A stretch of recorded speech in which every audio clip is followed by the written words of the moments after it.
Sir, you're charged with especially aggravated kidnapping. You're also charged with aggravated assault, and you're charged with theft of a firearm worth less than $2,500. You're talking about stuff that is not You will bring the jury. Hello and welcome to the Court of Public Opinion. I am the Recovery Addict, and boy do I have a case for you today. Why is the dog chewing on this guy? I think they have got the wrong guy They there. got the wrong guy, and the dog was biting him.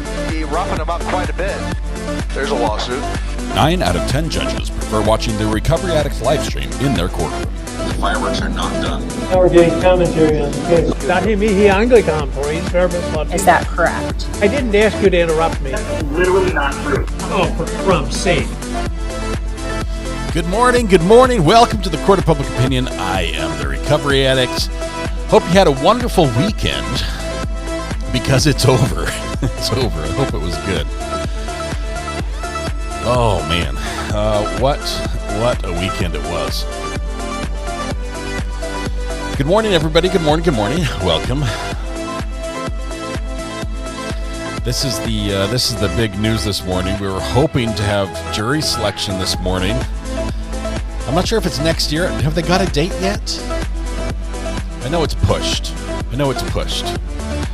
It's supposed to start today. We were supposed to go watch that, and now it's not going to happen. Which I think is sort of for the better because test 1 2 because the judge issued a ruling last week that you could video live stream it but not audio. Like has he watched television lately with the volume off? Is that a thing? Is that a thing? You can video but not audio. Yeah. So we're hopefully going to get that sorted out with them and with the judge making a new rule. I prefer audio. I'd rather take audio than video because I can do bad lip reading with the best of them. But for a whole trial, that's just terrible. Oh man. Welcome. Best laid plans. Yes. Weekend's over. What? How did that happen? Tai Chi Lemur, did you forget that it started? Oh man. Let me tell you what's happening in our house. Everybody's getting sick. Like, except for me. So my third oldest son, then my youngest son, then my now official future daughter-in-law, and almost simultaneously my son, who's now engaged, and I think my wife now. And I don't know what it is. We've gone to the doctor, and it's not strep throat, it's not COVID, it's not the flu. But it comes with a killer sore throat that just like, I guess it's like swallowing a cactus or something. So, let's see. If anyone knows what it is, it's the crud. How long does it last? When does it end? How to make it better? Those sorts of tips would be welcome today. So we're trying to figure that part out because the doctors sure can't. All right, I'm not slighting the doctors. I'm just saying they don't know what it is. It's the crud. Happy birthday to, oh my goodness, J4D7S8.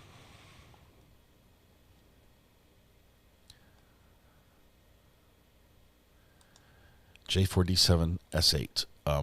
Is it Jamie? Is that the name? There it is. Excellent. Thank you, Bread Pen. You were on it. I think it's scurvy. That's what I think it is. Isn't that what the sailors got? Like when they were on the ship too long and didn't have like lemons to eat, they got scurvy. But maybe that's what it is. What's scurvy? Is that? All right, we're going to sing happy birthday because it is somebody's birthday. As a matter of fact, it's several people's birthday, and we have to celebrate the ones from over the weekend as well as the ones that are. We just had an update. Here we go. Happy birthday to Enzo. Just kidding, Red Pen. I'm having fun with you. Enzo, Laura, Chris V, Jamie, John Davenport, and K Knight. Okay, we can do this. All right, here we go. Everyone, wherever you are, if it's legal and you're able to stand up, take a deep breath, shoulders back, project your voice to the back of the room. That's where you're facing. Blend your voice with your neighbor and warm up with me if you will. La la la la la la la. There we go. We're ready. We're gonna sing happy birthday to all these fine folks.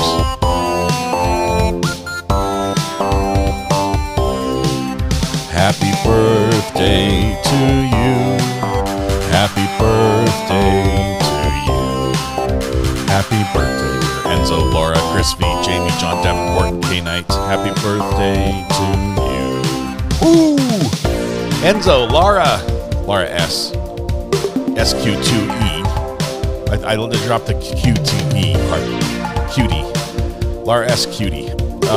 Chris V, Jamie, John Davenport, and K Knight. Happy birthday. There are many wonderful days, but today's your special day. And I realize there are a million places you could have been and a billion people you could have celebrated with, but you chose to be right here with us. The privilege, pleasure, the honor, the joy, that's ours. Hopefully, going to share that joy back to you, make your day just a little more special. Or begin by helping yourself to free pancakes. At Denny's, IHOP, Village Inn, Waffle House, McDonald's, Tammy Dunlap's House, Andy's Grill, Bob Evans, and Cracker Barrel. Whew. All right. Denisha, is there another one? Who is it? We're looking. My granddaughter. We can sing to my granddaughter. Who is it? Chloe? Let's try this one. Ready? Happy birthday to you. Happy birthday to you. Happy birthday, dear Chloe. Happy birthday to you. There we go. I hope it's Chloe. I hope it's your birthday as well. If it's not, I'm sure there's a Chloe who's having a birthday today. Denisha, hopefully that's the name. Not seeing a response, so I think we nailed it.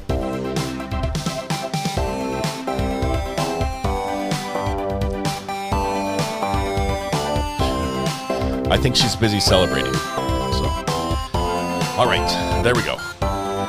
Drum solo for the big finish. Here we go.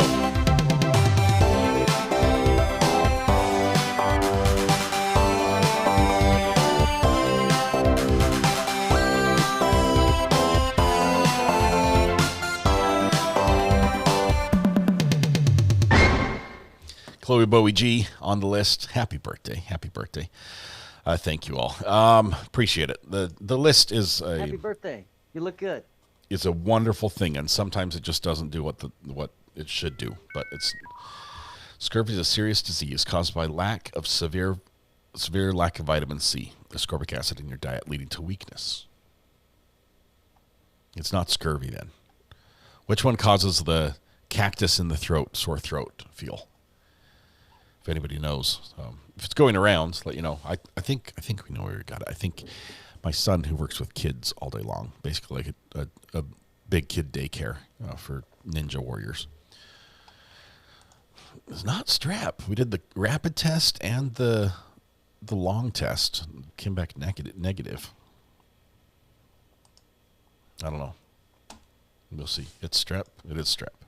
Maybe it's not strep A. Maybe it's something weird. Mono comes with severe sore throat, but mono also like drains your energy, like just saps you dry. So you're like, it's all you can do just to breathe, right? It's not that one. This one, bronchitis. Any swollen glands? No. No congestion. It's just low-grade fever. Which and just like chills, and that. So, but it's low grade. It's like 100. That's all. Hand, foot, and mouth. Could be that. I don't know what that is. Swine flu. We haven't had any swine lately. Allergies. Only one of them, and it's mad cow disease. That's a good one. It's not a tumor. Tonsillitis, maybe.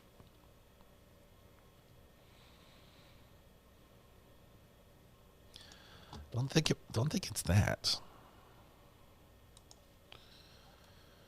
I don't know. All right. Well, doctors are doing their thing. We've gone and had them poked and prodded and measured and weighed and everything else. So anyway, good morning. Well, we're not here to talk sickness. We're here to talk court. And unfortunately, Sarah Grace Patrick, which we would hope for this week, is not happening currently. So let's see. Rhinovirus. Now I'm nervous. I'm wishing I hadn't asked. Let's see. Mindy, by the way, congrats. I love that you're a mod over there with Law Talk with Mike. That is awesome. Saw you there last week while he was doing the poop trial. Let's see.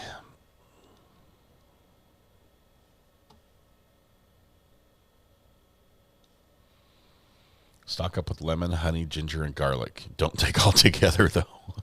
What about, can I throw in like apple cider vinegar with the mother and then just make one big mixed drink of lemon, honey, ginger, garlic, and apple cider vinegar?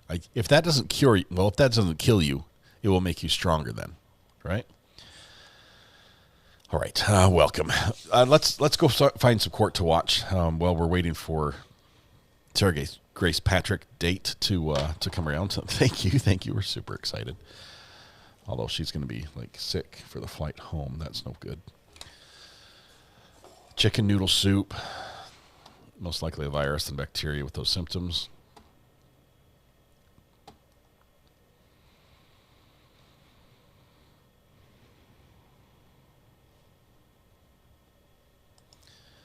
Let's see. A shot of whiskey.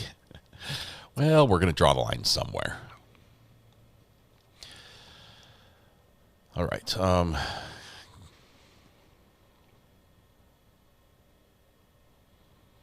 Mom went in thinking she had uterine cancer or a tumor or some sort of in her abdomen. Turns out it was just me, says AC Wildflower. Surprise. Webster's, Stevens, Judge Clark was on just a minute ago. His courtroom's looking bright and cheery. We normally don't get the 4 pictures. Normally we have the TV screen, but they've gone to this little 4 on the floor setup. Looks like they're getting set for some sort of trial. You can see we've got prosecution there and somebody on the defense side, possibly a defendant, because she doesn't have much in the way of paperwork there. So maybe the jury's deliberating on this one. I'm not sure. I could probably go back and check. But let's see. We also have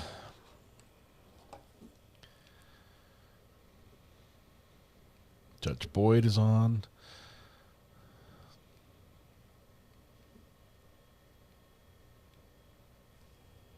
He was on 7.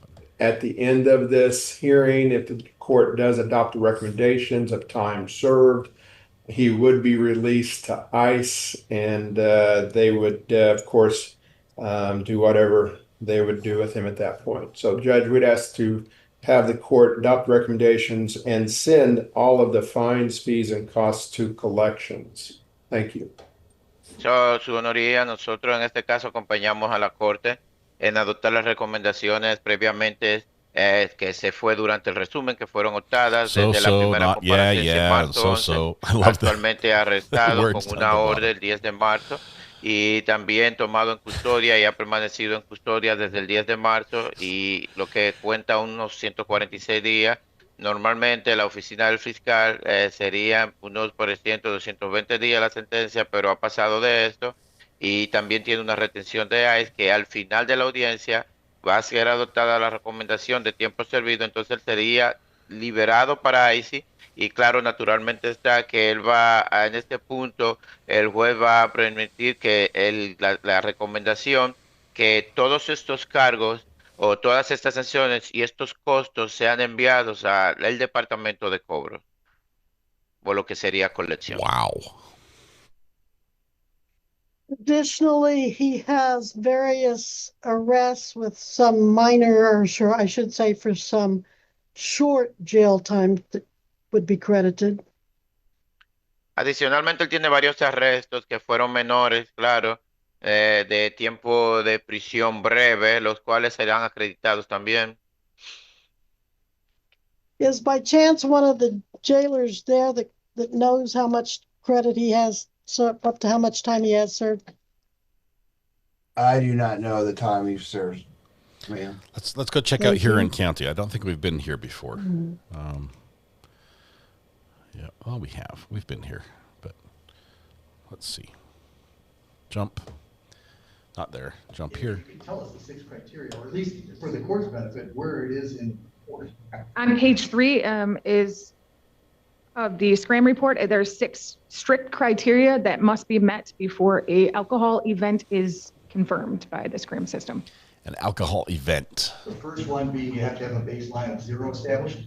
Correct. Second, then it has to be a peak transdermal alcohol concentration must be established. That is also correct. Third one was 0 transdermal alcohol concentration baseline must be reestablished. Correct. And it talks about the absorption rate being less than 0.100 TAC per hour, right? Correct. The elimination rate must be less than or equal to 0.035 TAC per hour. And the 6th one, it says the event must pass environmental contaminant test. Correct.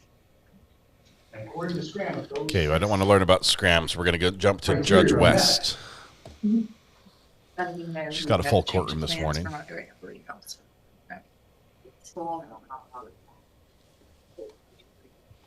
All right, give me just a second. Let me do this so I can take a look at it.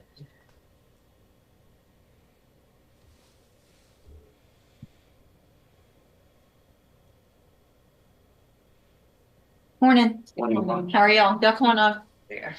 Whoever's going to be the spokesperson can. How are you? Good. How are you? Good. Excuse me. A spokesperson for who? Good morning. Come on up, sir. You're Michael Brown. Yes, ma'am. And Mr. Brown, I had you brought over today so that Spindletop can go over some things with you to see if you qualify to be released from jail on a personal bond, with the requirement that you would be willing to participate in any services that they would offer. So that's if you want to participate in those services, then I would consider letting you out to do that. Do you understand? Yes, ma'am. You would, and you've had an opportunity to talk to them this morning? Yes, ma'am. Okay. And so, ma'am, would you please raise your right hand? You swear Regina, affirm the testimony 36 you're going to months give in makes this you hearing an will be the truth, the whole OG? truth, and nothing but the truth. Yes, ma'am. And what is your name for the record? Ms. Rodriguez. And Ms. Rodriguez, you've had an opportunity to speak with Mr. Brown this morning? Yes, ma'am. And you're here on behalf of Spindletop, correct? Yes, ma'am. And what would be the plan for Mr. Brown if I release him? To schedule an intake appointment with us, and engage in services, so he can go back to receiving medication, staying services as well. What would be the time frame on him being able to schedule that first appointment? 2 weeks. 2 weeks? Okay. So, Mr. Brown, the most important thing is if I release you, you've got to schedule that appointment and show up for it and start those services. If you don't, then they're going to let me know. So within 2 weeks, I want that first appointment and assessment done. Bus stop right in front of me. Good. And so the thing is, if you don't do that, then I'm going to have to raise your bond and you're going to have to go back to jail to wait on your case. And I don't want that. I want you to get the help you need. Sounds like you're willing to comply. So what I'm going to do is reduce your bond in your case to $1,000. I'm going to make that a personal bond. That means you don't have to pay any money. If you don't show up for court, it means you might have to pay that money. Oh, no, but they don't let me know. Everybody, they're going to take, yes, they'll let you know when you have court. If you need transportation, they can help you with just about anything you need. So the main thing is that you ask for that help. Okay. Let them know if you're having issues, make that appointment and start taking care of everything you're supposed to. You will keep your court appointed lawyer. Who's that? It's Mr. Parker. That's right.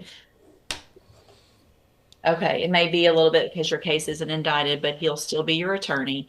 And so we'll let him know that you're getting out and then he'll stay in touch with everybody as well. Okay. All right. So make sure you take care of everything you're supposed to. Okay, good. Thank you, sir. Thank you all for being here.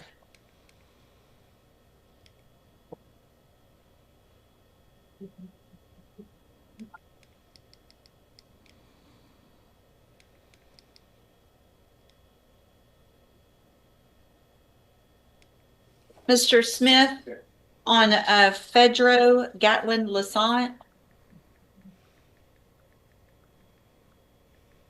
Morning. Morning, Judge.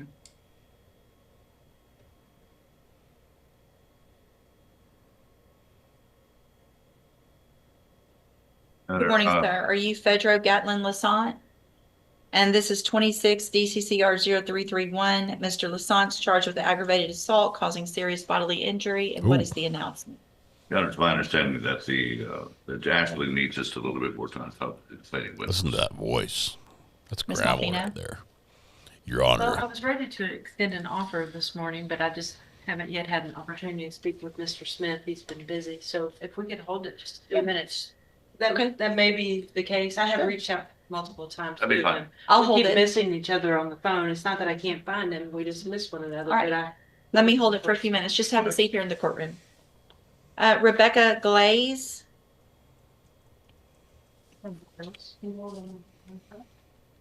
You need me to hold that one as well? Yes, I'll hold that so y'all can visit. James McEwen.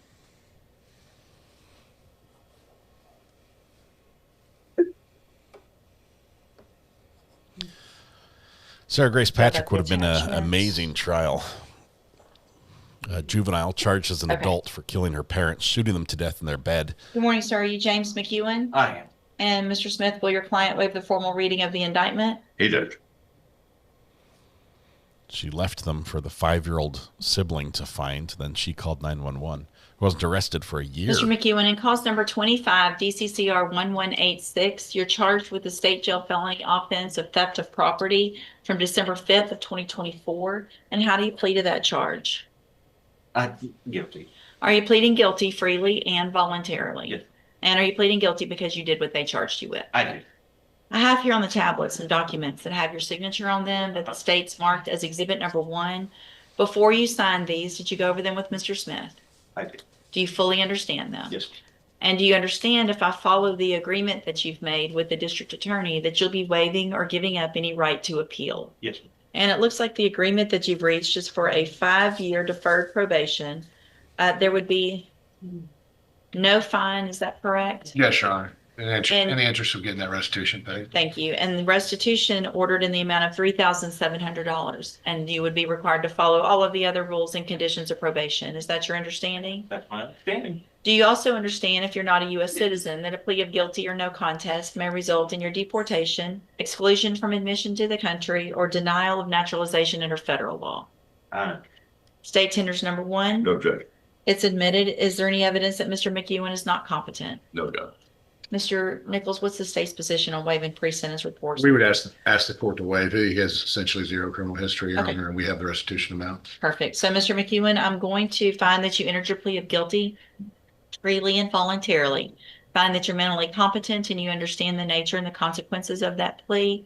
Going to waive the pre-sentence report, find sufficient evidence to find you guilty. However, I'm going to follow the agreement that you made with the district attorney and defer all proceedings and place you on probation for 5 years. Check on my wife. You're ordered to pay restitution in the amount of $3,700 and to follow all of the other rules and conditions of probation. If you do that, then this is an excellent opportunity because you don't have a felony conviction on your record. And if you successfully complete the probation, then at the end, the case is actually dismissed. You'll never have that felony conviction. The other side of that, though, is if you violate any condition of probation, you can be brought back into court, found guilty of the offense, and sent to prison for up to 2 years. Do you understand? Yes, ma'am. That restitution obviously is a lot. I want it started to be paid immediately. I want something every month going towards that.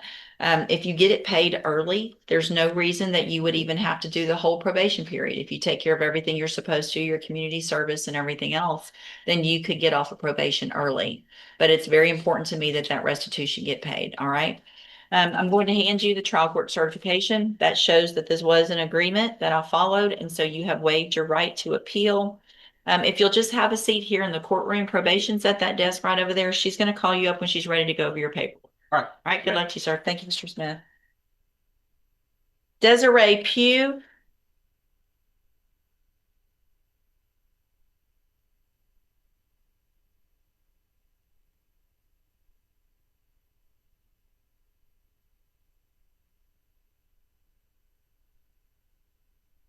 Good morning. Are you Desiree Pugh? Yes, ma'am. And will your client waive the formal reading of the indictment? Yes, ma'am.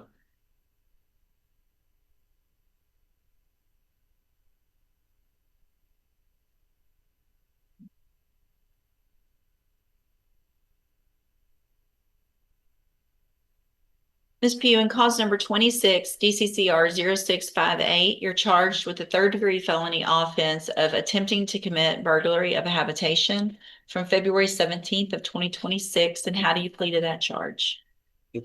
Are you pleading guilty freely and voluntarily? Yes, ma'am. And are you pleading guilty because you actually did what they charged you with? Yes, ma'am. I have here on the tablet some documents that have your signature on them, states marked as exhibit number 1. Before you signed these, did you go over them with Mr. Smith? Yes, ma'am. Do you fully understand them? Yes, ma'am. And do you understand, if I follow the agreement that you've made with the district attorney, that you'll be waiving or giving up any right to appeal? And it looks like the agreement that you've reached is for a 5-year deferred probation. There would be a $500 fine, and you would be required to follow all of the rules and conditions of probation. Is that your understanding? Yes, ma'am. Do you also understand, if you're not a U.S. citizen, that a plea of guilty or no contest may result in your deportation, exclusion from admission to the country, or denial of naturalization under federal law? State tenors number 1. No. It's admitted. Is there any evidence that Ms. Pugh is not competent? All right, ma'am, I'm going to find that you entered your plea of guilty freely and voluntarily, find that you're mentally competent and understand the nature and the consequences of your plea, find sufficient evidence to find you guilty. However, I'm going to reset your case for sentencing so that I can get a pre-sentence report done from probation. That'll give me more information about you and your case, and then we'll come back later for sentencing. You need to stop and talk to probation on your way out of the courtroom today, and she's sitting at that desk right over there. Okay. Okay, we'll see y'all back at sentencing. Thank you. Thank you, Your Honor. The Jonathan Sosa.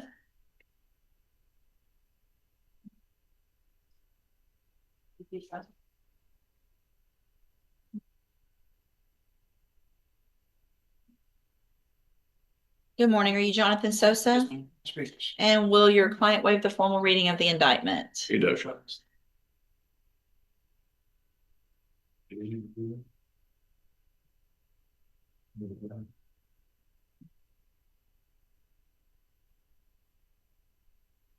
Mr. Sosa, in cause number 26, DCCR 0412, you're charged with the second-degree felony offense of aggravated assault with a deadly weapon. And that's from February 1st of 2026. And how do you plead to that charge? Guilty. Are you pleading guilty freely and voluntarily? Yes, ma'am. And are you pleading guilty because you actually did what they've charged you with? Yes, ma'am. I have here on the tablet some documents that have your signature on them that the state's marked as exhibit number 1. Before you signed these, did you go over them with Mr. Smith? Yes, ma'am. Do you fully understand them? Yes, ma'am. And do you understand, if I follow the agreement that you've made with the district attorney, that you'll be waiving or giving up any right to appeal? Yes, ma'am. And it looks like the agreement that you've reached is for a 5-year deferred probation. There would be a $500 fine. You are agreeing to forfeit the weapon and to follow all of the other rules and conditions of probation. Is that your understanding?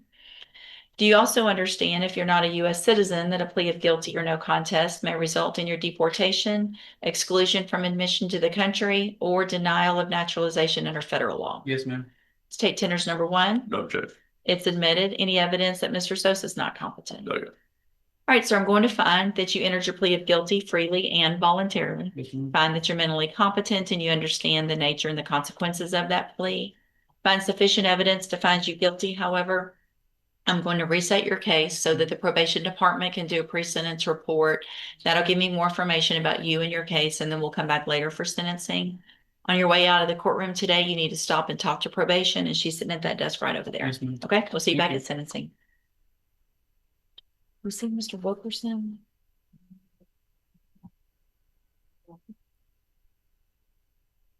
Mr. Burbank, you've got Kingston Walker.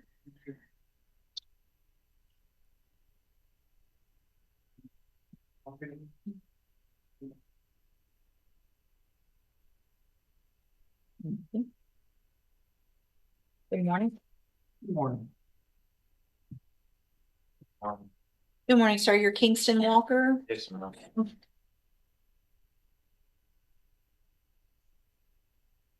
And will your client waive the formal reading of the indictment? You will, Your Honor.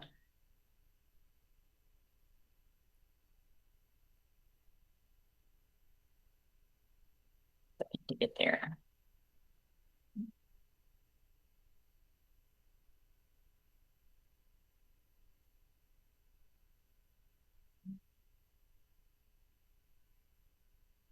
Mr. Walker, in cause number 25, DCCR 0862, you're charged with the third-degree felony offense of possession of a prohibited weapon from March 27th of 2025. And how do you plead to that charge? Yes. Are you pleading guilty freely and voluntarily? Yes, ma'am. And are you pleading guilty because you actually did what they've charged you with? Yes, ma'am. I have here on the tablet some documents that have your signature on them that the state's marked as exhibit number 1.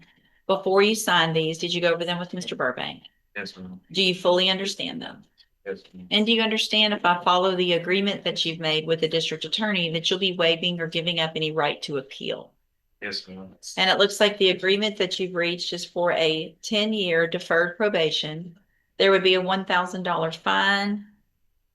I'm sorry to interrupt. I'm sure the court understands my language when I put in there, subject to all terms and conditions. Obviously, it's up to the court what things are ordered, but I would like to reserve the right and have the defendant know that, to ask for specific things as well. Sure.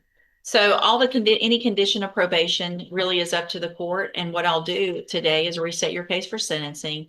Probation will do a pre-sentence report, and then depending on the information that I get, that'll help me determine what conditions to apply to your probation. Does that make sense? Yes, And it looks like also the agreement is for dismissal in cause number 25 DCCR 0861, and that you will enter a plea of guilty down the hall in the misdemeanor case. Is that your understanding? We haven't worked that one out, but it will have to be disposed of. It won't be my intention to dismiss it. Okay. Yeah, and the question is, what kind of probation? Hopefully I'll get heard. Okay. But it's not going to, it's going to be taken care of, not a trial. Yeah, I don't anticipate unless they want to put them in jail for a year. Right. Okay. Well, I think once the court disposes of this one, I will be able to let them know what that disposition was, and I'll make sure that it's taken. it makes sense. Okay. All right. So is that your understanding of your agreement? Yes, ma'am. The 10-year deferred $1,000 fine, following all of the rules and conditions of probation, and in some way taking care of that misdemeanor down the hall. Yes, ma'am. Okay. Do you also understand, if you're not a U.S. citizen, that a plea of guilty or no contest may result in your deportation, exclusion from admission to the country, or denial of naturalization under federal law? Yes. I have to ask everyone that. State tenders number 1. No objections. It's admitted. Is there any evidence that Mr. Walker's not competent? No. All right, sir, I'm going to find that you entered your plea of guilty freely and voluntarily. Find that you're mentally competent and you understand the nature and the consequences of your plea. Find sufficient evidence to find you guilty. However, I'm going to reset your case, like I said, so we can get that pre-sentence report done, and then we'll come back later for sentencing. When you leave the courtroom today, you need to stop and talk to probation, and she's at that desk right behind you. Excuse me. Yes, sir. Judge, that was a plea off trial document. Yes. Mr. Coleman. Yep, I got it. Thank you very much. Yeah. No, I want a trial. Oh, we can find one. You've still got another one on the docket. Don't worry. Oh, no, that was we said. Tomorrow? Oh. On the trial for the 17th, you still have another one. And that sovereign citizen needs lawyer, doesn't he? I think we have one that would be right up your alley, Mr. Burke. I really appreciate the.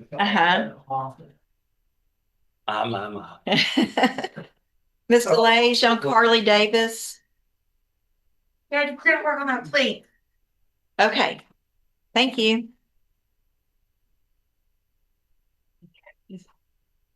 Mr. Nix, you've got Joseph Roberts. Morning. Good morning, Judge. How are you? I'm good. How about you? I'm good. Good morning, sir. Are you Joseph C. Roberts? Yes, ma'am. And this is 20-34226. Mr. Roberts has a motion to revoke his probation pending. And what is the announcement? I think we're still working through things, Your Honor. He's made bond recently. I pointed out to the prosecutor, we have an entire set of documents that I'm sure she'll get later today that probation's received, and I have showing that he's been doing the inpatient group counseling through his IPO. He's complying with everything that he's supposed to as a requirement of his bond. We do want to point out to the court, he's had some issues with his ankle monitor when he's in the new construction at the LNG plant that he works at. But when he's in his office, it works fine. When he's at home, it works fine. I think when he's around parts of the metal, the construction. Things that you probably shouldn't be around, I guess. Yeah, so he's gone in a couple of times to meet with Johnny, who's in charge with the scribing device, and he's made probation aware of it. Probation told him to make sure he made me aware of it, but everything else is going fine. And I think hopefully next time we're back in court, we'll have something resolved on not just this case, but his other case that led to this case. Okay. All right. Any issues, Ben? No, Thanks for Judge, the I brief had, break there. no Checking issues, on all the and family in I'd there. like to mention something to the They're all court still off the alive. record when we finish this, just so that you're aware. Okay. But I've had no issues, and We're going to hopefully jump we have to been a on the same spicy page bit that about happened this hopefully morning. trying to continue him if the court would agree based on. Right here with Judge Clark. Apparently there was a little bit of spice that occurred. Give him a minute. Is his mustache bigger than normal?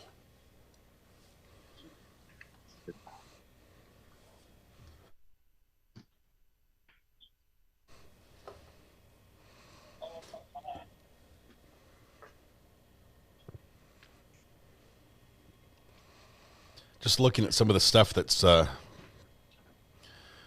going on. Courtney Clenny, the OnlyFans trial, she took a plea. That trial won't be happening.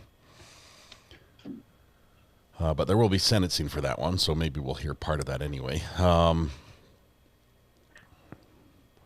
You got the Tupac murderer trial, allegedly, with Keefe D. Is it Keefe D or Keefe D? That's coming up here in about a week or so. That's in, I think, is that in Las Vegas? I think so. Let's see. Other Sarah Grace Patrick, we're not sure, but it's probably not going to be this month if it just got crossed off.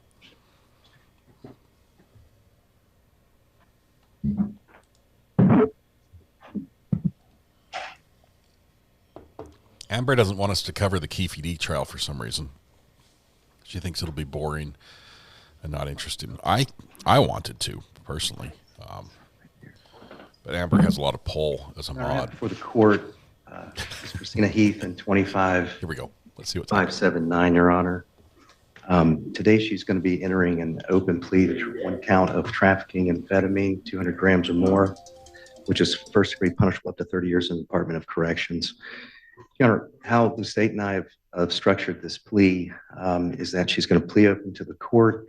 We would bring her back for sentencing. The state would cap what they're asking at 15, but Your Honor could go below based on mitigation argument.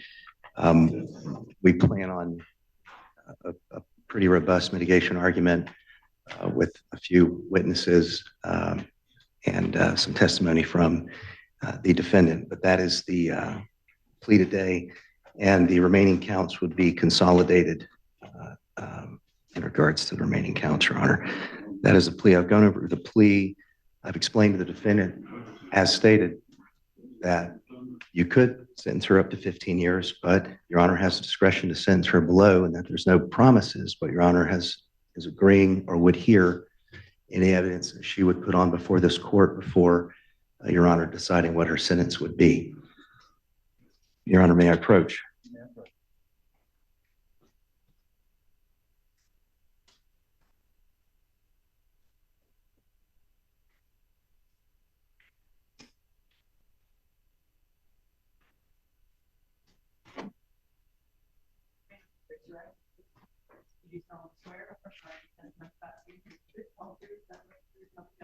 Yes. State your name, please. Christina Heath. Ms. Heath, you just heard the announcement of Milton, is that correct? Yes, sir. Is that your understanding that you're entering an open plea to the court to trafficking methamphetamine, which is a first-degree felony? The maximum sentence is 30 years in prison. The states agree they're not asking for more than 15 years. Is that your understanding? Yes, sir. And I believe it's a 7-year minimum mandatory or 3 years? 15 year. 15-year minimum. I can't go below 15 years. No, you can't. It's a 15-year minimum mandatory. Well, my understanding the state was willing to waive You can't, if she plead to this, it's a 15-year minimum mandatory. That's all she can get. I mean, that's the minimum she can get with that amount. You can't go below on that. Your Honor, it was my understanding that the state could waive a minimum mandatory sentence. You can't waive a mandatory sentence. The state can. I'm not doing it.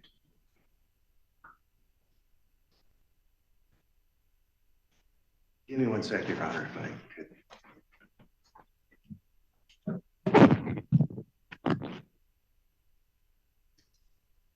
Ma'am, just have a seat over there. Well, the open plea, that's pleading guilty and just hoping the court does you a favor. It's not working very well. Gerson Cruz. I was trying to get his signature on this cause sheet, Form C, but I'm advised by the bailiff that he's in the custody of the Homeland Security Office. So I don't know if we'll see him. Yeah, I don't think unless he feels it. I don't think he didn't have to sign it. You agree with it? I'm good with it. Thank you. Yeah. Goodness gracious.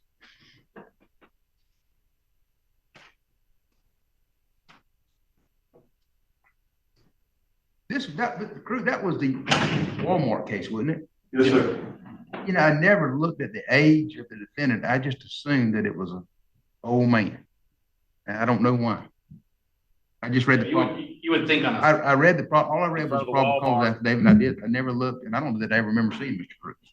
No. Yeah. I didn't know they were arresting people at the courthouse. For Homeland Security. I don't know that I've heard of them doing it before, but I thought they went to the jail. Somebody just got picked up at the courthouse? Apparently, when you say something, it means more than one that's covered in the same exact thing.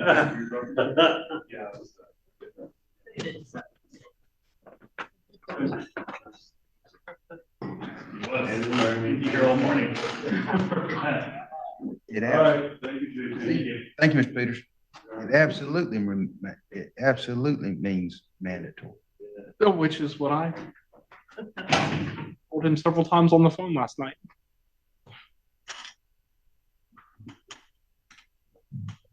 So the conversation last night went, will you agree to cap it at 12? And I said, no, my offer was 15. I'll agree to cap it at that because that's what the minimum mandatory is. I said, but why would we set it off when it's going to be 15? That's, you know.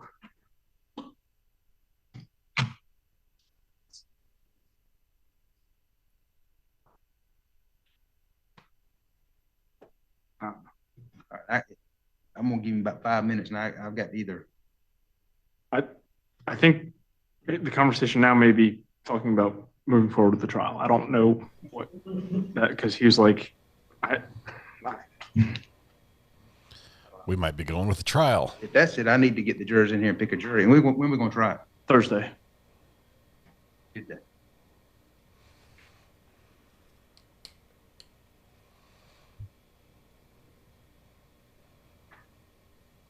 Minimum mandatory sentencing.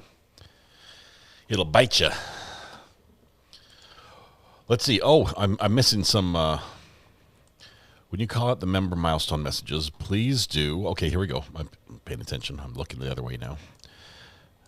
All right, we have a couple. Regina Adams, member for 36 months. OG. 3 years gives you that red courthouse. Yeah, I'm going to go ahead and consolidate them regardless of whether we move forward or I'm just going to move forward with trafficking. Love my grandkids, member for 39 months in the gallery. Holy cow, 39 months. I love everyone here. All the mods and RA, you're the best. Thank you very much. Love my grandkids. You are an OG. Original GOAT. Greatest of all time. There we go. Welcome, welcome. Ladies going down for 15. Yeah, you can't deal in meth. Florida doesn't mess around with that. Of course, we've seen people who have been caught with distribution amounts of cocaine in their pocket and got off in this very court, which is wild to think about. Don't mess around with, you don't mess around. Phil's here. Phil, how's your weekend? Hope it was fantastic. Thank you, Lord.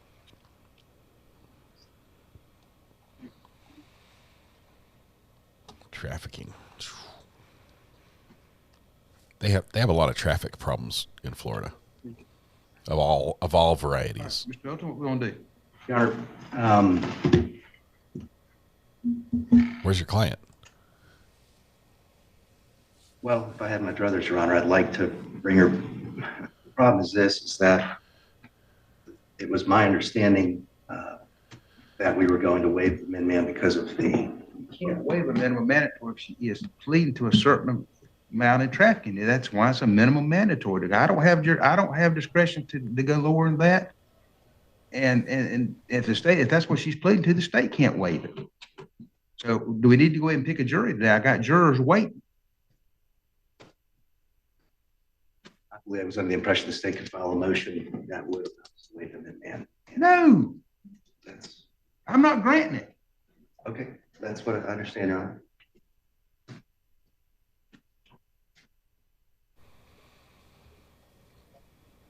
State's saying nope, nope. But I need to know something quick because I need to either let the jurors know or bring some up here and start picking a jury.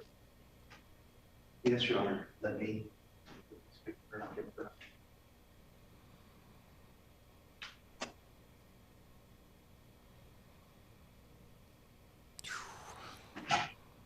Client's out in the hall.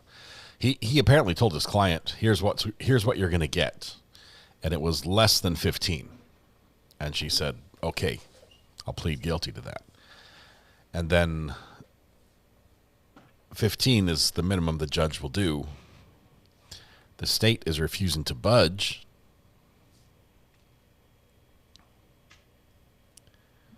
Did we ever get the Judge Boyd hip command? Or Mother from the Pooh Trail? Red, I went back over the weekend. I've actually got all my memory cards right here. I went through all of them. I cannot find where I saved it. I cannot find it. If someone can find that clip, if it's clean from my own stream, that's fine. Like I'm not talking over it or laughing, that would be great. But if there's an original somewhere, and send me a link, I can do it.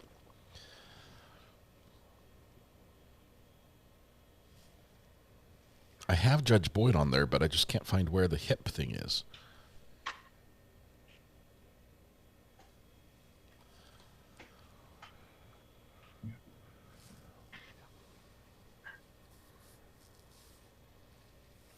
Are we going to trial? What's going to happen?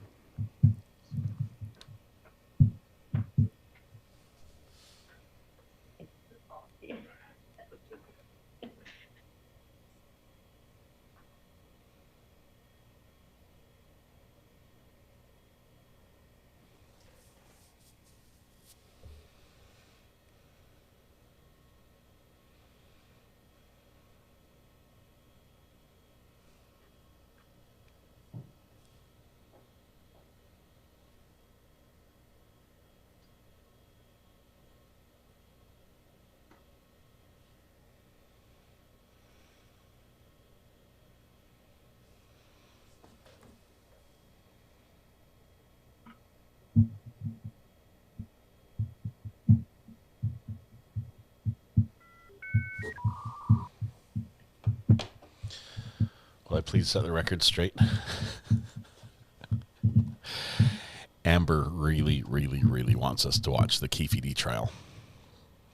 The Tupac shooter.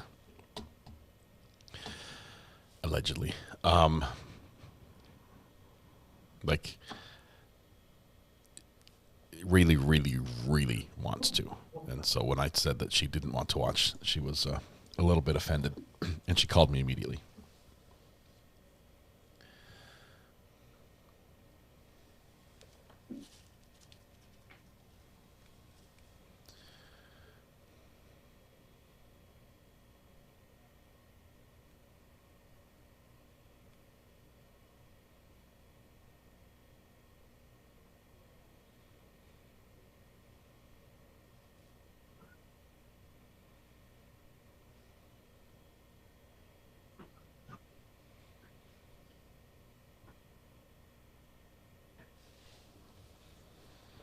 We can fast forward, but I expect her to come in at any moment.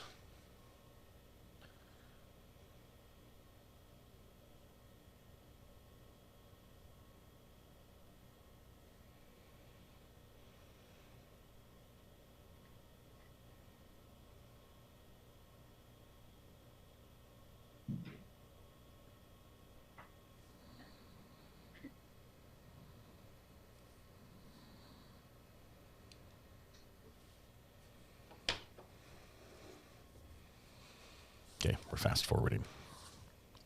Can't wait, Judge. Can't wait. We need somebody to come in.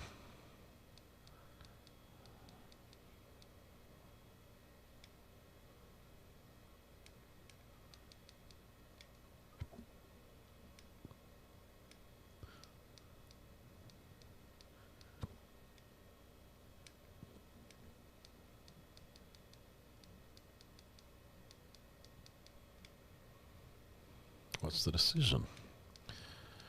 Where are we at? We'll have to wait for the judge at least. So, oh, there she is. Okay, she's waiting now at the table. We're waiting for the judge now, just the judge. Defendant's present, trying to catch up. Defendant's gone. There's the judge.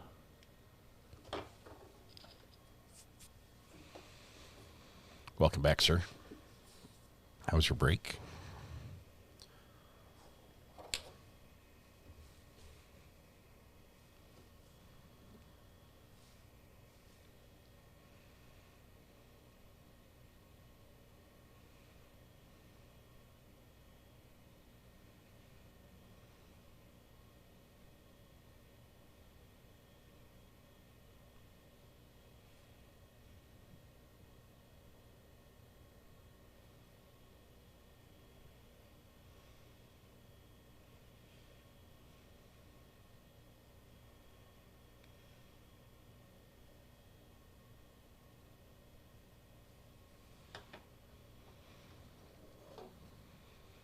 Why is everyone just chilling? I'm good with that. Where are people? That's all I needed to know. Okay, there we go. There we go. Give them 10, 15 seconds to walk in the room here. We go into trial or not for the trafficking in meth? That would be a Thursday trial.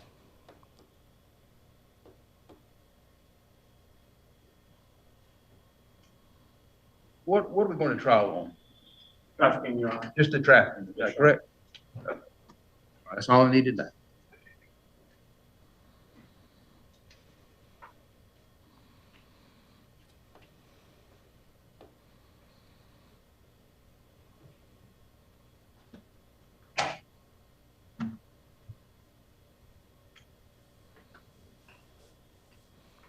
You're facing 15, ma'am. A guilty plea will get you 15 for sure. A trial could potentially get you 15. Red Pen deserves a raise, yes. I got here. Everyone's going to love that. That's what they always say. That's what they always say.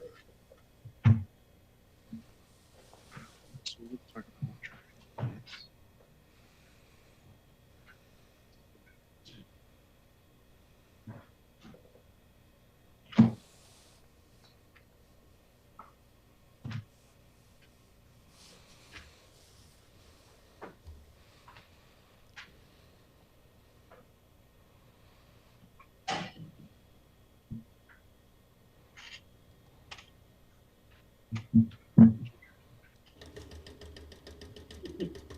The timer just started working. Not sure why it does this. Still trying to figure out how and why. The counter.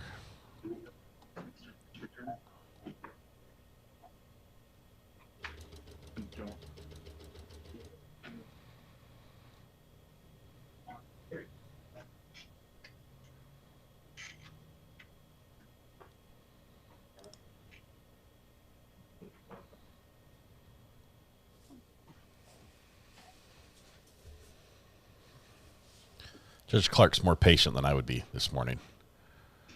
Of course, his courtroom's pretty much empty. It's not like he has a lot of other things going on.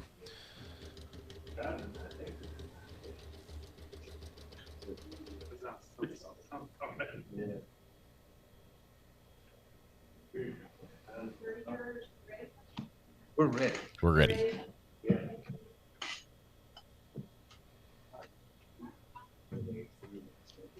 All right, right, call the case, Judge.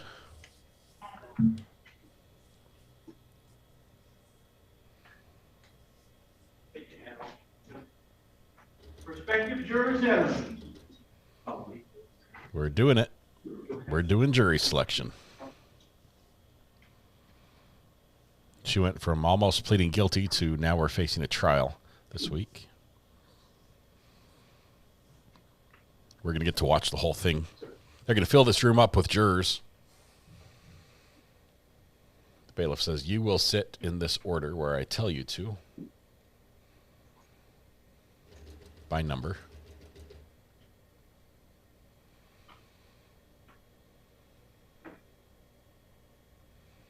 See if we get some good excuses as to why we don't want to serve. We'll skip through some of the instructions to the jury, but we got some questions. Ayden makes you an OG, 37 months. Thank you, my friend. Love you all. Thanks for putting up with my nonsense for over 3 years. Go Brewers. You do definitely elevate the amounts of putting up with. Brantley Clark, I am one of your circuit judges at the 14th Judicial Circuit. Thank you for your patience this morning. Thank you for your service. That's exactly what you're providing this morning. A service to your fellow citizens, your government, to our way of life. I know everyone has somewhere else to be this morning. Work. School starts next week, or some might start this week, trying to get it all together. You got a jury summons in the mail, and you put everything else aside, and you came down to this courthouse and the mess we have outside and tried to find a parking space, and made yourselves available for jury service. Our jury system and our criminal and our justice system separates us from a great majority of the world. The decisions we're going to ask some of you to make this week in many countries are made by people who look like me and dress like me, who are either appointed by the government or elected, but they're not the citizens. And that's what separates us. So I apologize for any inconvenience, but I don't apologize for you being here, because this is one of the prices we pay for a free society. I'm only going to pick one jury today, and I'm only going to try one case this week. We're going to pick the jury this morning. We'll have it picked. We should have it picked this morning. And we're going to try the case on Thursday. It will be finished by Thursday, should be finished on Thursday. If for any reason you can't spend the rest of this morning with us and come back and serve on Thursday, if you'll let me know, would you come forward with your jury summons? We'll have a talk about it. Anybody? Going? Nobody. Gone. All right, I'm going to ask all of you to stand up. I'm going to have the clerk swear you in. Then I'm going to give you one instruction. We're going to start the jury selection process. Judge, can you move your mic so it's pointed at you? You do solemnly swear that you will make truthful answers to all questions which shall be put to you by the court or its authority regarding your competency to serve as a juror, so help you God. All right, you may have a seat. If you'll listen to this one instruction, and we'll get started. To have a fair and lawful trial, there are rules that all jurors must follow. A basic rule: jurors must decide the case only on the evidence presented in the courtroom. You must not communicate with anyone, including friends and family members, about this case, the people and places involved, or your jury service. You must not disclose your thoughts about this case or ask for advice on how to decide this case. I want to stress this rule means you must not use electronic devices or cell phones to communicate about this case, including posting information on the internet, emailing, any other means. Do not send or accept any message to or from anyone about this case or your jury service. In addition, your cell phone or electronic device must be turned completely off while you're in the courtroom. You must not do any research or look up words, names, maps, or anything else that may have anything to do with this case. This includes reading newspapers, watching television, or using a computer, cell phone, the internet, any electronic device, or any other means to get information related to this case or the people and places involved in this case. This applies whether you're at the courthouse, at home, or anywhere else. All of us are dependent on you to follow these rules so there will be a fair and lawful resolution to this case. Unlike questions you may be allowed to ask in court, which will be answered in court in the presence of the judge and the parties, if you investigate, research, or make inquiries on your own outside of the courtroom, The trial judge has no way to assure they are proper and relevant for the case. The parties likewise have no opportunity to dispute the accuracy of what you find or to provide rebuttal evidence to it. That is contrary to our judicial system, which assures every party the right to ask questions about and rebut the evidence being considered in this courtroom and to present argument with respect to that evidence.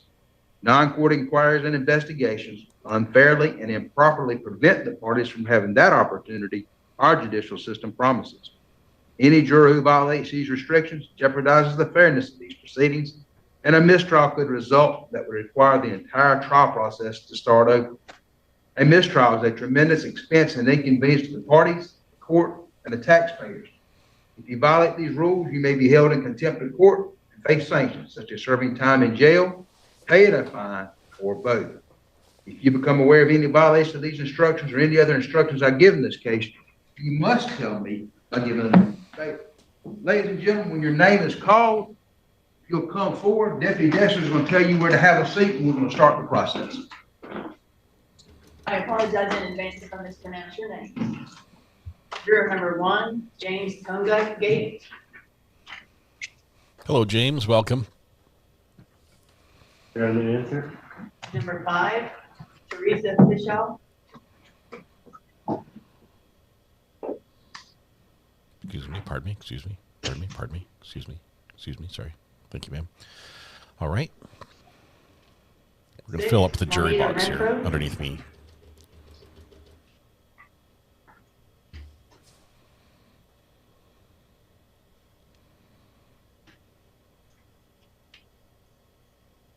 Barbara Sampson.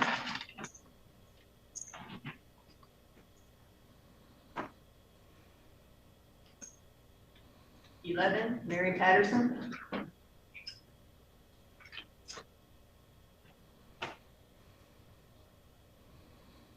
12, Brandy Danford.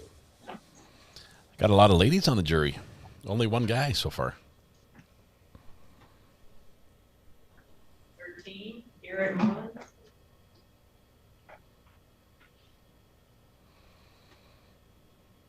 15, Logan Merkel.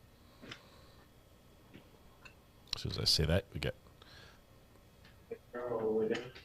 2 guys back to back. 19, Lewis Nelson. 4 in a row now. So we evened it up again.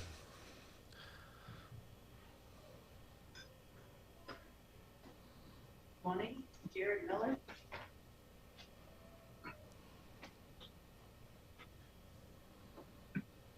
21, Zachary Roper.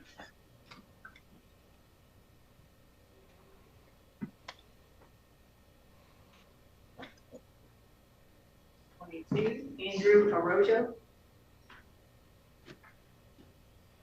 You're going to fill up all these seats behind me here. And Vordier, all of them at the same time. Diane Ford.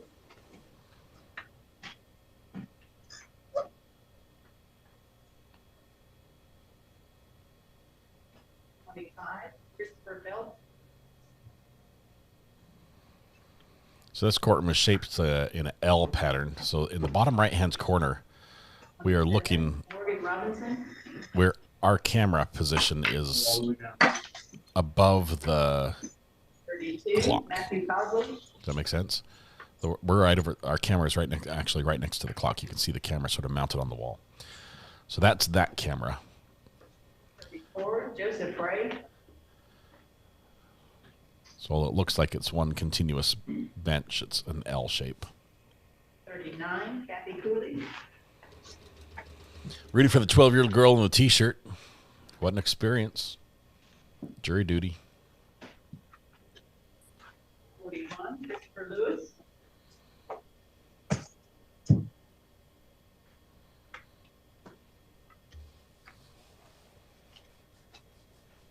44, Mary Lumen. One more. 45, Caitlin Hagendorf. She knew it was her.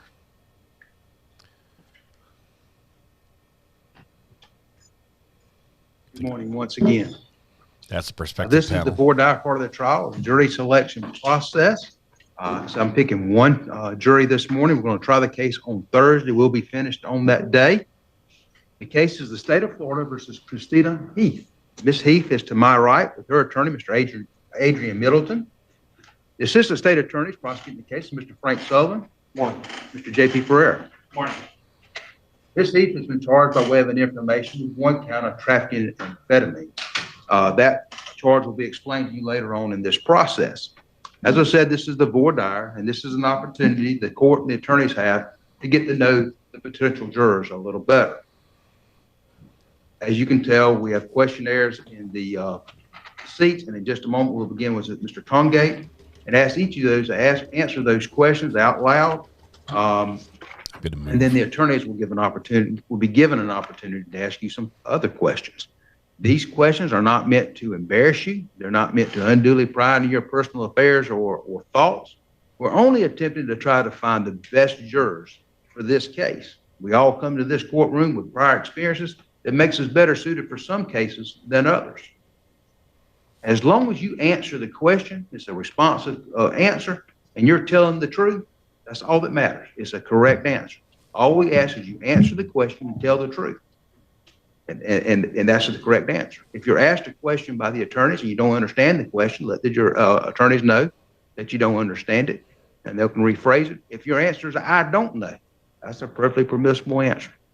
If you're asked a question and you don't feel comfortable answering in front of the other jurors, you can ask to come sidebar on the record in the presence of the attorneys and Ms. Heath and answer the question out of the earshot of the other jurors. As I said, we're going to try this case on Thursday, and we'll be finished on Thursday. Let's begin the answers, and you can remain seated if you'll just speak loud enough where we can all hear you. Mr. Tongate, if I mispronounce your name, let me know right away. Yes. My name is James Tongate. I live in Panama City Beach, Florida. I'm the Vice President of Government and Military Relations. Hi, James. I am married. My spouse's occupation is, I guess you could say, a consultant for General Electric. I have 3 children. Occupations of my children are, the oldest is a consultant, contracting. Contracting. First, my son, he's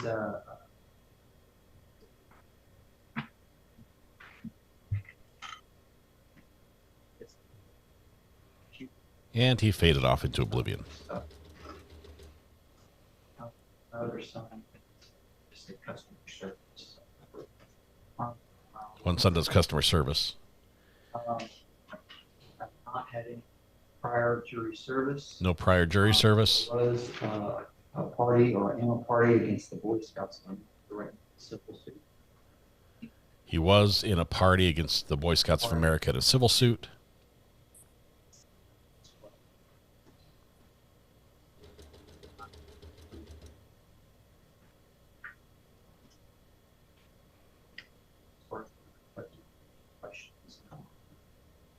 I have not.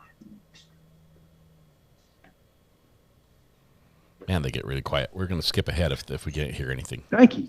Ms. Bischoff. Teresa Bischoff. I am retired. She's retired. I am married. I'm going to ask you just to speak up just a little bit. I'm sorry. I have 2 children. My daughter is a wedding photographer in California, and my son is a line in Atlanta, Georgia. Son in Georgia, daughter in California. Daughter's a wedding photographer. I do not know anyone in the courtroom. Don't know anyone in the courtroom. And this is like speed dating, only you do it in a large group. Ms. Renfro? Okay, my name is Juanita Martina Renfro. I live in Panama City, Florida. I'm disabled. I have a fiance. He does painting. I have no children. No criminal, civil. No criminal service. I don't know nobody. Number 10, number 11, and I will be partial to the case. Okay, thank you. I will be Ms. Sampson. Or impartial. Barbara Louise Sampson. I live in unincorporated Bay County, Panama City. I am now retired. I was administrative secretary for the Department of Defense Air Force for most of my career. My marital status is I am married. My husband is also retired. He was 36 years with the Air Force Service, Chief Master Sergeant, and worked QA after he retired from active duty. I have 3 natural born children and 1 stepdaughter. My oldest is an IT tech for the Navy.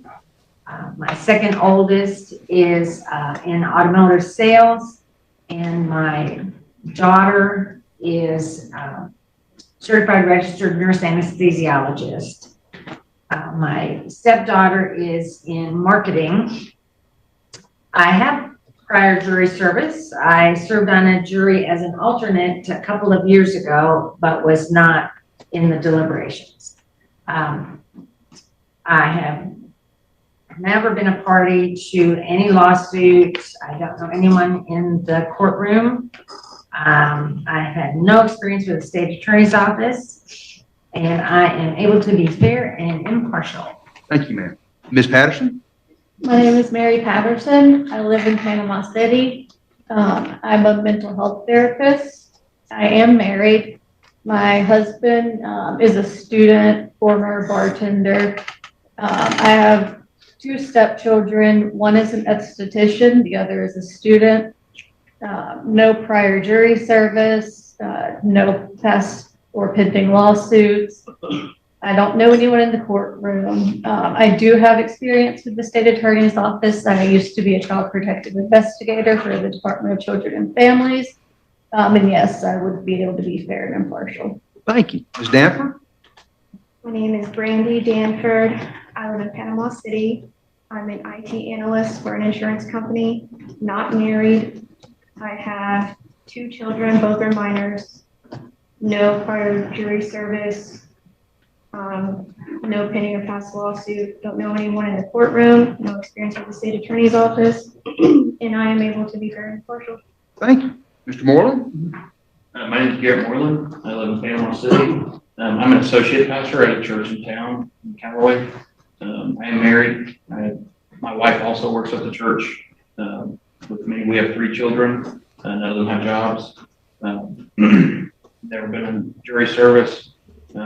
No lawsuits. I do know several of the jurors that are here and also downstairs just from church.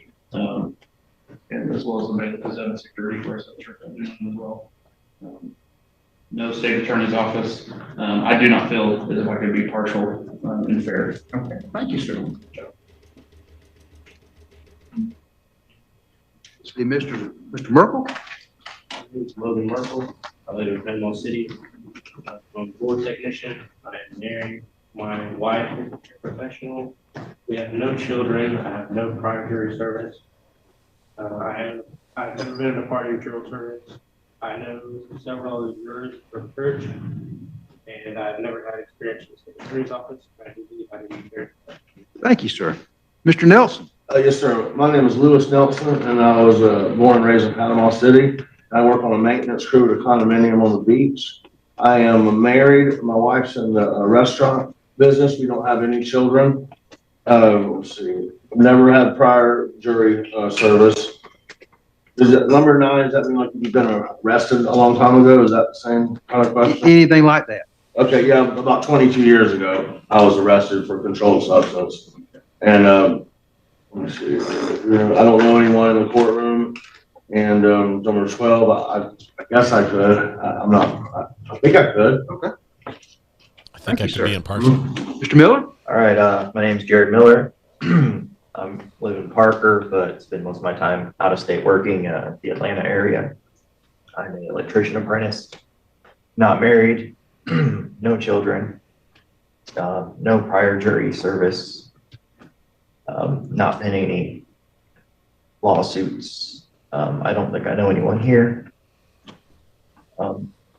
the only experience I have with law enforcement is my mother used to be a Panama City Police Department law enforcement officer, but she's now retired, and I do think I could be fair and impartial. Thank you. Mr. Roper? My name is Zachary Roper. I live in Panama City. I'm in college, play football. I'm single, 0 children. Plays football in college. No prior jury service. Never had a lawsuit. I don't know anybody in this room. No, and maybe. Okay. No, and maybe I can be impartial. Thank you, sir. And is it Mr. Haro? Araujo. So, Andrew Araujo, I live in Panama City. I'm just full-time student, single, no kids. Never been married or anything. I don't have any prior service or anything on like criminal civil here. Don't know anyone in the courtroom. Don't have any experience with state attorneys.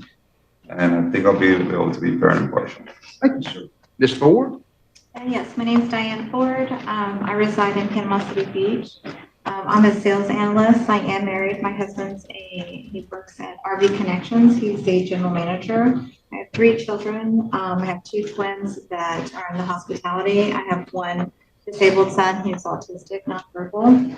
I did serve on a jury service. It was in California, probably about 30 years ago.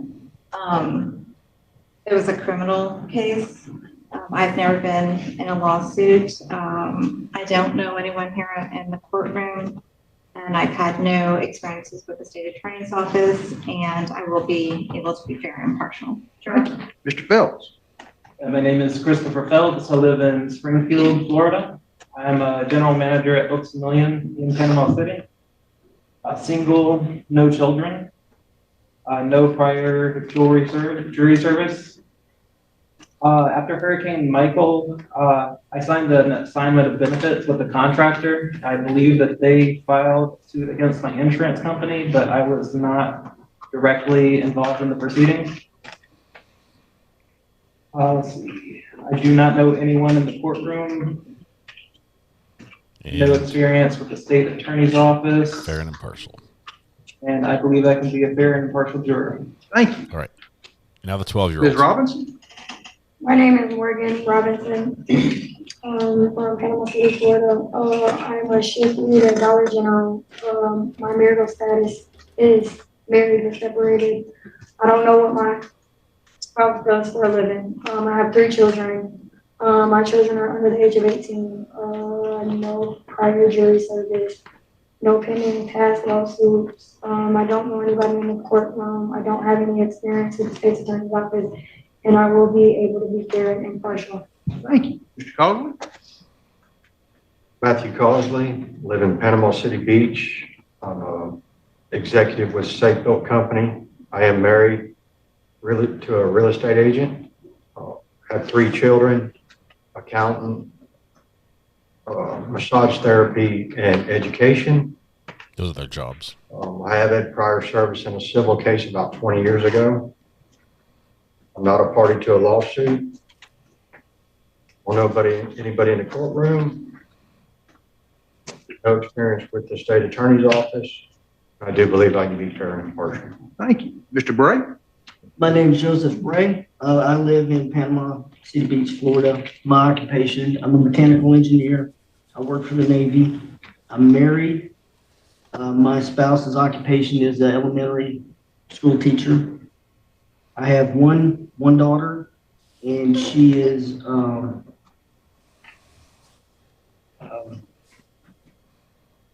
she works behind the desk, a greeter, receptionist. Sorry, lost my words. You got it. I have no prior jury service. I was party to a lawsuit. I sued my insurance company after Hurricane Michael. Who didn't? I don't know anyone in the courtroom. I don't have any experience with the attorney's office, and I can be fair and impartial. Yeah, next to the girl in yellow. Good morning. My name is Catherine Cooley. I live in Panama City, Florida. I'm a dental hygienist. I am married. My husband is a retired school teacher and also home builder. I have 2 children. My daughter is an OR nurse here at a local hospital. My son is a welder with the Boilermakers, and he travels through the United States. I have served before on a jury several years ago, probably at least 10 years ago. I am not involved in any lawsuit. I do not know anyone in a courtroom. I do not have any experience with a state attorney's office, and yes, I can be fair. Thank you. Mr. Lewis? My name is Christopher Lewis, Panama City, warehouse assistant, divorced, no children, no prior jury service. I'm not part of any lawsuit pending or past. Do not know anybody in the courtroom.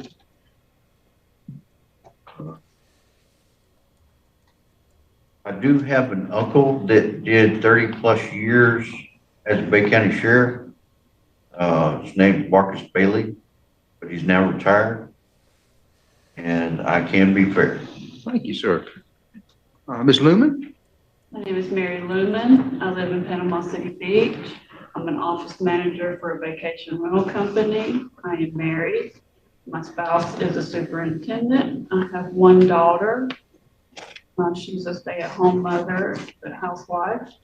No jury service, no lawsuits. Do not know anyone in the courtroom. Have not had any experience with the state attorney's office. And I think I would be able to be fair and impartial. Thank you. I see. Ms. Hagendorfer? My name's Caitlin Hagendorfer. I live in Panama City. I work in sales for retail. Single. I have no children. I have not had prior jury service. I haven't been a part of any lawsuits. I don't know anyone in the courtroom. I don't have any experience with the state attorney's office or a law enforcement agency, and I think I'd be able to be fair. So whenever you're ready. Thank you, Your Honor. Counsel. All right, now they each get to question this fine bunch of jurors. Morning, ladies and gentlemen. As Judge Clark told you, my name is Frank Sullivan, along with my co-counsel, J.P. Ferrer. We represent the people of the state of Florida. I've got just a few questions for you. It shouldn't take too long. We'll start by asking, by show of hands, who remembers what the defendant's charged with while we're here today? Trafficking. Pretty much everybody. So let's start with Ms. Pichel. Pichel, okay. I apologize. Ms. Pichel, what do you think trafficking means when it comes to drugs? Dealing drugs. Dealing drugs? Okay. Let's see, Ms. Patterson, what about you? What do you think? Carrying drugs across, like state lines. Okay. Across state lines. Mr. Tongate, what do you think? Yeah, I think just selling for profit. Selling? Okay. Selling Ms. for profit. Ford, what do you think? Kind of like the combination of what everyone said. Okay. Anybody else have any other ideas? Okay. The short answer is you're kind of all correct. Ms. Ford, it's kind of a combination of all. In the state of Florida, you can commit trafficking by manufacturing drugs, selling drugs, delivering drugs, transporting across state lines, bringing into the state, or possessing drugs. What's important for trafficking purposes is the amount, the weight of the drugs themselves. Does everybody understand that? Okay. In this particular case, I think we're going to be talking about kind of 2 of those prongs, bringing it across state lines into the state, and possession. Does everybody remember what drug we're talking about today? Methamphetamine. So by show of hands, does anybody have any experience with meth? Either know somebody, friend, family, who's, okay. I'm going to kind of circle back to that for those individuals who have raised their hand kind of at the end. But I do want to talk about the trafficking part of it. In the state of Florida, you commit trafficking by... And the video's gone, which is a good time for me to, sounds like they picked a jury. We just didn't catch up. Let me read the affidavit for you. Thank you, Northwest, for this, by the way. This is Bay County Sheriff's Office. The affiant affirms that on the aforementioned stated date, the defendant, Christina Heath, did commit the offense of trafficking in methamphetamine over 400 grams, importation of a controlled substance, and possession of paraphernalia, to wit. On the above listed date, your affiant observed a white in color Lincoln SUV bearing Georgia tags traveling at approximately 70 miles per hour just north of Pigeon Creek on Highway 79, which is a posted 65 mile per hour zone. Your affiant also observed the aforementioned vehicle traveling at approximately 65 miles per hour on a posted 55 mile per hour zone. How long did they follow? Banished from the state of Georgia. Just north of Steelfield Road on Highway 79. At that time, your affiant had Deputy Turk initiate a traffic stop on the vehicle just south of the school drive on Highway 79. Upon making contact with the driver is what it says. Christina Heath and sole occupant of the vehicle, she was all by herself. Deputy Turk had the defendant step out of the vehicle and walk back to his vehicle so he could run her information. That's strange.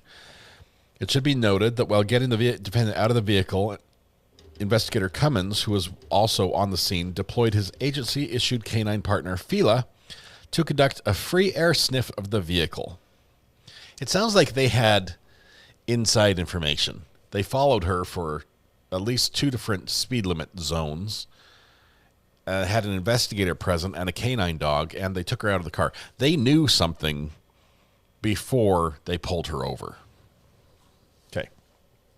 So we got a free air sniff, Fila, of the vehicle. The defendant was then advised for her Miranda rights, which she stated she understood and waived.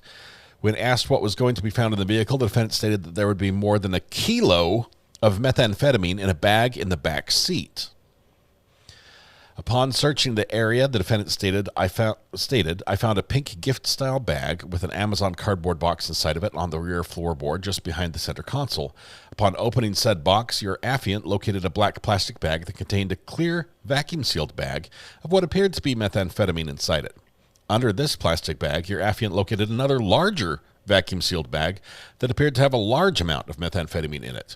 It should be noted that these were later field tested and yielded a positive result for the presence of methamphetamine. The total amount of methamphetamine found inside this cardboard box was approximately 1,286 grams, which exceeds the 4th threshold of trafficking, In front of the Walmart. 400 grams. Let's see, where was I? 400 grams per Florida state statute. And it should be noted that while searching the rest of the vehicle, several other small baggies, plastic baggies, containing a crystal-like substance were found. These baggies were located in the defendant's purse, which was on the front passenger seat, and a lunchbox found in the rear floorboard. It should be noted these were also field tested and yielded a positive result for the presence of methamphetamine. Also in this lunchbox was a digital scale and a glass smoking device with what appeared to be residue in it, and also found was a glass pipe in the driver door panel. That, from my training and experience, is used to inhale methamphetamine. Upon speaking with the defendant post Miranda, she admitted that she obtained the methamphetamine found in the vehicle in Georgia near Atlanta and was planning to bring it to Bay County so it could be sold. It should also be mentioned that inside the vehicle was a small Ruger handgun, also was recovered. At the conclusion of this incident, the defendant was placed under arrest for the above listed charges and transported to Bay County Jail and handed over to jail staff. This offense occurred in Bay County, and the charges they originally booked her under was trafficking methamphetamine over 400 grams, importation of controlled substance, and possession of paraphernalia. So post Miranda admitting purchase for the purpose of sale, I think they've pretty much nailed every element on this one. They might have her, so it doesn't look good. Bags upon bags. Why is she fighting this? Because she doesn't want 15 years, and that's it. She's just hoping that the jury is like, hey, if you arrest her, where am I going to get my meth? I don't know. I don't know what she's hoping, but state minimum mandatory, 15 years. All right, that's Thursday thing, so we might be able to pop in on that and see how that goes. It's going to be a quick trial for sure. It's always fun to see a jury selection, though. Court security from Butler, I think you're excused too if you don't have anybody else. Thank you, Your Honor. Okay. Thanks, guys. Appreciate it. All right, but Greenwood County, let's go back to you, or I think we've just figured out who our jury trial is going to be. Who's that? Judge, if I may. Just a moment, please. Let me get my calendar switched and get back on the docket.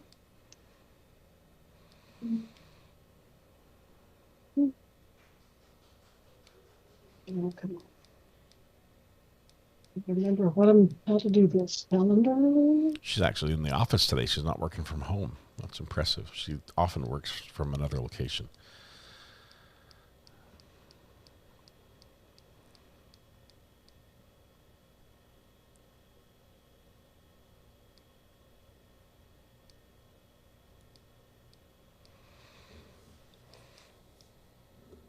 We are back on the record in GW 2026 CR 27, State of Kansas versus Jeremy Ray Austin. All parties appearing as before.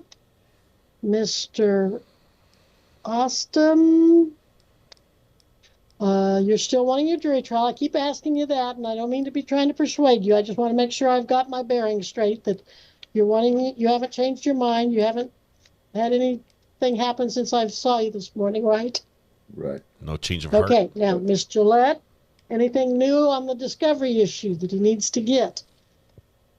No, but I filed an order of dismissal without prejudice due to the victim being missing and us not being able to locate her in Oregon.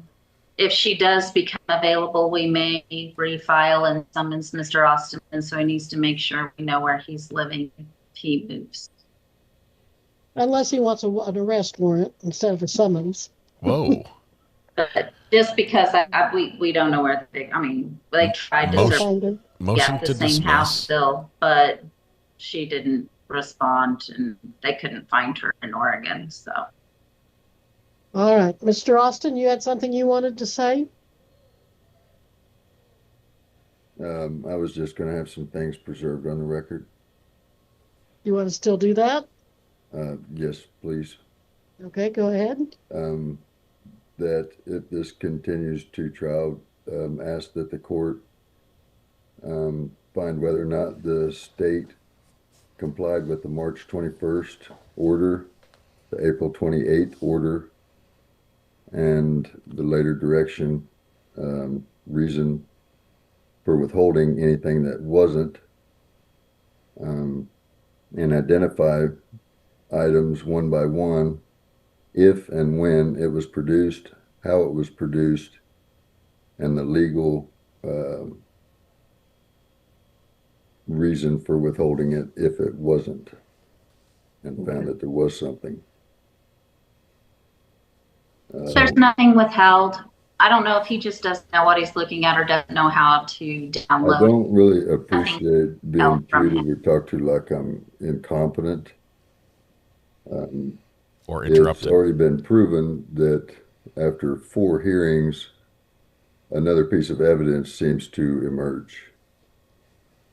There is CAD logs, audit logs, metadata to all this stuff. And all I'm doing is trying to have the burden put back upon the state to prove that she has given it to me. I have no way to prove that she didn't give it to me.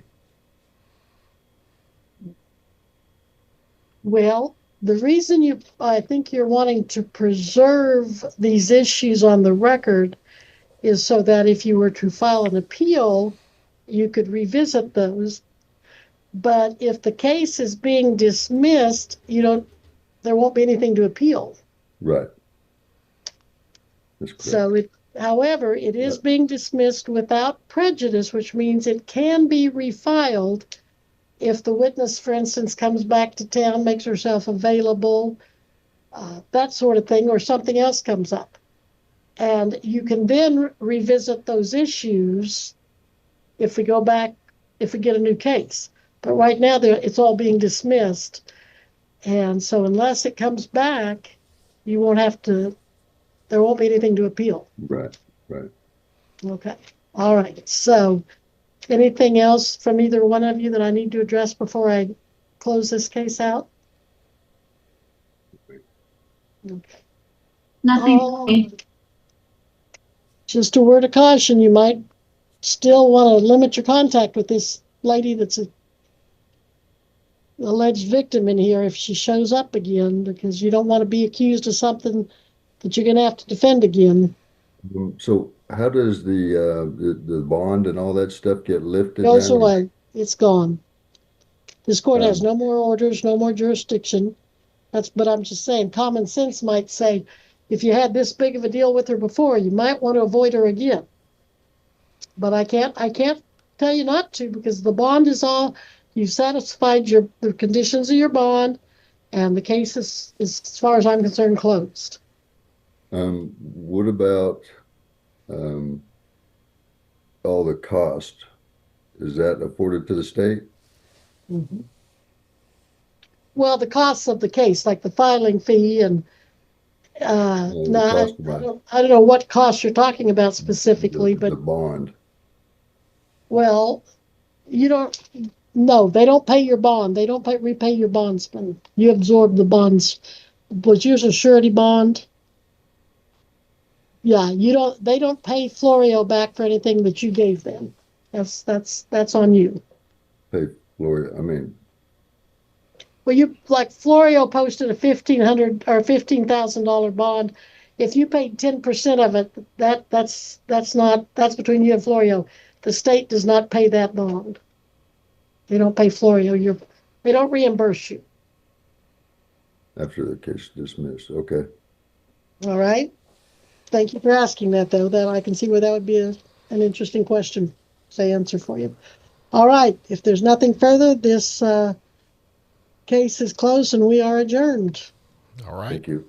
You may go. And Miss Gillette, I think that concludes the Greenwood County docket as well. No jury trials.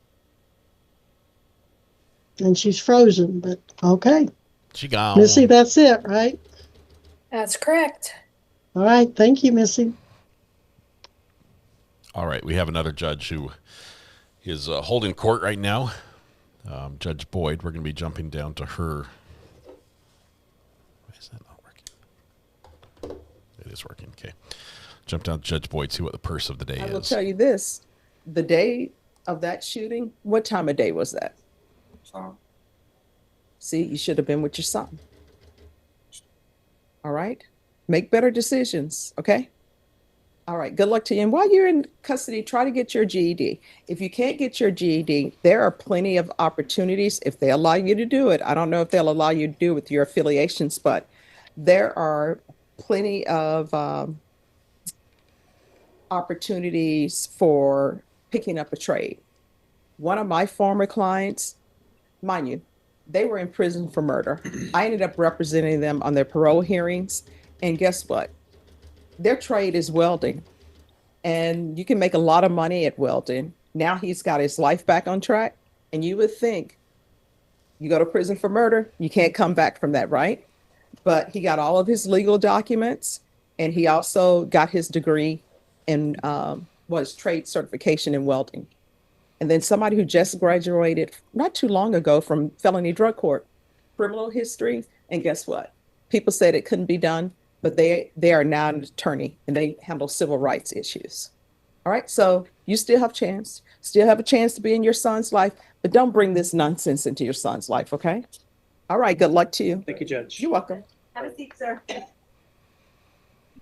Dishing out good advice this morning. Lots of welding. And it'll be in their courtroom, right? Yeah. All right. So you're going to be set in the magistrate's court on August 20th at 2:30. They'll give you, Norma will give you a reset form. Okay. Yeah. And they usually email also. Mm-hmm.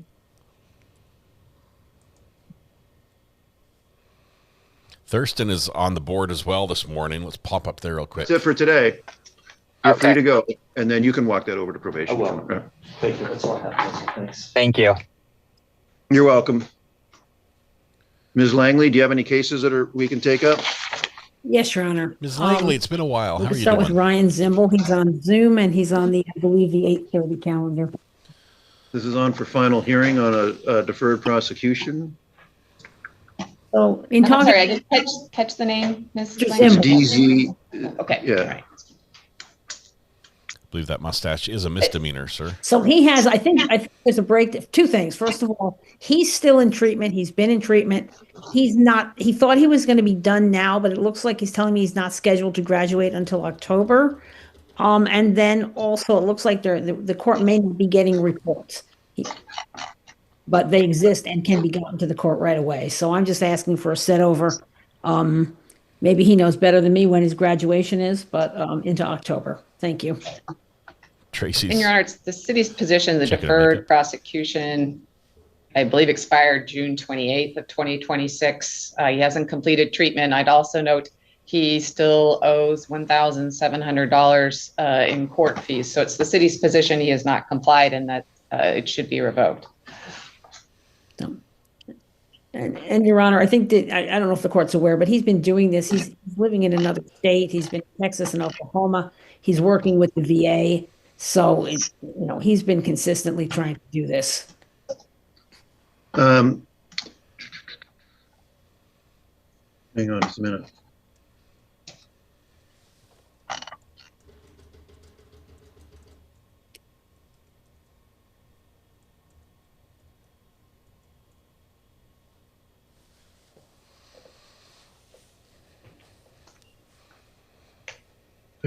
When's he scheduled to graduate?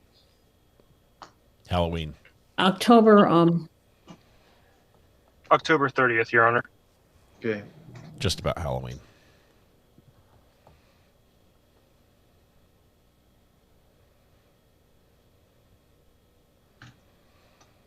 If he's not done, but he's making progress, I think the judge is going to be lenient.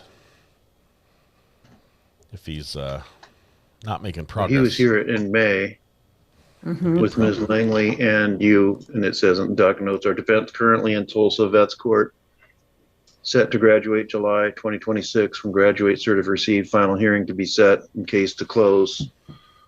So was the idea of revoking the deferred prosecution, was that addressed then? It doesn't seem, and I'm talking to Ms. Eddy, and Am I going over those? I think Judge Wilcox had made a finding he was out of compliance. Yeah, but then Judge, I'm looking at May 18th. When Judge Buckley, in front of Judge Buckley. Pre-FTC was, on April 27th, the pre-FTC set was set. That pre-FTC, apparently that occurred on May 18th. I'm just wondering if that was discussed then, or does anyone remember? If not, what I'd be inclined to do, the city can make a motion, they can go forward with a motion to revoke.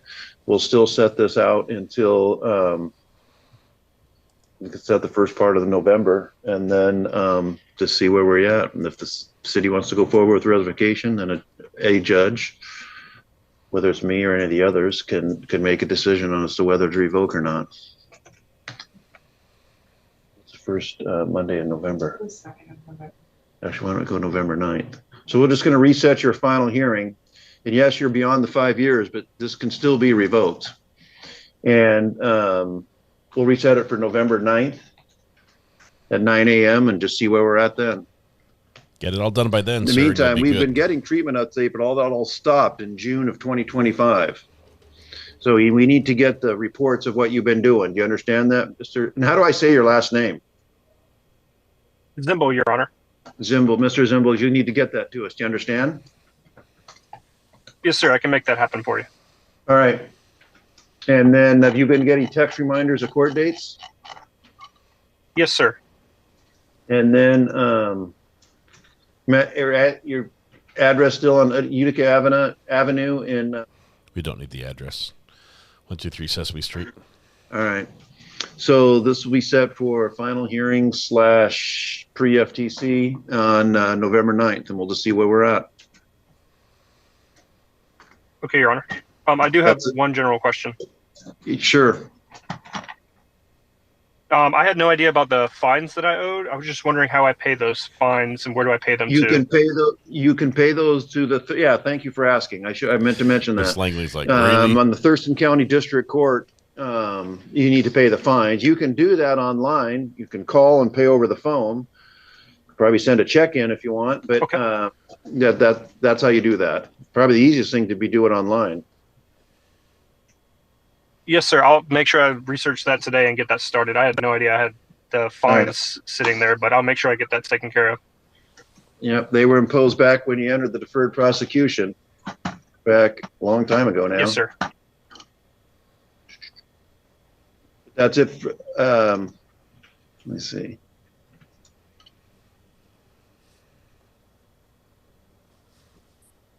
Yeah, that's it for today. You're free to go. We'll see you back Thank you, here in sir. November. Yes, sir.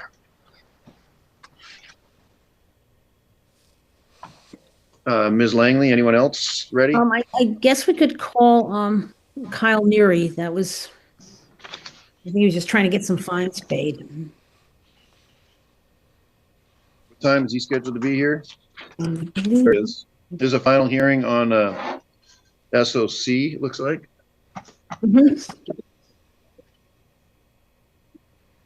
Just noticed Mr. Burnett is in his garage.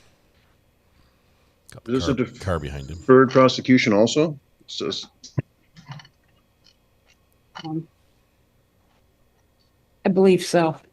Yes, Your Honor, and Tracy has, my like, review, I hands believe as sticking of out of the yesterday, wall. he still had $283 remaining, and that's after the court already reduced him, so he still has not complied No, he paid on August 3rd, which is this today. morning. So, Yeah. okay. She So has he has hands paid and a now. clock sticking out of the wall. That is like creepy.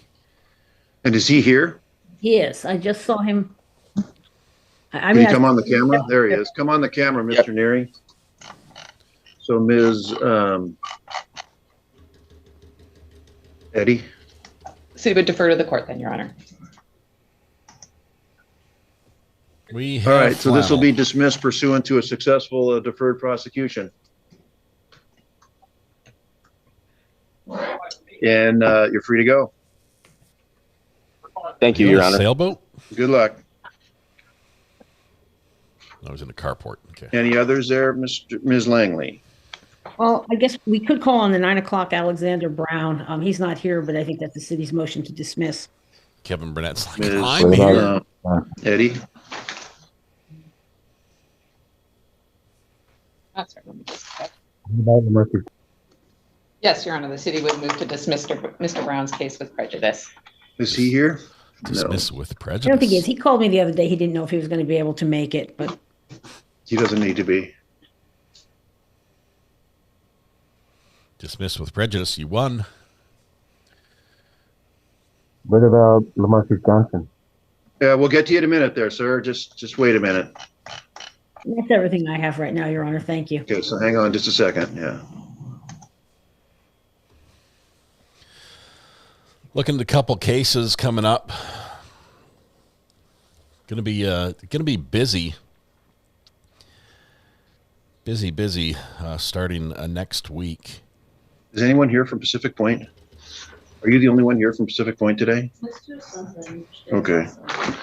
So Lamarcus, Mr. Johnson, your attorney is the office of the Pacific Point Law Group. Someone will be in touch with you and speak with you about your case here in a while. So you're just gonna have to be patient and wait, but someone will be in touch with you. Mr. Anderson, Ryan Anderson, can you come on the Zoom call, please? Yes, good morning, Your Honor. Hi there. What case are you here for? Tracy Ireland. She's on the Zoom too.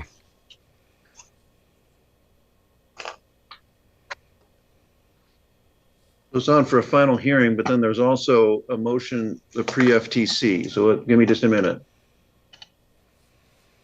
The judge. Your Honor, the city's going to move to dismiss both cases with prejudice. Yay! You win, Tracy. So, why is the city dismissing with prejudice? Good, my computer's being slow here. Hang on just a second.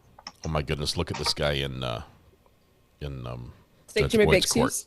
He Did like you wore a review the waiver tux. and stipulations with? Sorry, that's it. He wore a tux to court. Again, did you understand? You have a right to I only jury see trial. one case. Yeah, I misspoke. There's one, because there were. All right, so Mr. Anderson, Ms. Ireland, I see you both on the Zoom call. Pursuant to the city's motion, this case will be dismissed. Doesn't look like there's a no contact order, so that'll be it. You both are free to go. You can get a copy of the dismissal order off the district court website. Thank you. Have a good day. Thank you. You too. You're free to go there, ma'am. It's not a tux. It's just a three-piece suit with a vest Good and luck. everything. Thank you. And bow tie. But he's got flair. His client showed up in a flannel shirt. Mr. Phelan, who are you here for? Good morning, Your Honor. I'm here for Mr. Swan. Looks like he's in court. He's walking up now. You can take a seat there. Appreciate that. I wanted to be there, but I'm at a hearing here at FJC. Your Honor, Mr. Swan's case, Mr. Swan has obtained a new chemical dependency evaluation. We had one done before, but the city was concerned that there was no collaterals, that the treatment provider didn't have an opportunity to review the police reports and the discovery. We've since rectified that. They've reviewed the police report and they've revised their evaluation. We've shared that with the with the city. Also, he's been attending his treatment as well, so we've shared that recently. I'm asking for a continuance in this case, or actually a set over to the next hearing. That'll give me an opportunity to meet with the city and see if we could potentially resolve this matter. It's on for a confirmation right now. Yeah, Your Honor, we're going to ask then to enter a continuance. Is there a waiver on file? Oh, there is. No. Hang on, or wait a minute. Maybe you just did that. Give me a minute.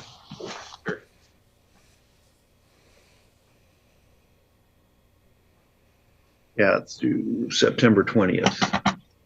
What's trial set? It's a speedy trial waiver.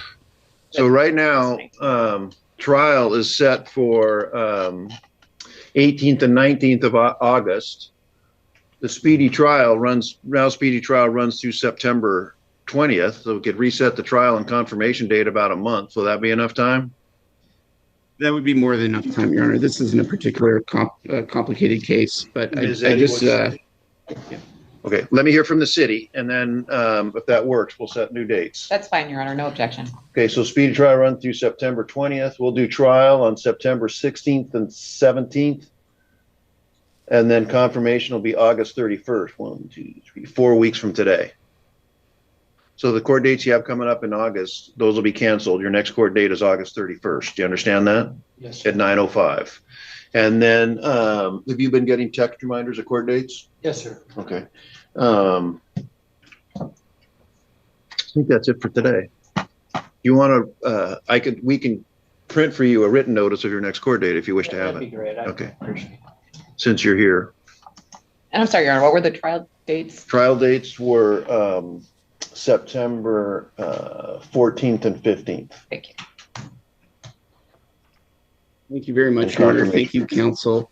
And speedy trial. Brian, I'm sorry. Go ahead. What I'm just going to tell you, I'm Mr. just saying- Phelan, we're just going to print the notice and send him on his way, but go ahead. Perfect. Oh, thank you. I was just thanking the court and counsel. And Brian, I'm going to give you a call to get an update from you a little bit later this morning, okay? All right, thanks, sir. All right. Well, thank you, Your Honor. You're welcome. You're free to go.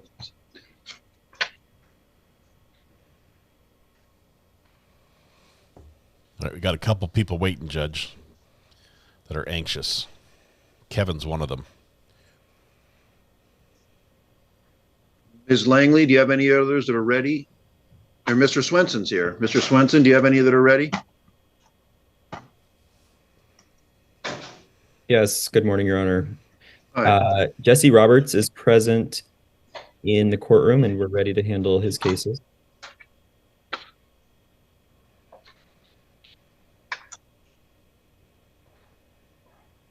Okay, so he's on for trial confirmation on malicious mischief and violation of a protection order. And then he's also on arraignment on a new violation of a protection order. That's right, Your Honor. So we need to arraign him today. Ms. Garisco did go over the new charge and his constitutional rights with him. I spoke with him as well. He doesn't have any questions for the court today. Defense would ask to enter a plea of not guilty, ask that my office be appointed to represent him in the new charge. And there is a stipulation to probable cause for the purpose of today's hearing only.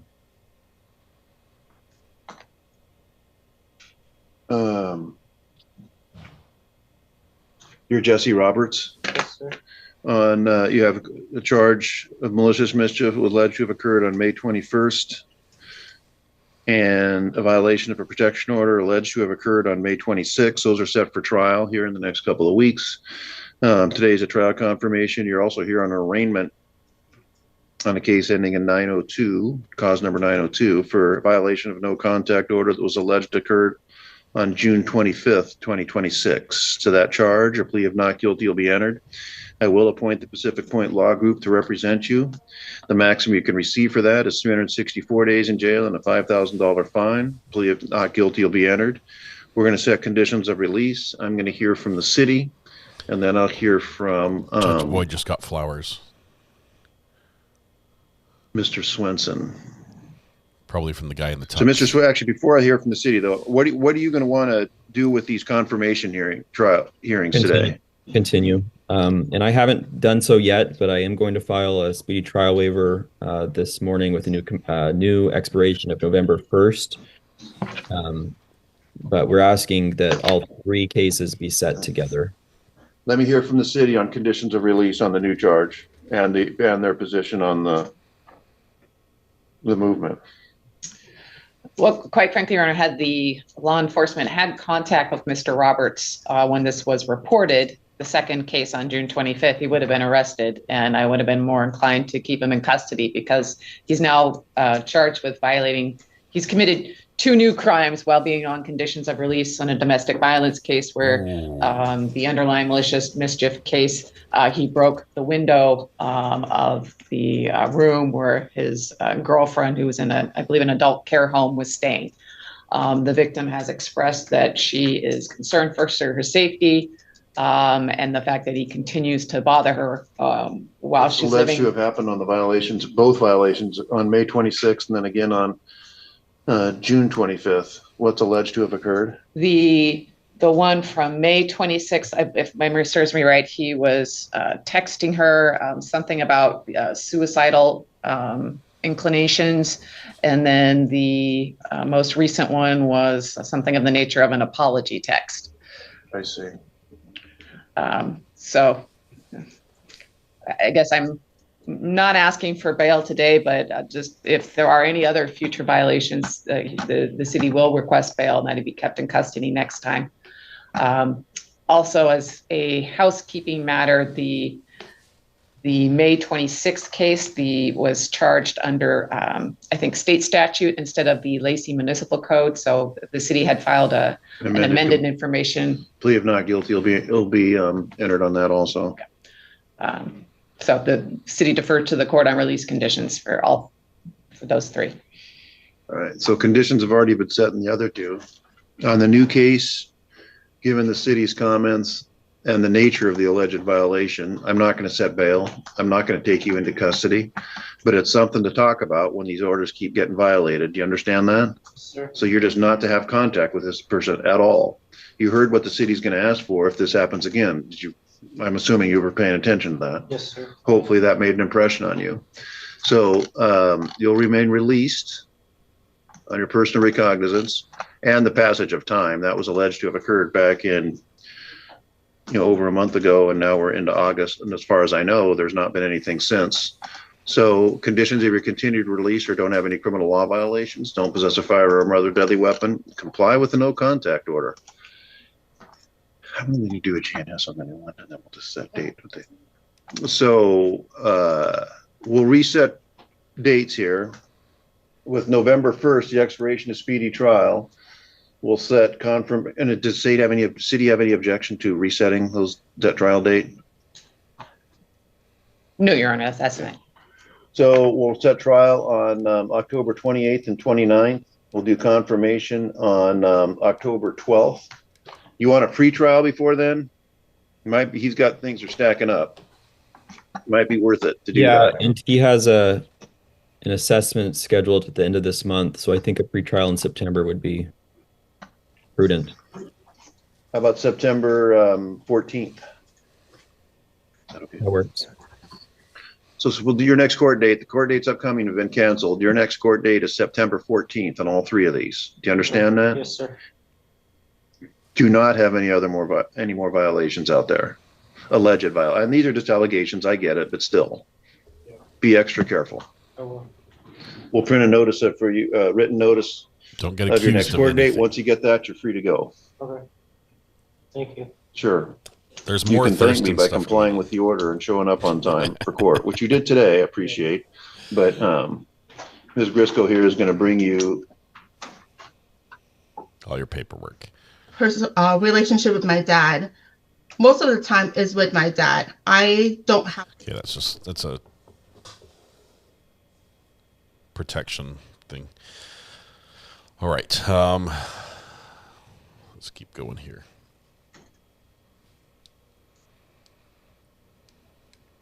Thurston's busy today.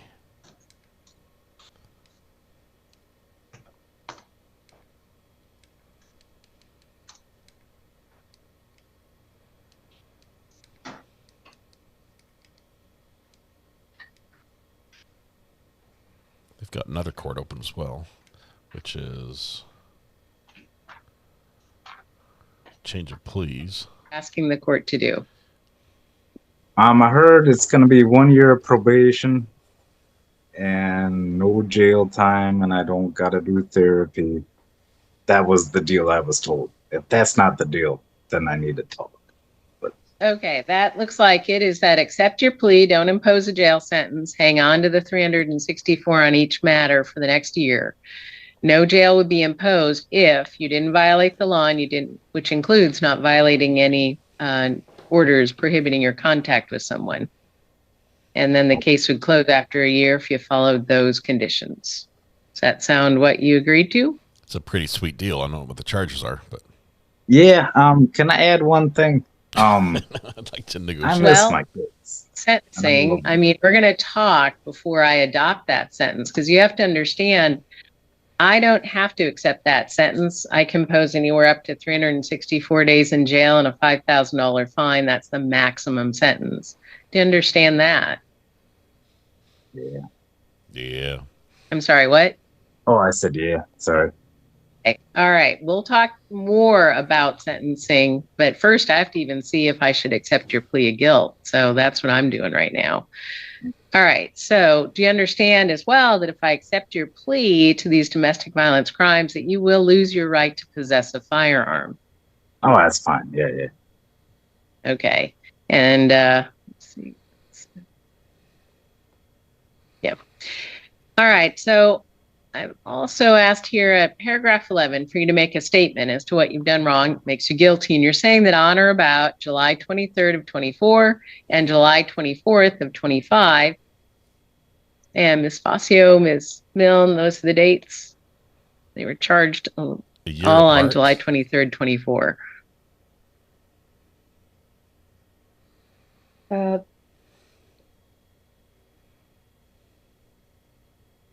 July 23rd, 2024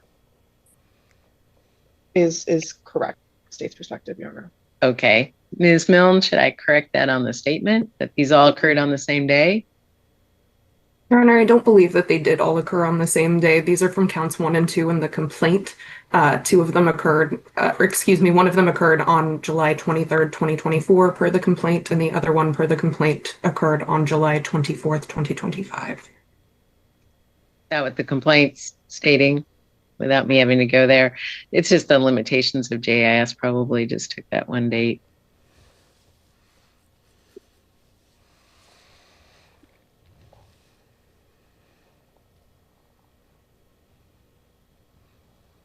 There's a guy yawning back there in the chairs. It's a Holiday Inn court where you can get a clean, comfortable room and free continental breakfasts along with your court date.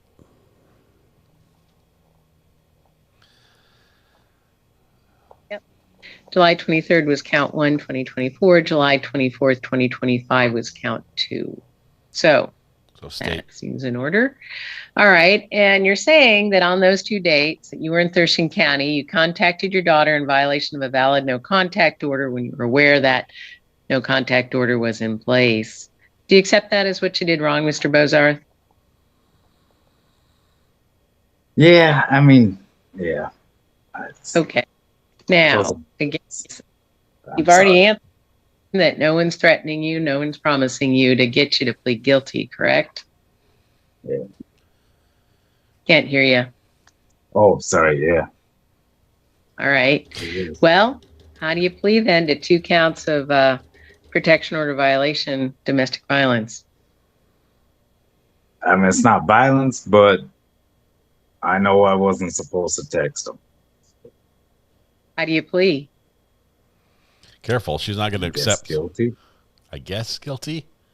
You ready to enter that plea today? It's not a game, sir. She's going to call this off. Like, all this is so confusing to me. But yeah, I mean, I'll do it. Yes. Like, guilty. My bad. I need to know what you're doing here, and you're doing it voluntarily and intelligently. So what questions do you have about pleading guilty? Not necessarily the sentence, but about pleading guilty. What questions come to mind? I'm so sorry. I don't mean to make this complicated. The whole restraining order was like not valid. And I proved it time and time and again. Yeah, we're not going to accept this plea. Like, I've been in court for years. Yeah, no, it's so important. Lots of reasons to plead guilty, and you can disagree with just like that, but you can also decide to plead guilty, as you've said earlier, to be done with things. I mean, I'll plead guilty to get done with it. Like, pardon? So. Pardon? I'll plead Oh, I guilty said to I'll get done plead with guilty to be done with it. Knowing that you're admitting to having violated those 2, or those you violated the order twice, and it is a domestic violence crime. You know that, and we've gone through that. So, yeah. Okay. So, shall I accept your plea of guilt today or not? I mean, if you could, yeah. Can't hear you. I'm sorry. I talk low and I got a terrible accent. Yeah, I mean, I'll plead guilty. I just want to be done with this. Okay, and that's a fair reason. All right, then I will accept your plea, and I will find that it's clear you know what you're doing, that you're doing this intelligently and voluntarily. And then statement supports this, and we'll move on to sentencing. And like I said, I'm going to hear from the lawyers, and I will turn back to you as well about the sentence here. Let me first finish up here. And I'm sorry for being annoying. It's just a lot. No, it is. It's an important. That's why I keep asking questions, to make sure that this is where we're headed. All right. So let me first turn to the prosecuting attorney, Ms. Fazio. Anything to add here? Your Honor, the state just asked that the court follow the agreed recommendation. All right. So I'm going to need you to amend this judgment and sentence so I can dismiss the 2 other counts. So you're dismissing counts 3 and 4 now. Yes, the state wish to dismiss counts 3 and 4 pursuant to this plea. Okay. And then let me turn to Ms. Milne. You're muted, Ms. Milne. My apologies, Your Honor. We would also ask that you follow the agreed upon recommendation. This was well negotiated between myself and Attorney Fazio. Okay. Anything else you want to add, Mr. Bozarth, about the sentence recommendation? So it's just probation, right? It's what we talked about. The recommendation is from the lawyers that you don't serve a jail sentence, that you don't violate the law, which includes not violating orders restricting your contact with anyone. Okay. Yeah. But can you guys, and I'm sorry for asking, I know you guys are being kind to me, but can like CPS go check on my kids every now and then and make sure they're okay? Like, This court doesn't have any authority there. That's the Superior Court and CPS. I don't have any authority over your children. I got you. All right. Okay. Yeah. I'll be good. I promise. So, Well, all right. I'm gonna go along with this. Wow.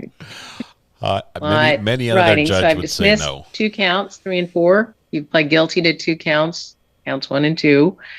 No jail time at this stage. I expect that there shouldn't be any, and that's up to you entirely. Don't violate any orders that contact someone, and don't violate the law. Okay. And then in a year, we should be able to close this matter without any further jail time imposed. That's the plan. Okay.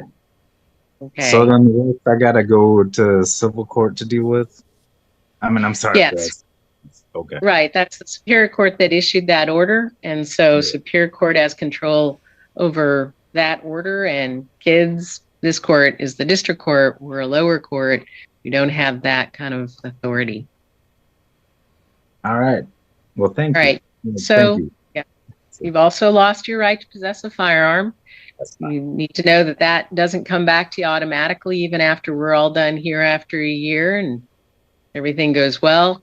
You still have to apply to the Superior Court and ask them if you can have that right back. It doesn't come back automatically. And if you do possess a firearm in violation of the order, you could be prosecuted for that. So don't possess a firearm. No, that's fine. Yeah, I don't care. Prostituted or prosecute? I'm All pretty sure right. she meant prosecuted. Any questions come to mind? Just my whole life. No, I can't answer. Ms. Milne, your habit, are you going to be wrapping around with your client later, or? Yes, I am, Your Honor. Okay, so you'll talk to Ms. Milne. Any questions come to mind, talk to her, but I think you understand pretty fully. Yeah. Violate the law. Oh, yeah. I jaywalk sometimes, but. Well, I can remember. All right, so. He's going to talk himself into that's prison. it for today, unless you have any other questions. Nah, I'm good. Okay. Well, have a good rest of the day.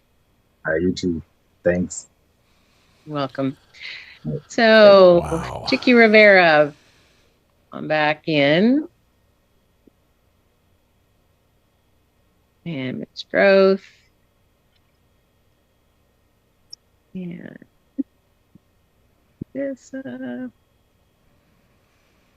right, so Ms. Rivera. And so you had some time to talk.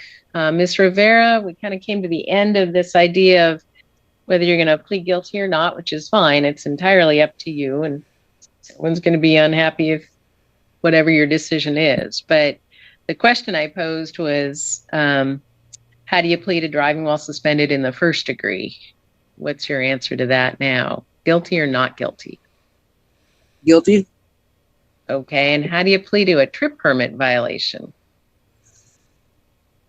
I'm guilty. I mean, I was driving and the trip permit wasn't good. I guess. I mean, I don't know. I just bought the vehicle, and I didn't know that trip permit was even like that when I was like that. Are you ready to plead guilty to both counts? It sounds like. Is that right? Yep.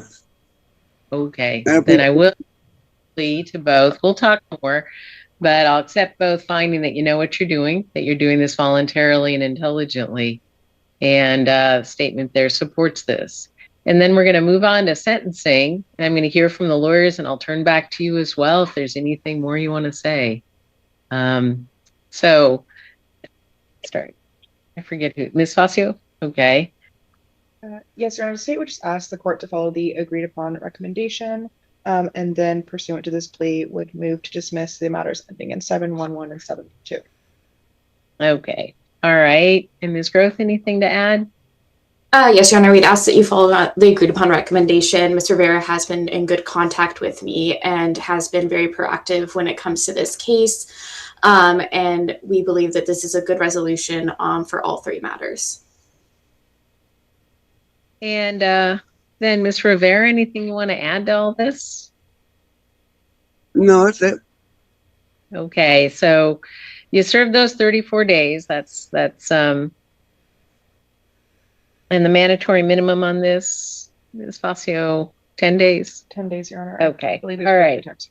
So you served your mandatory minimum on the driving while suspended first, 34 days credit, so no further jail time to serve, and you just stay law abiding. And that, of course, includes everything that DOL requires of you. Okay. Don't drive in violation of the law or in violation of DOL regulations. And then after 2 years, we'll close this case without any further jail if you don't violate the law in DOL. That makes sense? Yeah, it makes sense. Okay. All right. So, Ms. Groth, anything more for your client?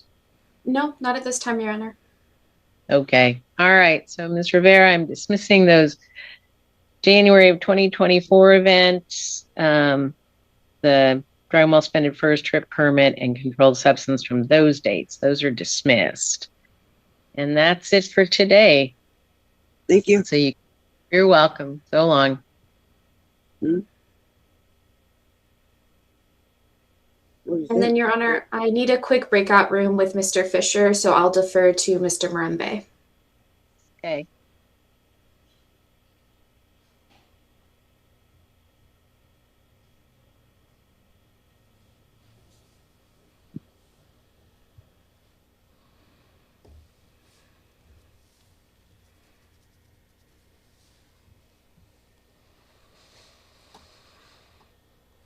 So a couple trials coming up.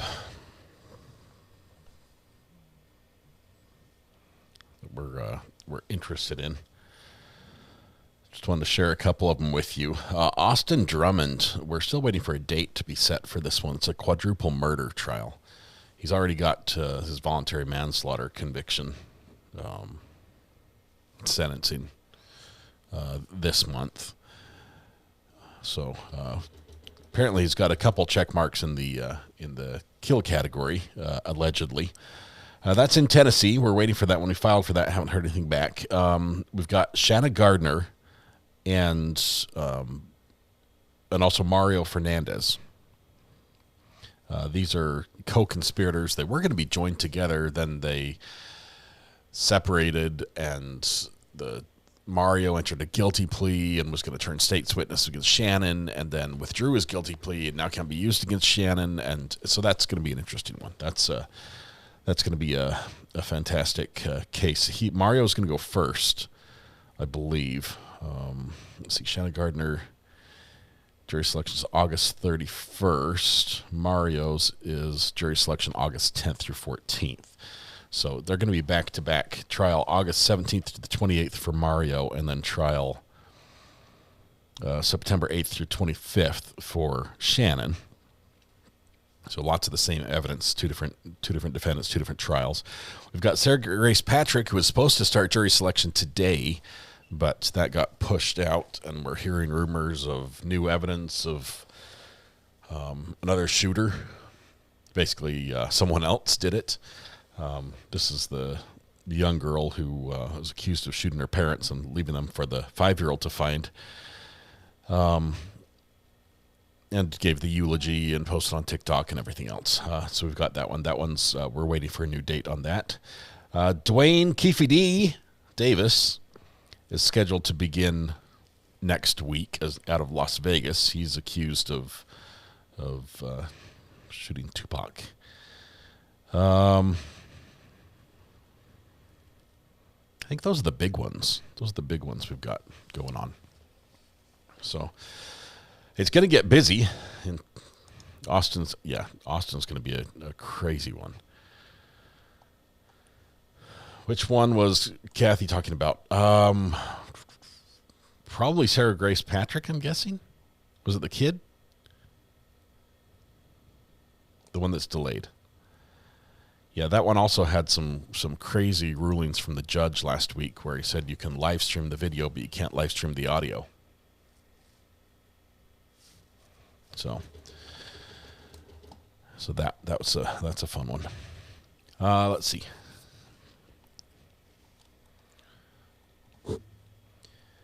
Anything else on the rundown?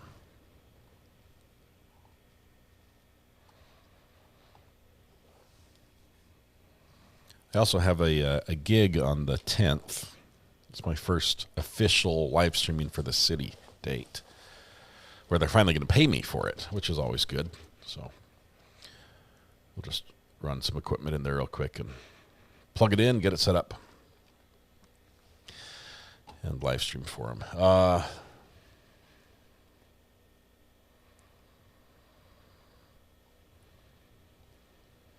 Let's see, anything else? Judge McBurney contempt hearing from this morning was good. Let's take a quick peek.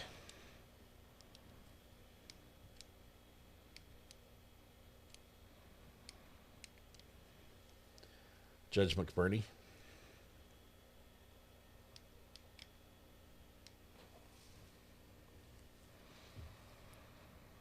Let's see.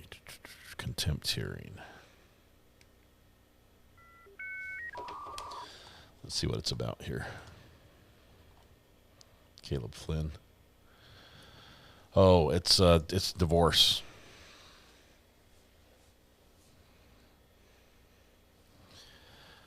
I can get in here, so. McBurney's only divorced now, so we try not to go to family law stuff. As interesting and juicy as it is, I'm going to skip on that one. Let's see. If Tupac is really dead, he released a lot of albums since he died. Well, you can digitize somebody and plug them into AI, and they'll live forever. You've been wanting to rewatch the Melody Ferris trial, the burn pile murder? That was a good one. December, I vote Jennifer Gledfill, Utah wife, husband's body, still missing. Don't know much about that one. We're like perpetual pool media in all the Utah cases, so let us know if you hear something.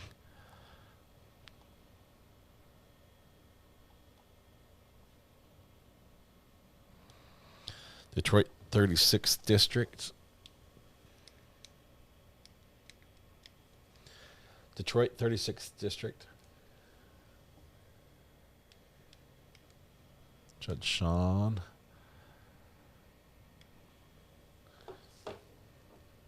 He's a cool guy. He's the one we had a pantsless officer in. That was funny. That was a bingo moment.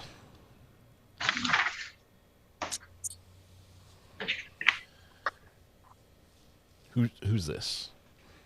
All right, good morning, everyone. I'm going to do the best I can to get you out as fast and efficiently as possible, and I'm going to try to get you out in the order that you came in. Are we ready, Ms. Williams-Law? Yes, Your Honor.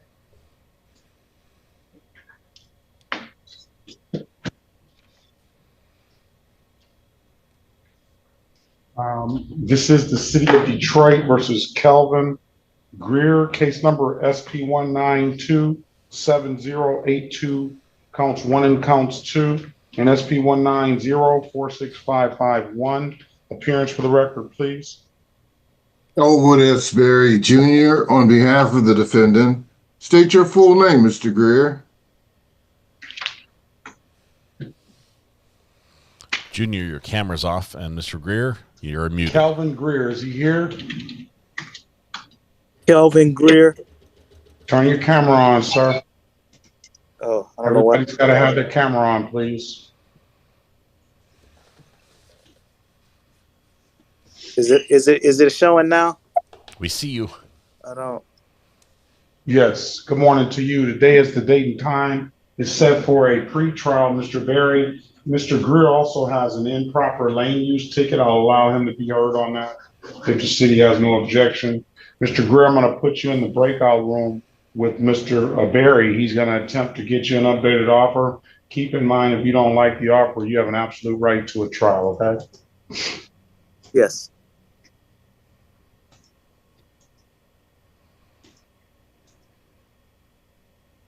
Join the room. Let us know what you want to do when you come out.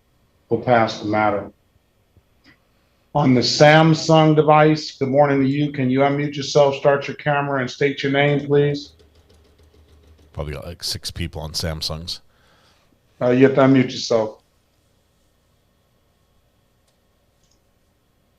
La persona por el dispositivo Samsung necesita prender el micrófono.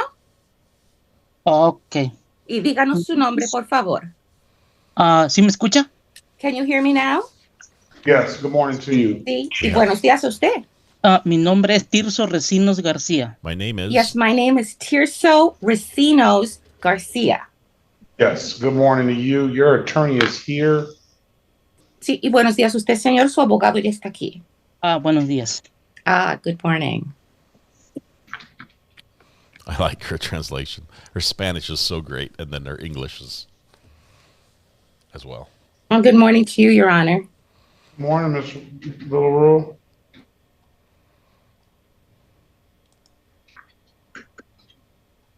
Well, we can do this now. Ms. Villarreal, good morning to you. Can you state your name for the record, please? Yes, Your Honor. Evelyn Villarreal, Certified Court Interpreter, C3822. Can you raise your right hand, please? Yes, sir. Do you solemnly swear or affirm that you'll truly, accurately, and impartially interpret in the manner now before the court and not divulge confidential communication, so help you God? Yes, I do, Your Honor. And do you swear or affirm that to the best of your ability you'll interpret from English to Spanish and Spanish to English? Yes, I do, Your Honor. Okay. Ms. Villarreal, can you, Ms. Rosa Maria Gutierrez Chavez, that's case number Z7955451. And her name is Rosa Maria Gutierrez Chavez. Okay. Can you let her know that that case is closed out? The Z7955451. Very good. Hola y buenos días a la señora Gutiérrez Chávez. Buenos días. Good morning. Señora, el juez quiere que le deje saber que este caso, el caso que comienza con Z7955451, ya se cerró. Entonces, me mandaron a mí la corte hoy. ¿Ya está cerrado? But this was sent to me indicating that I had a court date today. Are you saying that my case is closed? Ask her to read me the case number again that she has in front of her, please. Por favor, léanos el número del caso que usted tiene en la tarjetita. Es Z79555451. It's Z7955451. Morning, Judge. Morning, Judge. Mr. Trayvon Green is our in-person. That case is closed out on August the 6th, 2025, last year. Ese caso se cerró ya el 6 de agosto del 2025, el año pasado. Ok, está muy bien. Okay, that's very good. All right, if there's nothing further, ma'am, have a very good rest of your day and best of luck to you. Y si no tiene algo que agregar, señora, le deseamos muy buen día y buena suerte a usted. Muchas gracias, es todo. Thank you very much. That's all. Thank you. Gracias. He's under 835. Trayvon Lamar. Good morning, Your Honor. Good morning, everyone. Good morning. Good morning. Good morning.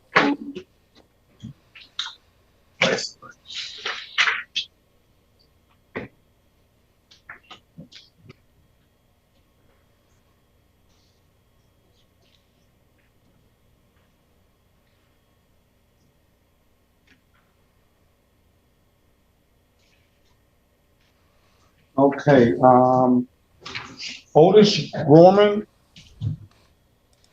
Meg Osborne, 36 months on the jury. Otis OG. Gorman, so I don't know. Here we go. Congratulations. Otis Gorman. Yeah, the afternoon. Yeah. Is Otis Gorman here? She's one of the best translators we see.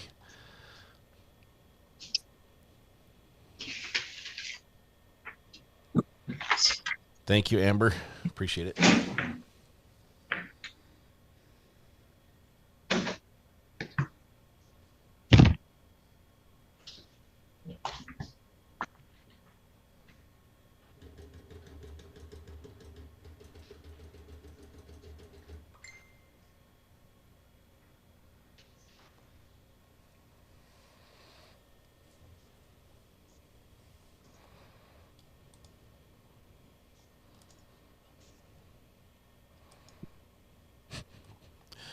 Meg, that just looks good.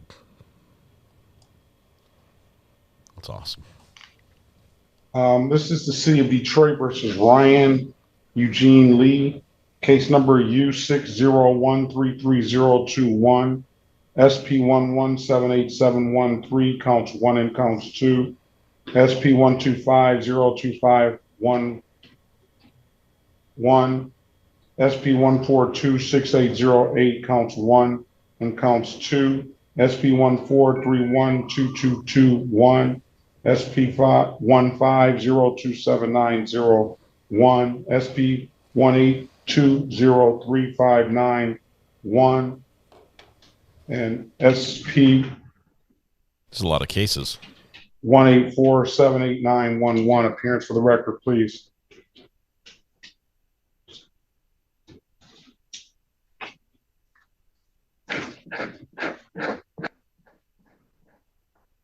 Ms. Harris.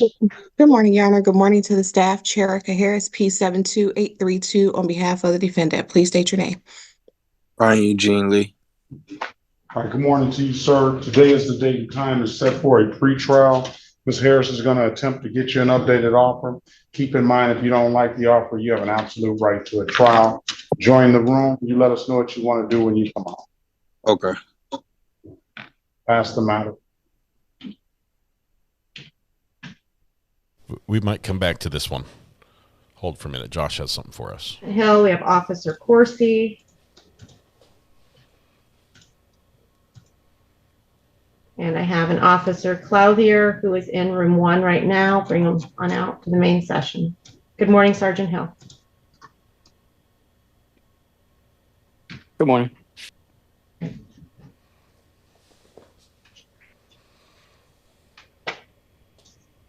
All right.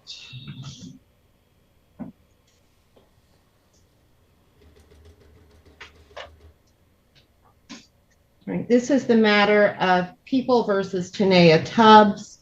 We are dealing with tickets numbered P1591772, containing 2 counts, disobeying the lawful order of a police officer and disorderly conduct. We then have ticket number P1591558. 3 counts there: driving while license suspended, driving an unregistered or untitled vehicle, and no insurance misdemeanor. I will note for the record that we also have in the name of Tanea Tubbs 2 other tickets, P1850104 and P1850071. Those tickets having been issued on a different date than the cases we've been dealing with, which the court read off first. We are here today solely for purpose of dealing with the first 2 tickets, containing, again, those charges of disobeying lawful order of a police officer, disorderly conduct, driving while license suspended, driving unregistered, and no insurance, which the ticket claims to have occurred on June 8th of 2024 in the area of Finkel and Chapel. We're here today for purposes of a motion hearing. This sounds like soft sit. Ms. Tubbs has submitted what the court has taken as a motion, which was quite convoluted, challenging the court's jurisdiction and also challenging, it appears, the probable cause for her arrest on that date. The court treated it as a motion. Attorney Horn did file a response. Thank you, Attorney Horn, for trying to make sense of what was filed. It was not easy. So I do appreciate you taking the time to try to do that and address it so that we can afford people their full rights. And we'll go ahead and proceed today. I am noting for the record that Ms. Tubbs is not here. There have been a number of delays in this case, mostly attributable to Ms. Tubbs. And we are now having this motion hearing today based upon the motions that she filed. Her appearance this was properly noticed. We sent mail almost 2 weeks ago to the last address so that she would know that we were proceeding this way today. There were also telephone conversations, I believe, with Ms. Tubbs when this was set. All right. So the court has received motions and briefs. The only video evidence that the court will consider, the parties all viewed together in this matter. I will note from the outset that Ms. Tubbs did place some objection that the videos were incomplete and did not capture her first interactions with the police. However, no proffer was made there and no motion to compel was filed. Ms. Tubbs has insisted upon representing herself. The court will, however, limit its decision in terms of what court will limit what it considers in terms of video evidence to what was presented and what all parties viewed together. All right, Attorney Horn, your appearance, please. Tamika Horn on behalf of the City of Detroit, P70303. Sergeant Hill, would you please state your name and badge number for the record? S1076. Sergeant William Hill, badge S1042. 42, close. Detroit Police Department. Officer. Okay, thank you. Officer Clothier, please state your name and badge number. Hello, Officer Clothier, badge 574. Thank you. Thank you. And Officer Corsi, would you please state your name and badge number? Officer Corsi, badge 5063. We have a hoodie. And for the record, Your Honor, we did have another officer that was involved in this incident. He did check in today, but it's my understanding he is in jury trial in another courtroom, so he wasn't available. He may not be available right now to come back. I did reach out to him, and that would be Officer Joshua Denard. Okay, thank you. So as part of this hearing, the court is viewing video evidence. And so I thank the officers for being here so that we can authenticate that evidence and it can be admitted. We did watch it previously together before, but it's not been admitted into evidence. So as long as we're not using that video, I don't know that we need that particular officer here. And, you know, we're not evaluating the officers because often on what we're seeing from the officers may be their car cam or body cam picking up another officer's interactions. What we're really doing is having the officers authenticate that video today so that we can get those into evidence, and then you can use admit any other evidence you wish to solicit. All right, we'll go ahead and get started. I will say, you know, that we are solely limiting our consideration of the kind of substantive issues versus procedural jurisdiction issues, the substantive issues to whether or not there was probable cause for the arrest. And so while the videos can be lengthy, we are really only considering the portions leading up to the time of arrest. And so as you play those, Attorney Horn, please limit them to the time when Ms. Horn was taken physically into custody. That's pretty obvious from the videos when that physical custody originated. All right.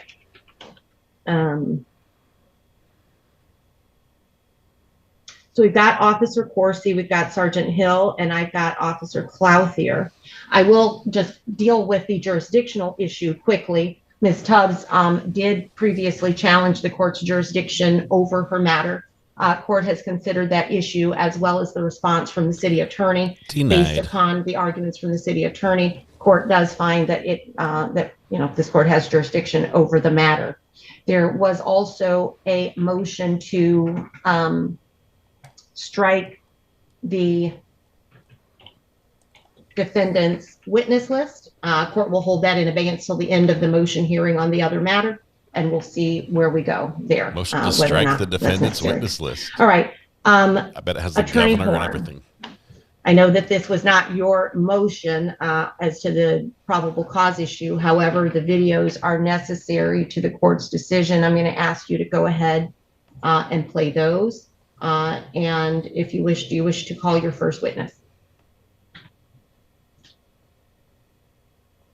I'm sorry, this is a motion hearing. We're also treating as an evidentiary hearing. Your officers are here. Do you wish to call any of the officers as a witness, Attorney Horn, for admission of video evidence or anything else?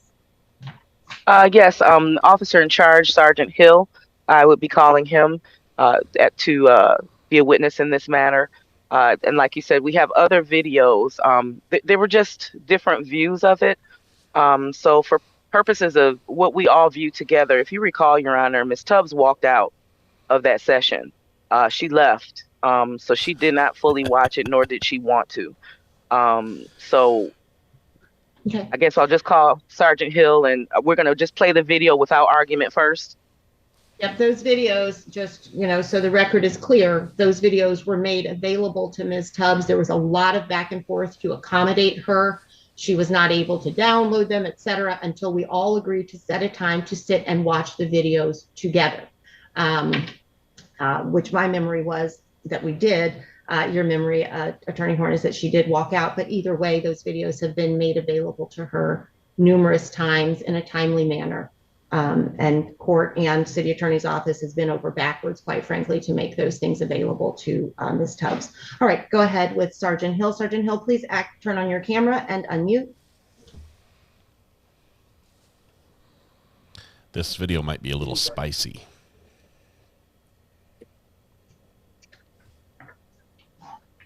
Okay, and Your Honor, I'm going to share the video. I'm hoping that, oh yeah, sound can be shared. I forgot. It doesn't have to just be watch guard. Can you all see this? Sergeant Hill, state your name, badge number for the record, please. 1042. Sergeant William Hill, badge S1042. Thank you. Please raise your right hand and swear or affirm that everything you're going to tell the court today is the truth. Yes, Your Honor. Thank you. All right. Roll tape. Attorney Horn. Okay. Yes, Your Honor. And Officer Hill, does this is this your body worn cam based on what you use in your normal course of business? Yes. Okay. And this is a accurate and fair representation, at least in the still pic, from June the 8th, 2024, which is the date of this incident. See what the computer says? Yes. Small build, normal teeth, medium straight hairstyle. Thank you, officer. Normal teeth. Oh, we're riding shotgun today.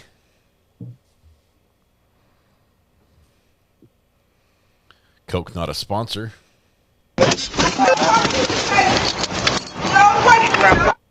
And is this what you were approaching here?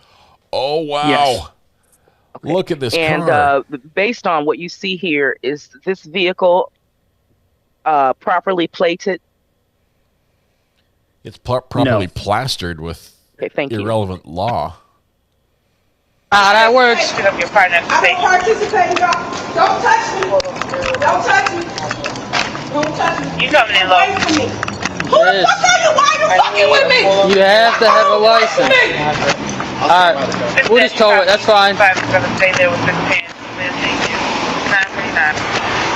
We're just gonna tow your vehicle, miss. We found Miss Tubbs. We are. You have to have a plate. Away from me. Y'all see him fucking harassing me. Here we go again. Are you gonna come back? Here we go again. Here we go again. They harassing me. Hold on. Okay. Do you wanna read me that, VIN? Yeah.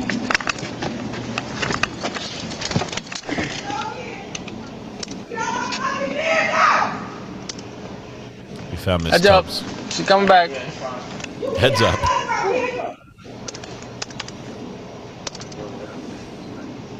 Watch your back. Watch your back. 7 out of your 7. Vehicle's being impounded. Sorry. Listen to me. Right. You clicked pause, ma'am. So I'm sorry, Sergeant Hill. Who is the officer standing here? That is Officer Corsi. Okay, and is he present today? Yes. Okay, thank you. Treason is a motherfucker. Treason is a motherfucker. Why are you in my vehicle? Because it's being impounded, miss. Why are you in my vehicle? Because it's being impounded. It's an inventory search. Yes, it is. Yes, it is. One more question, just quickly. Why were you preparing to impound the vehicle? Due to the vehicle not having a proper plate on it, which means it was not registered with state of Michigan. Okay. And did you discover that upon further investigation as well? Yes. Okay. And is the system that you use to confirm whether this vehicle was properly plated, what is the name of that system? It is Talon, or Lean Law Enforcement Information Network. Okay, thank you. Kids gotta be in here. Okay, it's being impounded. Get the fuck away from me, bro. Get the fuck away from me. The name of mighty Yahuwah. Get away from my car. In Yahuwah's name. Move. Radio release. 9:55. Radio, be advised, we're going to have 9 people waiting on every text. Watch out.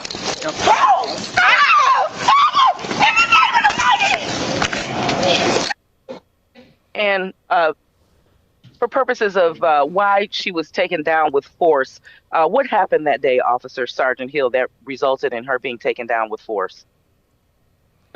She kept approaching officers on scene. She was trying to push Officer Denard, getting very close to him as she was already told to step away from us. Okay, thank you. Hold on. Arrested me. Who are you? There. I got straight arm. My kids. All right. Roll pressure. Yep. Mother, Father. Arm. Mother, Father. Holy Spirit. Oh, my kids. My kids don't help me. I don't know what's happening. All right, you calm? We're going to stand you up. Handcuff me. I am Chief Tanea. Ma'am, are you calm? Call your supervisor. Call your supervisor. Are you calm? I'm calm. I've been calm. You fucking with me. Fuck is wrong with you? Are you ready to stand up? Yes. Okay, here's what we're going to do. You're going to roll over toward me. That'll be your... Oh, God, go fuck y'all up. Come on. That'll be your left side. Tuck your leg. God about to fuck y'all up. God about to fuck y'all up. Ready? My father about to fuck you up. 3, 2, 1. My father about to fuck you up. Oh, let me call my kids, please. They're at home. I have to call my kids. I am a whole team out here. Okay. Go get my information. At this time, you're under arrest. Stop. I am not. Who am I? Who am I? Somebody don't even know. Can you roll supervisor to my location and then roll a scout car to check on Pickles as well? I do not participate. I am Chief Tanea. Bring your supervisor now. Now. I do not participate. Unhandcuff me now. I do not. Radio calling 670. Unhandcuff. Yeah, 70 radio. 70, you're assistant needed by 632 at 21525 Pinkville. They are on a traffic stop requesting this.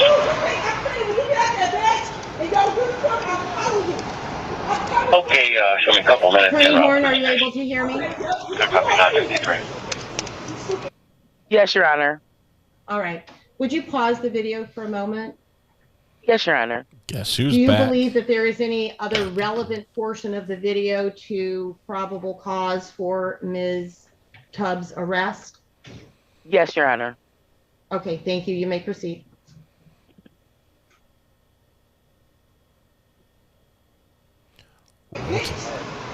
That's good. Yep. Give me the supervisor. I got my lawyer. So you know it's 616 out there. Unhandcuff me. Unhandcuff me now. Get out my purse. I have not gave you permission to go in my fucking purse. I have not gave you permission. I'll make a version of supervisor. I have not gave you permission to go in my purse. I don't need your permission. Yes, the fuck you do, bitch. Get out my fucking purse. I don't need Get out my purse. Oh.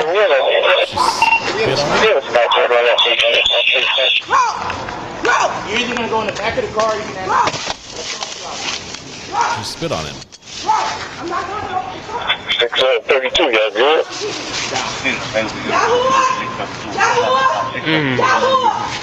Yahuwah, I am not state property. You don't read that? You read that? I do not participate. Get over there, Sorry, Eagle. No weapon for to get your passport. 632. Let go. I need a cage to go as well. Alright, 9 to that's me spitting. I have a use force. Remove these handcuffs. Yeah, but she's spitting on me. Yeah. Bro, remove $6,700. Is that unit secure there, that 32 unit? Bro, remove these handcuffs. Bro, y'all so funny with this shit right now. I'm laughing right now. You saw my fucking fingers? Oh,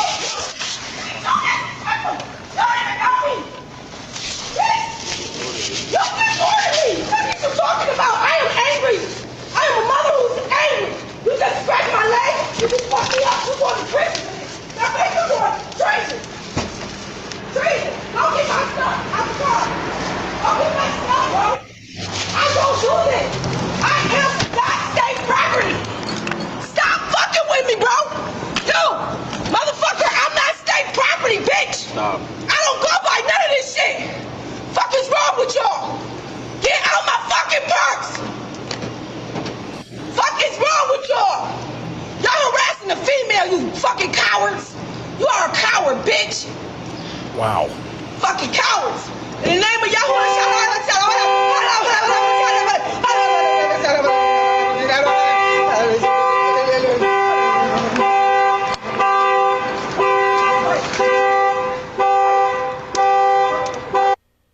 Okay, Your Honor, I can speed up the play. There's something that I would like for the court to see at the 32-minute mark, where a gun was recovered.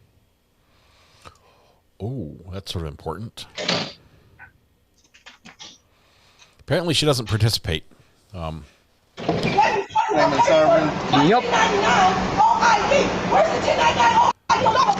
Chipmunk style. She's going to go to the sidewalk. Where's my... Done after that. Now she's spitting spit all over me. I used to hand it back to the towel. Wipe it all off. I got it. You got keys? They're probably in her purse. He's coming. She spit all over me, bro.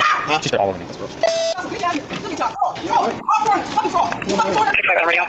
You're going here. If it's does that 193, you pull over and I'm going to be heading back to pick my partner.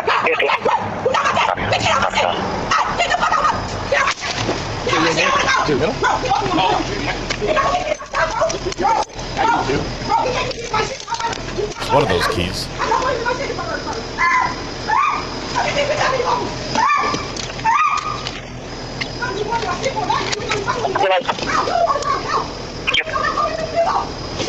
They haven't sent one yet. I'm going to ask. 632. You have the HBO for making something?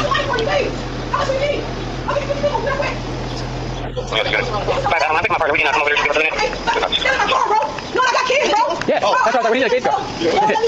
We asked for a case card. And we heard you come on the radio, but he thought somebody else was coming, but they want to send somebody else. We need a case card for sure. Out of your house. Face down. Okay. Get transferred. Okay, please. Do you understand? Look at Pickles. And Officer Sergeant Hill, when Officer Denard is holding her there, can you give the court a reason why he's holding her down that way? Yes, because she was repeatedly trying to spit on officers on scene. Okay, thank you. Well,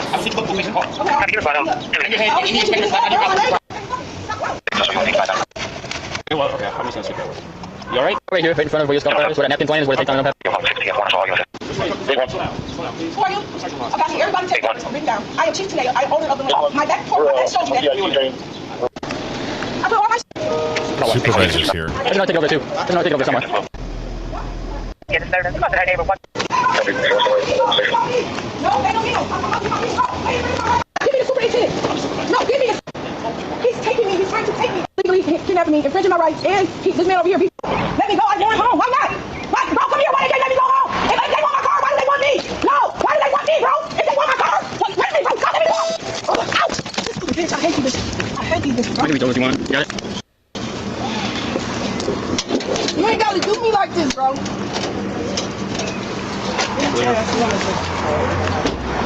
You gotta secure it down here. Is there another spot right there? There's another spot? Yeah, if there's another spot, we can put it there. I don't care. Yep, right behind. Excuse me. And Sergeant Hill, and this won't be much longer, Your Honor.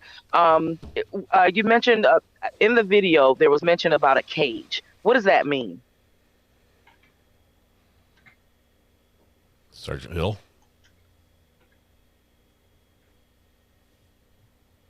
You have to unmute. Oh, Sergeant Hill, can you hear me? Sergeant Hill? He took a break. Yep. He left. There he is. You want to repeat your question, Attorney Horn? I think he was having a connection issue. Okay. Sergeant Hill, in the video, there was mention of a cage. For purposes of layman's terms, what does that mean, the cage, or the mention towards a cage?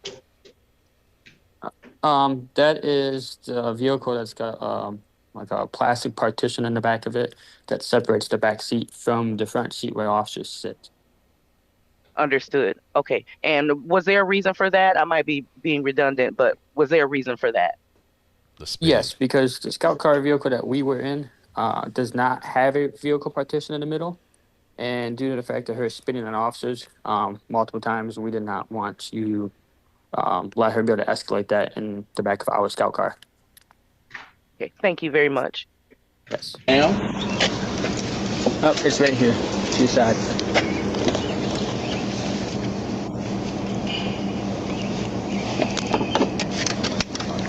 Clear. So, Honestly, she's not injured. She just now started doing that. Like, she was fighting. Y'all feel like y'all need to? I don't know. She hasn't requested any emergency assistance. Yep, here it goes. Like I said, she got 2 cuts. She got one on her, I think it's right finger, some on her elbow, and then her left knee. Yeah, you beat me up, bitch. So, but like I said, she didn't request.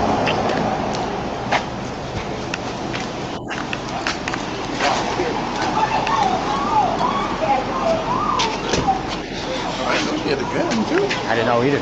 That's why she was freaking out when I was touching her purse and spitting on Hey, her. of course, you get that truck. Yeah. Who coming? TPD. I already ordered it. I just didn't. I gotta do the toll card stuff still. I appreciate you.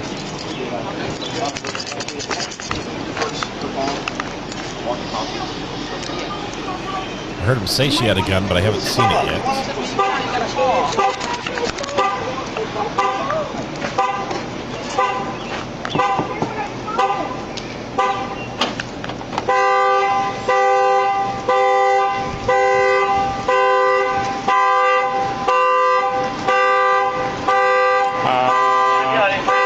I guess I go submit the arrest report. So I go submit the arrest report.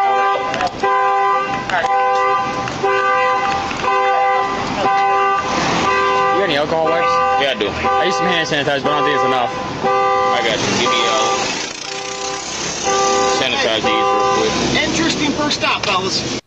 Interesting first Okay, stop. and Your Honor, What a day. let me just go back to 504. I may have miswritten down. Okay. Oh, it's got a little writing on the car, too.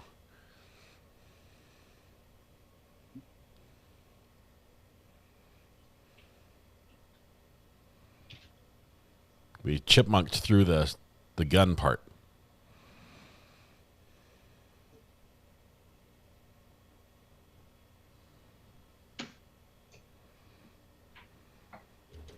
And Sergeant Hill, I am looking for that. I'll probably have to scrub a little more, and I don't want to waste the court's time. What was, in fact, was there anything, in fact, discovered while you were searching? Yes. Actually, it was a firearm that was recovered out of her purse. Okay. And do you recall what kind of firearm it was? It was a handgun. Off the top of my head, I do not remember the make and model of the firearm. Okay. Thank you, Your Honor. Is that sufficient for testimony? I would find the part in the video, but that would, I don't think anyone wants to do 30 whole minutes of the video. I will consider Officer Hill's testimony at this time. Nobody wants Officer that. Denard. Sorry. Do you want to? Are you moving for admission here? Yes, the people move for admission of Officer Sergeant Hill's body-worn cam on June 8th, 2024 at the time of this incident. All right. And did Sergeant Hill, I don't know if you know your camera's off, I assumed it was for the videos. But did Sergeant Hill testify that this is a fair and accurate depiction of what happened? Sergeant, is this a fair and accurate? Okay, thank you. All right, video is admitted. How many think Ms. Tubbs going to show up for her trial I do date? see Officer Denard has joined us as well. Yes, Your Honor. Okay, good morning. All right. And I think the only video I will likely use is Officer Hill's as we watched it now. I think that admission of Clothier's, Corsi's, Denard's video, even Officer Bennett, who was on the witness, or Corporal Bennett, that's on the witness list, I believe it would be cumulative. But I would ask them to be present if this does go to jury trial as witnesses. Thank you. And, because I can't remember off the top of my head which video was which, I'd like for Officer Denard to at least be available until after we've watched Officer Hill's video. I'm sorry, we had Sergeant Hill's video. So we've seen Sergeant Hill's video. Are you planning to admit Corsi's or Denard's video, or are you just attempting to use Sergeant Hill's video? I mean, I would like to admit both of those to protect the people's argument. And for that purpose only, really, for full transparency. Okay, thank you. I do think that they are relevant to today's hearing, so I'll ask you to go ahead then and do those if you're going to move for admission anyway. We'll go ahead and do those videos. Thank you. At least in relevant portion, which again, this court considers up to the time of arrest as the issue today is probable cause for the arrest.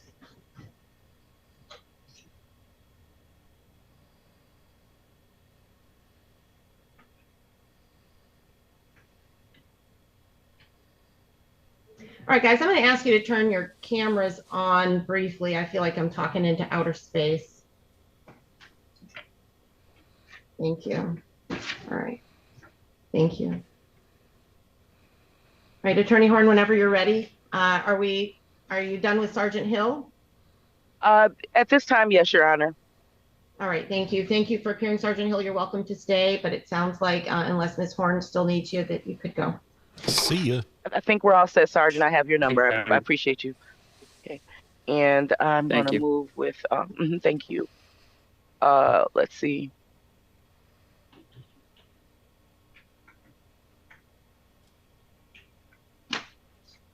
Downloads.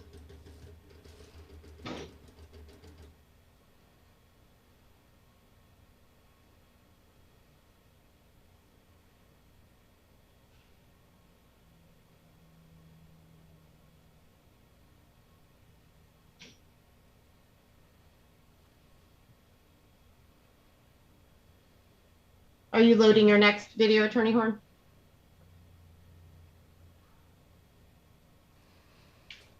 I think she was only going to show us the one. Yes, Your Honor. I didn't know I thought I muted myself. Yes, Your Honor.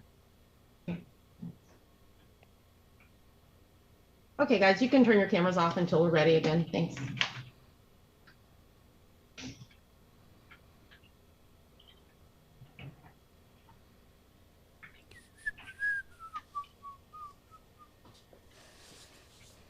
We're just chilling until we're ready.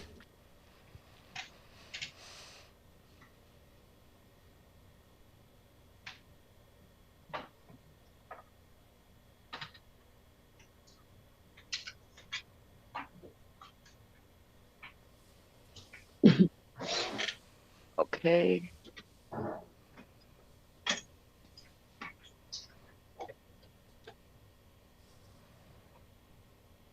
Okay, thank you, Your Honor. Let's see, share. And this would be, let's see.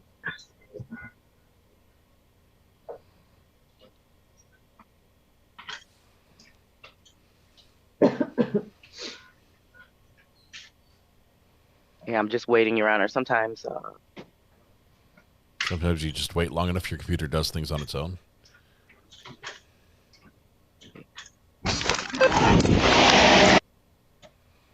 It's working. Hold on. And I'm sorry, who's video reviewing? This is James Corsi. I'm just flipping between the Zoom videos and this video. Please be patient. I'm sorry. This That's was okay. James I just Corsi. wanted to go ahead and swear Officer Corsi in if you know he's going to be your next witness. Yes, the people will call Officer James Corsi. Thank you. All right, Officer Corsi, please state your name and badge number for the record. Officer Corsi, badge 5063. Thank you. Please raise your right hand. Do you swear or affirm that everything you tell the court today will be the whole truth, nothing but the truth? I do. Thank you. You can put your hand down. And Officer Corsi, would you say this is a fair and accurate representation of your body-worn cam based on what you see on the screen? We don't see anything. I don't know what he can see, but I don't think we see anything that would be anything just that. Okay. It says you are screen sharing. Let me make sure. Nothing's playing on your end? No. Sound. Okay. Okay, stop share. Start share again. Start a share. Click the video this time. There we go. Now Is we're back something in there business. Yes. Cover your ears. Okay. She does not participate. I am not state And property. I'll back up a little bit. Call your supervisor. And on June 8th, 2024, were you Sergeant Hill's partner? I was. Okay. And does this appear to be a fair and accurate representation of what, at the beginning of the incident, your body worn? Okay. And you see your name there, James Coursey, at the bottom? I do. Okay. Thank you, Your Honor. Mm-hmm.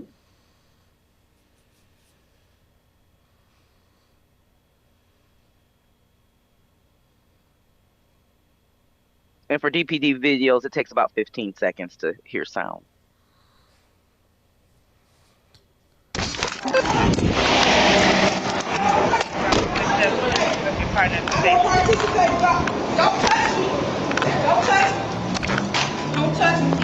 Post to 7. Thank you. OG. I'll stand by the car. We'll just call it. That's fine. She's got an Apple sticker.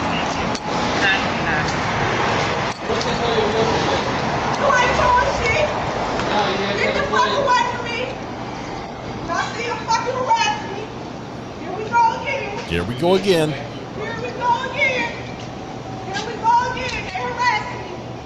Hold on. Let's get the truth out. You wanna leave that, Yeah. And she's scrawled all sorts of messages all over this. Get out my fucking vehicle! Yeah, it's fine. You cannot touch my vehicle! And at that time, Officer Coursey, why did you open the door to the vehicle, and what was this going to be at this time? That was to get the VIN number. It was obstructed because the vehicle was going to be impounded due to the no plate on the vehicle. Okay, thank you. I got you. Ma'am, I'm going to tell you right now, get away from me. No, you get away from my car. You came up to me. Your vehicle's being impounded. Stupid bitches! Sorry. Y'all got treason, Yeah. treason is motherfucker. Why are you in my vehicle? Just being impounded, man. Why are you in my vehicle? Just being impounded. It's not being impounded shit. No, it ain't. My motherfucking kids gotta be in here. Get the fuck away from me, bro. Get the fuck away from me. The name of my Yahuwah. Get away from my car. In Yahuwah's name. Ma'am. Move. I'm going to tell you right now, if you keep up. Yeah. All right, well, now you're done. Now you're done. Now you're done. Now you're done. Bro.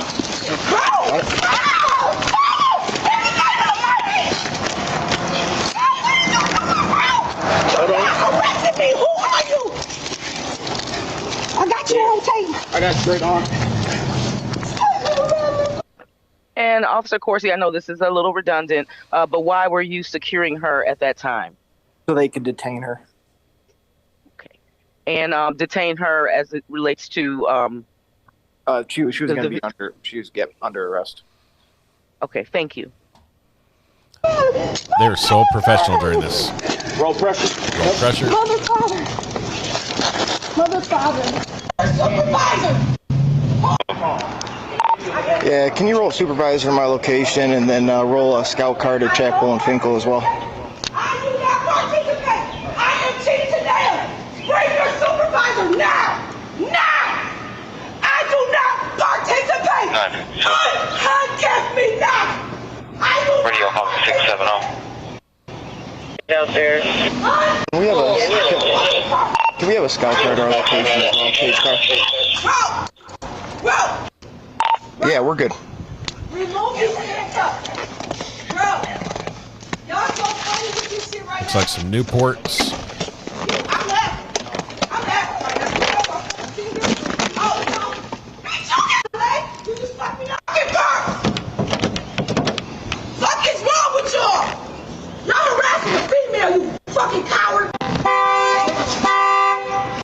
Wrong button. You didn't let me show you. You ain't even gave me time to show you.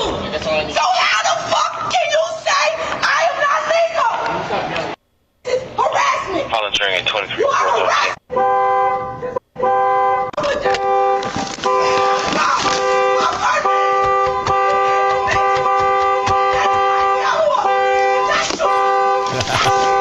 He's hitting the horn.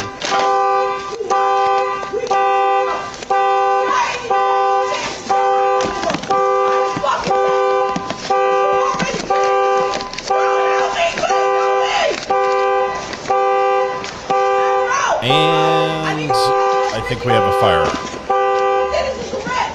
Go get these people down the street, please. Somebody. Look at my paperwork. 1099. Oh, ID. Where's the 1099? Oh, ID. Y'all motherfuckers. Y'all been stealing from us. Right. This is harassment. This is kidnapping. And I have nothing to do with y'all. My car is legal. It's legal. You didn't even let me show you. You didn't even let me show you. That's the problem. Come on, partner. My car is legal. I don't want him in my shit. Look at my birds flying. Come get these bitch ass niggas off me. Yeah, phone was en route, I thought. The peacock is impressive. Partner, we can come over there.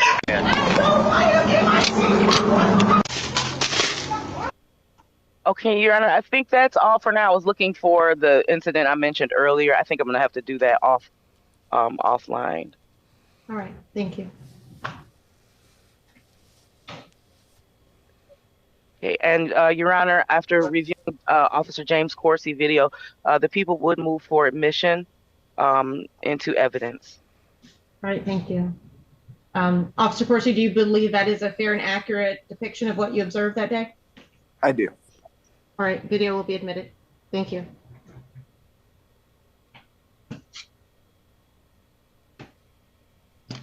Right. And the Anything people further? would like to... I'm sorry, Your Honor. Go ahead. I'm sorry, Attorney Horn. Go ahead. And the people, I believe that's all the testimony we're going to take today. I would like to reserve Officer Clothier and Officer Denard as part of the witness list for trial, Your Honor. But the two videos are the ones that people will be using. The court is going to ask you to at least play Officer Denard's videos and up to the point of the arrest, because the court did view them, is likely to consider them in its decision, and so I'd like to make them part of the record. It sounds like Officer Coursey can be excused. Thank you, Your Honor. Thank you. All right, thank you. Officer Coursey, you are excused. You may stay if you wish to, but you don't have to. All right, thank you. So we got one more thank you, view. Officer Coursey. Yeah, thank you. Okay, I'm going to go back. Thank you, Your Honor. I needed to do this anyway. It was a peacock, right? Because it's uploaded to the box, and we usually use watch cards. So. Oh, yeah. I can't do it. My voice doesn't go that high. But once you've heard a peacock, you know it's a peacock. And she nailed it. Like, peacocks in the area all spread their plumage at hearing her cry. It happened. Yeah, Your Honor, I'm just waiting for upload. Are there peacocks in Detroit? I think they can live pretty much anywhere. It's a peafowl, right?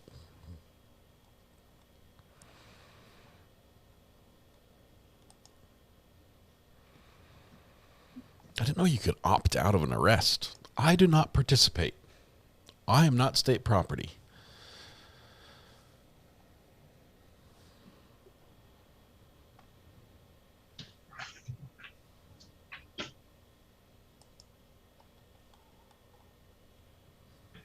Here we go. Okay, thank you, Your Honor. And I'm going to share screen. The people are placing Officer Josh Denard's video for the court's viewing. Officer Denard, does this appear to be a fair and accurate representation of your body-worn cam? Yes, it does. You were the third wheel? Okay. Right, Thank you, Your Honor. Right back seat. Thank you. Just so that the record is clear, right now we are going to view Officer Denard's body-worn body cam. Is that correct? Correct. And so yes, Your Honor. that's why it's noted WC here 2072288-0. Okay, thank you. Okay, thank you, Your Honor.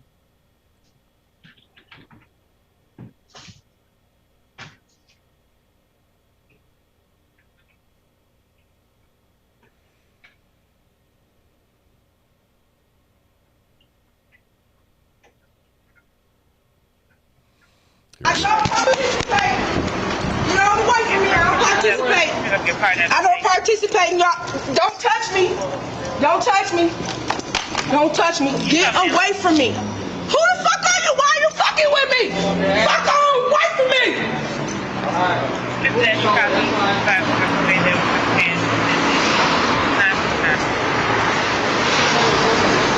You ain't doing shit. Get the fuck away from me. Y'all see him fucking harassing me. Here we go again. Are you gonna come back to your car or Here we not? go again. Oh, she was filming. Here we go again. They harassing me. Okay. You wanna Live on TikTok, maybe? Yeah.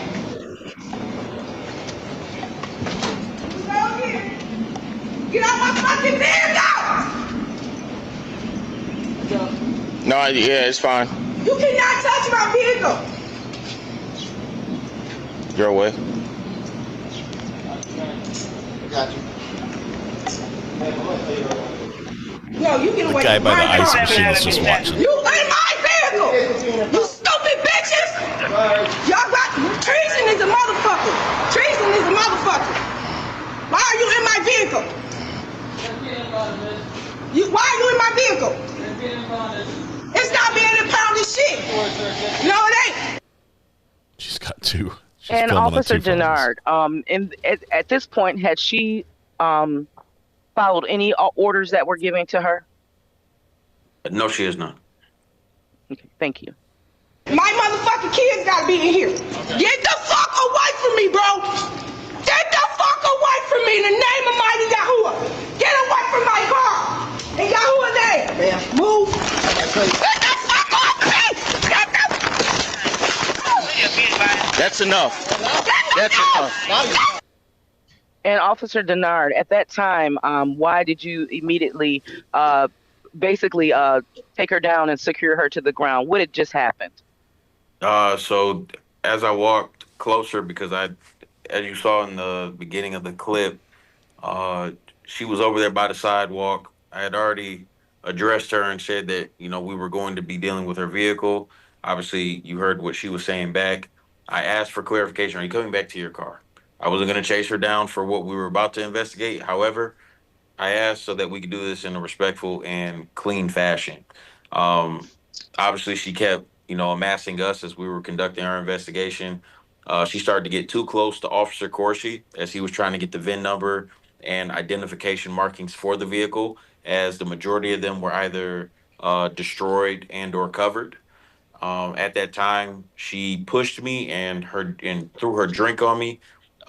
So being assaulted and her now physically assaulting us, not just verbally interfering, she got taken to the ground and then subsequently placed into restraint.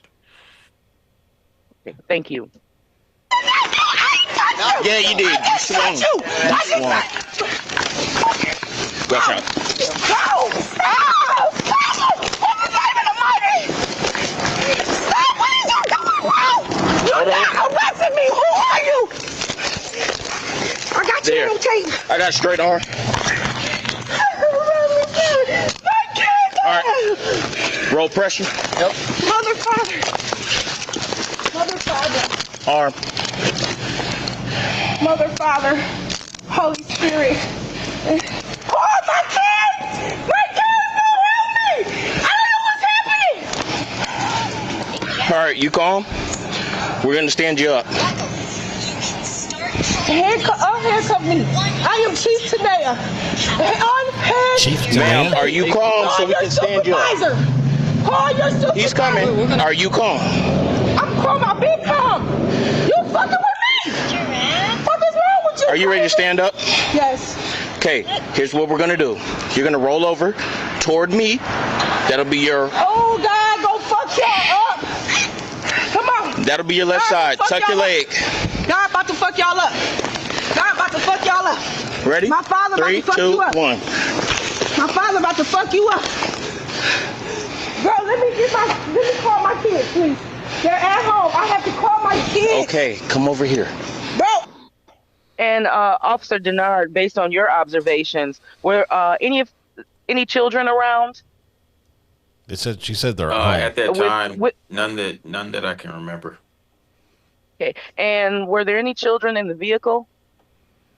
To my knowledge, there were none in the vehicle at that time. Okay, thank you. I'm not going in nobody's car. Okay, ma'am. I am a whole chief out here. Okay. Go get my information. At this time, you're under arrest. Stop. I am not. Who am I? Ma'am. Who am I? Who am I? You just arrested somebody you don't even know. I asked you if you're calm. In a minute, you'll go back to the ground. Okay. I am calm. Walk over here. I don't participate. I do not participate. All right. I am Chief Tanea. Bring your supervisor now. Now. I do not participate. Unhandcuff me now. I do not participate. Unhandcuff me now.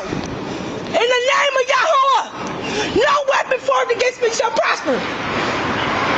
And you think I'm playing when you get out that badge and your uniform? I'm following you.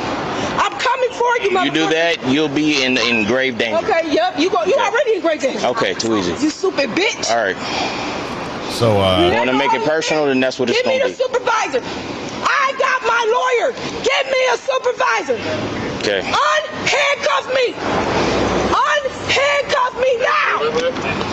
Get out my purse. I have not gave you permission to go in my fucking purse. I have not gave you permission. Bro, I have not gave you permission to go in my purse. Yes, the fuck you do, bitch. These cops are so calm. Get out my purse. Okay, that's it. Get out my fucking purse.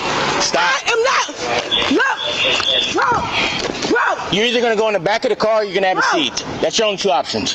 Bro, I'm not going to nobody's purse. Down. You bitch, I swear to God, I'm getting you. Down. Yahuwah.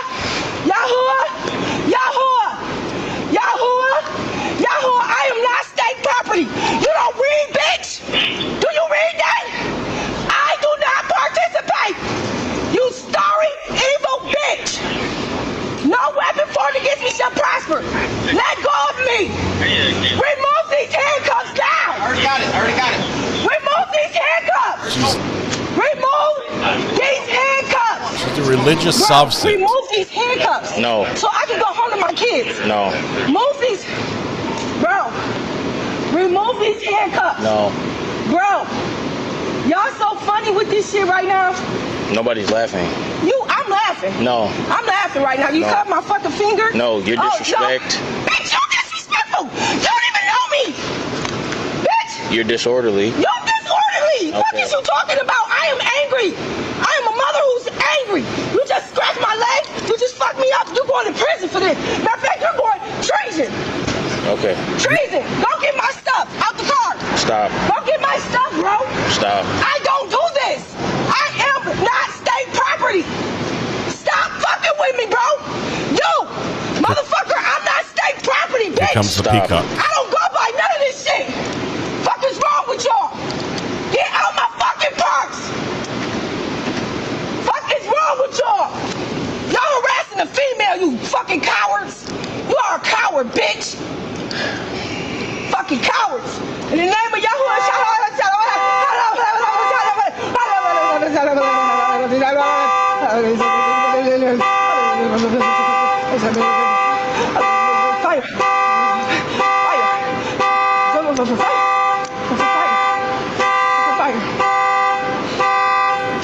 I'm beginning to think the police set the car alarm off on purpose. Why are y'all harassing me? I gotta put my gas in the car. Because your vehicle's illegal in the state. It's not. Okay. I got the 1099. Hey, ma'am, in a minute I'm gonna put you didn't even let me show you. I'll put your face down because don't look at me when you talk because you can't keep your saliva in your mouth. Let me show you. All right. You ain't even gave me time to show you. That's all I need So to see. how the fuck can you say I am not legal? All right, when you stop yelling, I'll explain it to you. Okay, explain it to me because you just harassing me because you know who I am. I'm the queen in this bitch. All right. I own this land. You got it. I own this land. You got it. I own this land. Fuck is wrong with you? Get my paperwork. You want to read some paperwork, bitch? Get my paperwork out the car. This is harassment. You are harassing me and you trying to kidnap me. You got me in harassment. All right. Let me call my lawyer.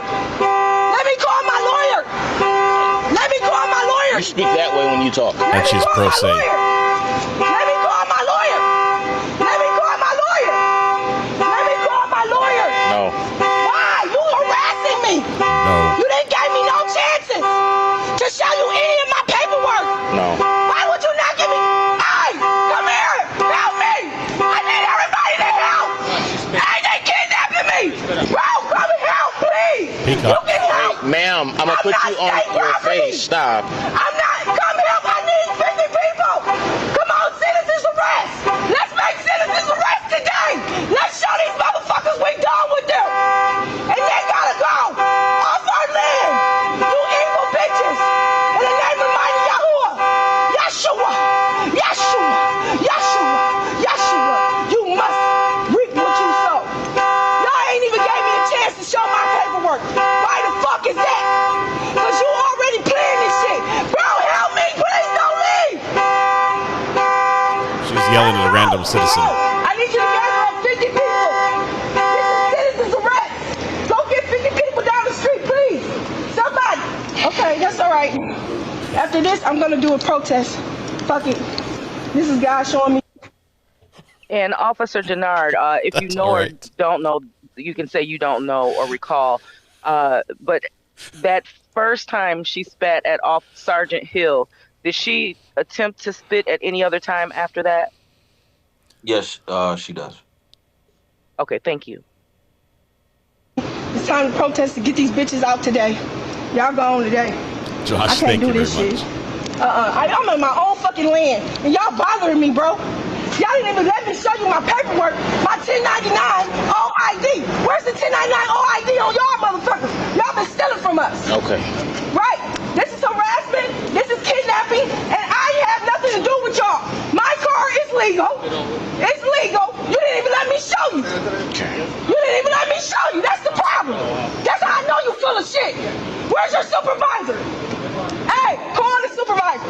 Call the fucking supervisor. Get your superintendent here now. Yeah, cause y'all some bitch ass niggas. Look at y'all, fraud, fraud. All foreigners, fucking fraud. You fucking foreigners, you are fucking frauds. And you're going to hell, bitch. I promise you. I promise you, treason is a motherfucker, bitch. You're gonna die, ho. All of y'all. Swear to God, on my daddy grave. You not my daddy. Bitch, get out my shit. Hey, get the fuck out my... Get out my shit. Get out my shit. I wanna go. Bro, get off me. No, because you're not going to keep spitting in the direction. Stop, bro. Put your face away. Now you're done. Bro, he can't keep being in my shit without my fucking acknowledgement. I don't want him in my shit. Look at my birds flying. Come get these bitch ass niggas off me.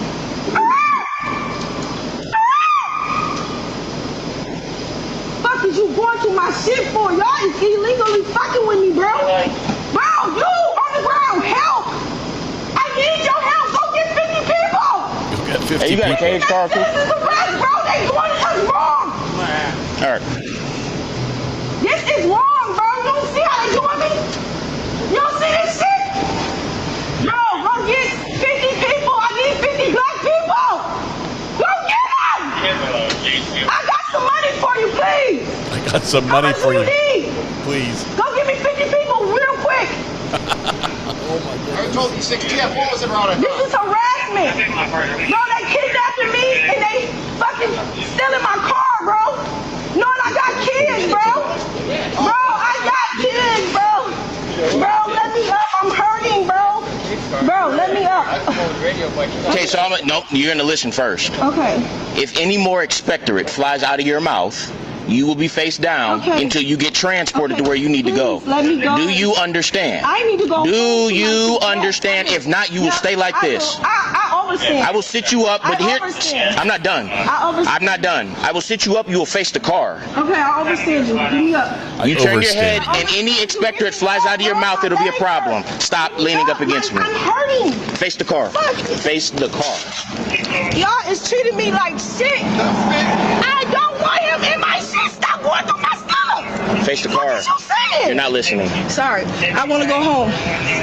Just let me go. Y'all can have my car. It's too late. Once you swung on me, it was a problem. I didn't swing on you. you. Okay. You hit me. Fuck is wrong with you? I got that shit on tape. Yeah. I did not swing at you. You a liar. Okay. Bro, you such a liar. You been ready to hit me since I got over here. Sure.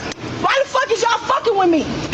Right. You don't even got a reason why. Because you know why? Because I'm about to send y'all bitches to hell. Oh. Fuck you mean. Y'all going straight to hell. You foreigner. You fucking foreigner. You fucking foreigner. I am not state property. I'm Chief Tanea, and you gonna leave me the fuck alone. Tribe of Yahuwah, leave me alone. I'm on my land. Why is y'all bothering me? It's constitutional rights. Why the fuck is y'all bothering me? And Your Honor, is the court satisfied with what we see here, or would you like me to continue to play? The court is satisfied. Defendant is obviously in custody at this point for purposes of today. There we go. Thank you, Your Honor. Thank you, Officer Denard. The people are moving for admission of Officer Josh Denard's body-worn cam, Your Honor, on June 8th, 2024. Thank you. Officer Denard, having just viewed the video, is that a fair and accurate depiction of what you observed that day? Yes, Your Honor. Thank you. Video will be admitted. Okay, thank you, Your Honor. Do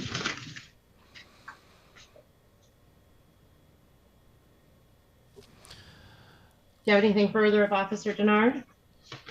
I don't, Your Honor. All right, thank you, Officer Denard. You are welcome to stay if you wish to do so, but you do not have to. All right, Your Honor. Have a good day. You too. Thank you. Thank you, Your Honor. And Officer Clothier, I would like to call Officer Clothier. Thank you so much for your patience. Thank you. No problem. Officer Clothier, good And, morning. Almost afternoon. morning, Please Your state Honor. your name and badge for the record, please. Officer Cluthier, Tyler Cluthier, badge 574. Thank These you. Please raise officers your right hand and swear affirm have that been everything you amazing. say to the court today will be the whole truth and nothing but the truth. I do. Thank you. All right, Attorney Horn.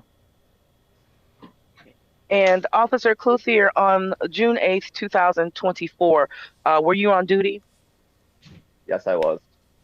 Okay. And what brought you to the scene that we've been talking about today?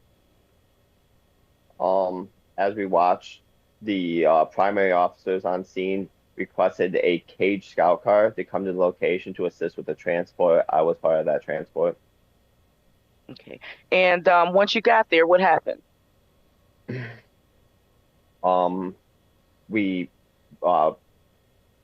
We moved her to our scout vehicle, and I don't recall if she was taken to the hospital or not, but I do know that we transported.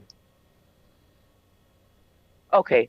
Thank you, Officer Clothier, and thank you for your service in that. I don't have any further questions of this witness at this time, Your Honor. All right, thank you. Thank you, officer, for your appearance today. You are welcome to stay if you wish to, but you do not have to. Right, thank you, Your Honor. You have a good afternoon. Okay. Thank you. You do the same. Thank you. Okay, thanks. Bye-bye. Yeah, bye.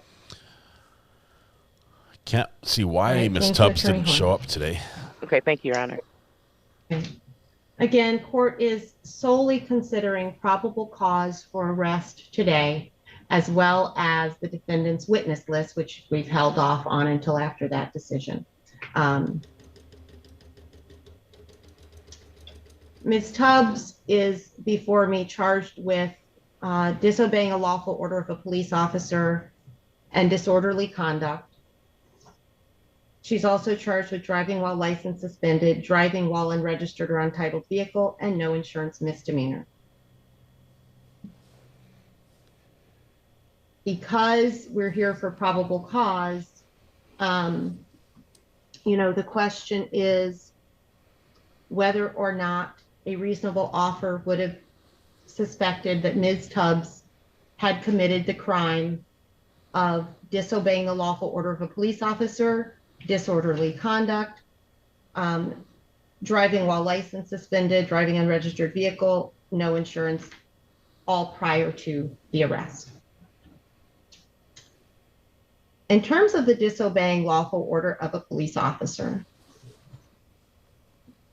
She was told to step back. court was Stand back. listening very carefully to the video to attempt to determine when an order was given and what that order would have been prior to Ms. Tubbs' arrest. There were two occasions where I heard an officer issue something that could sound like an order. The first was when Ms. Tubbs was walking away from the gas station. The officer clarified in his testimony today that when he asked Ms. Tubbs if she was going to return to her vehicle or not,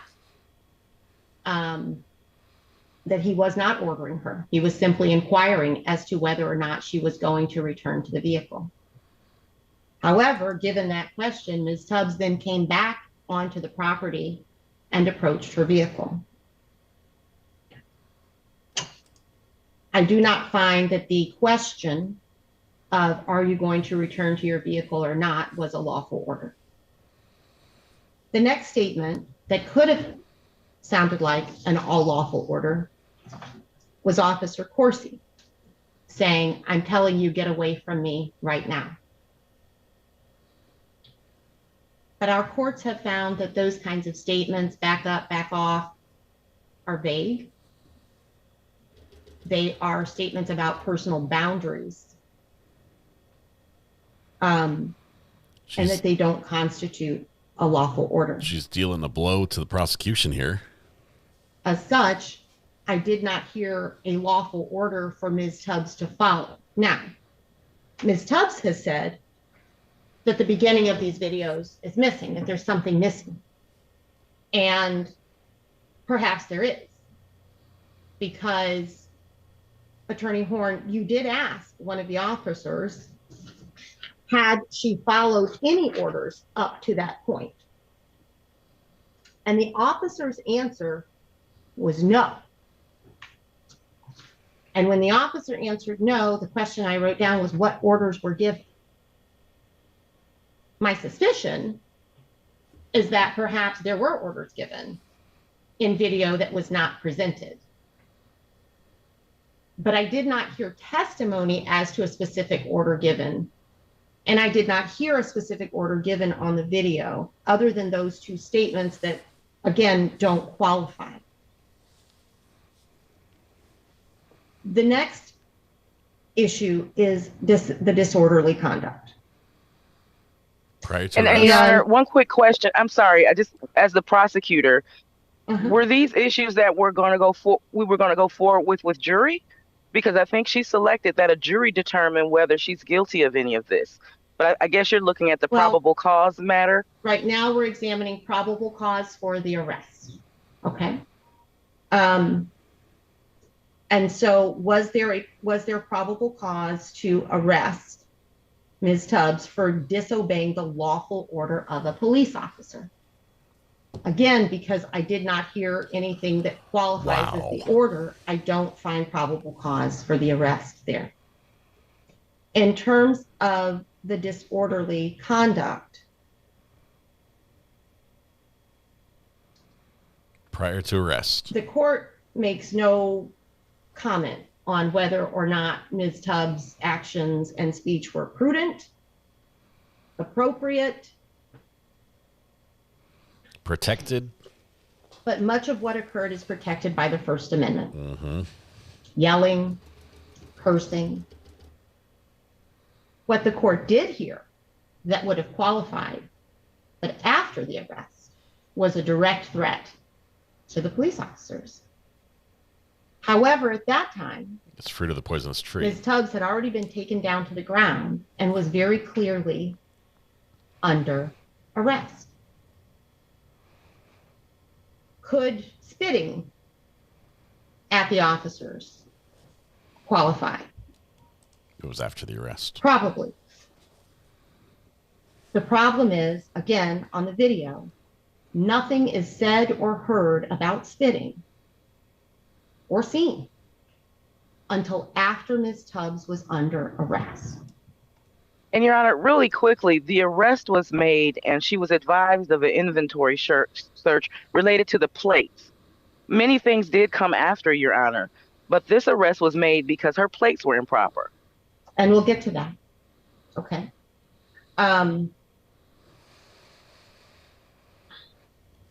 This is a judge who does not want Miss Tubbs in her courtroom ever again, trying to find a way to make that happen. In terms of not having a plate,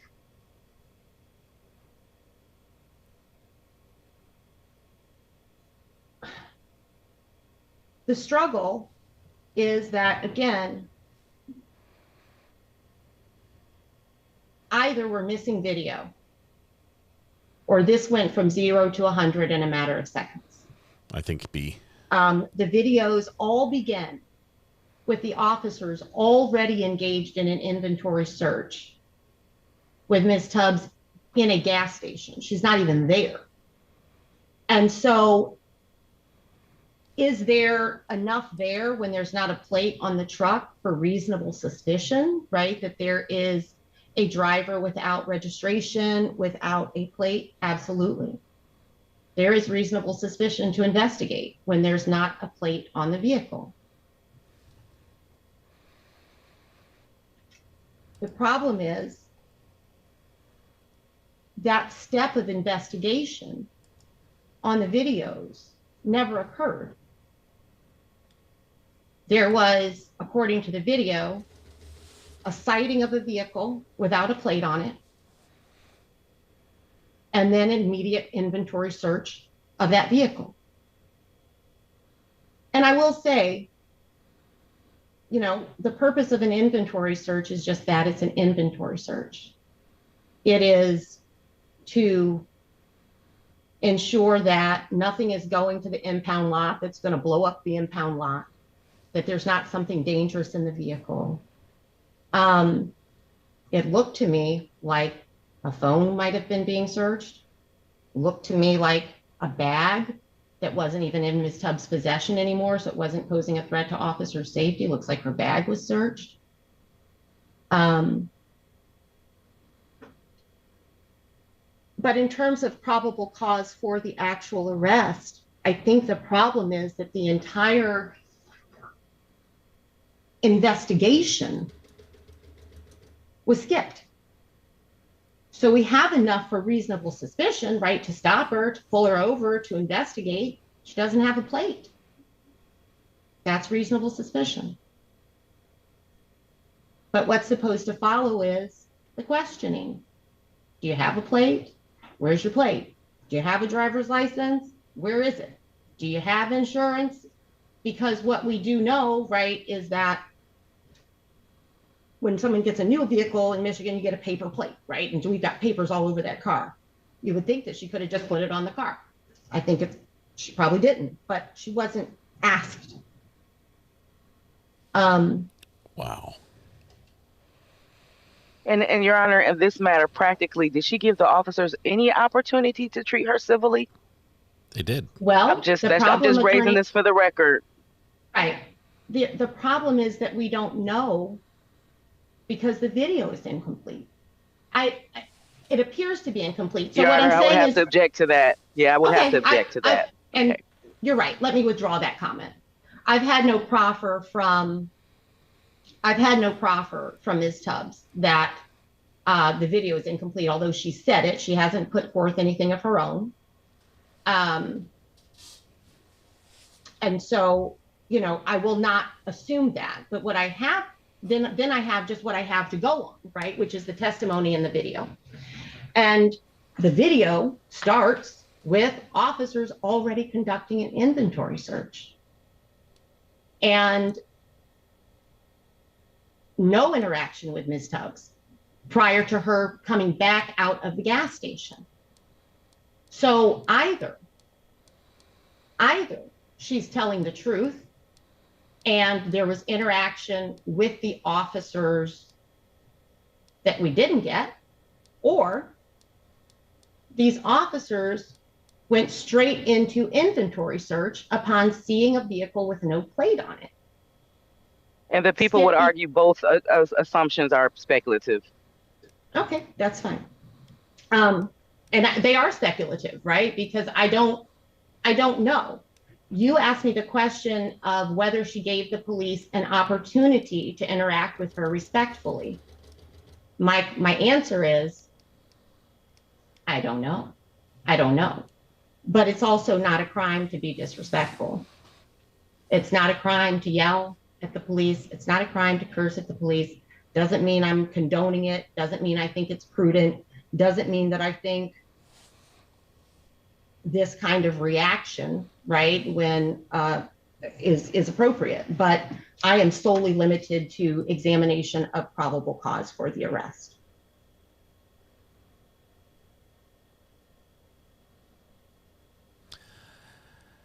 Case dismissed.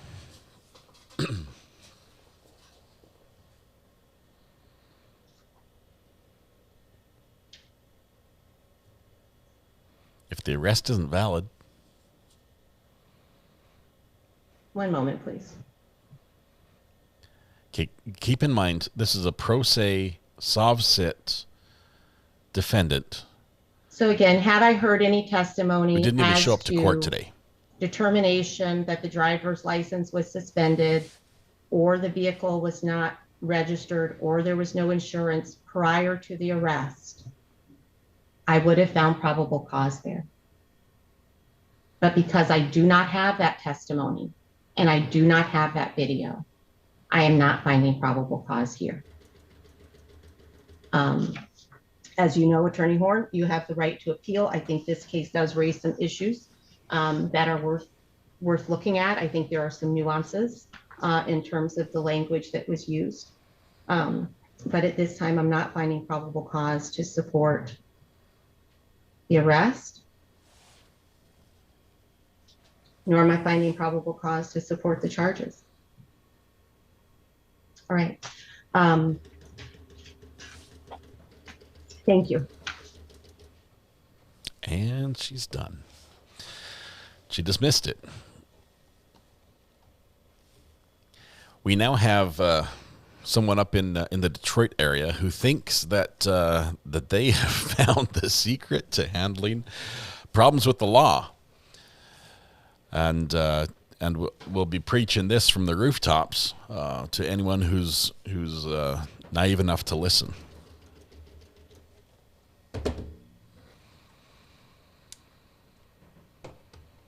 I did not expect that outcome. You've got, okay, she's quite vocal, but she can be vocal. All the stuff she yelled, except for when it comes to the spitting, the approaching the officer when they told them to stand back because they're doing an investigation, which they are allowed to do. Okay, that's allowed, and you have to stand back. You can't encroach on that. And so the spitting, the encroaching, and the threatening the officer, saying, you know, I'm gonna when I get out, I'm coming after you.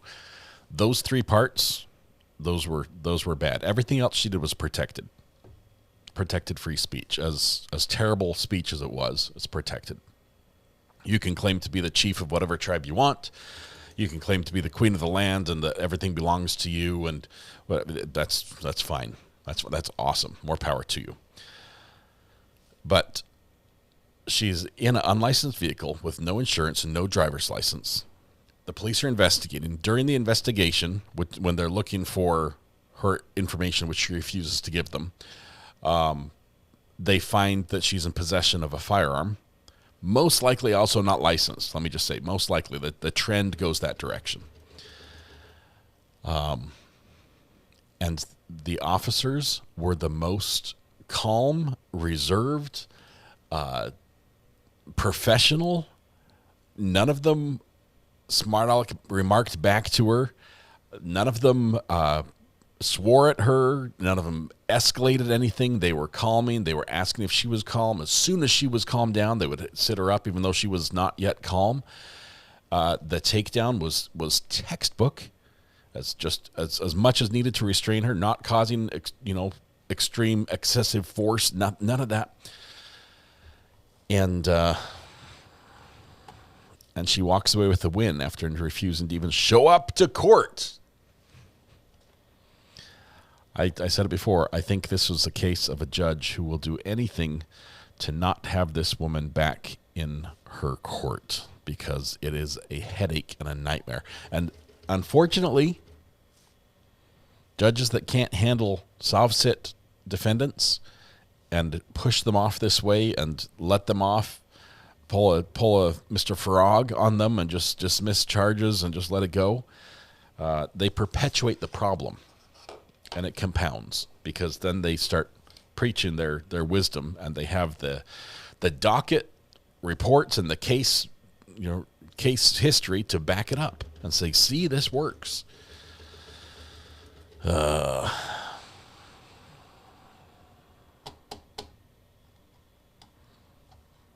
And another generation of Sovsits are born. Crazy. Up in Thurston, Washington right now, there's a hearing going on with the translator, and we've never seen one quite like this before, because this is ASL, American Sign Language Interpreter. Welcome, Shelley Hansen. Good morning. This is Thurston County District Court, the criminal motions calendar. See, we have a American Sign Language interpreter on Zoom. Good morning, ma'am. And I see we Good the morning, best Your part about Honor. this is we don't have to pause and wait for the translation. It happens in real time. I take it you're here for the Kimberly McClurkin matter? Yes, I am, Your Honor. We've got baby prosecutor. Before we turn to that case, I'm going to just see if we are ready on any of the other matters on this morning's calendar. That was a cool move. I can't do that. I don't see any other. I don't see any other defendants. Not here. I believe that someone from public defense is outside speaking with someone. Okay. That is correct, Your Honor. All right. In that case, we will go ahead and start with the McClurkin matter. And to begin, Ms. Hansen, if you would like to put your credentials on the record, please.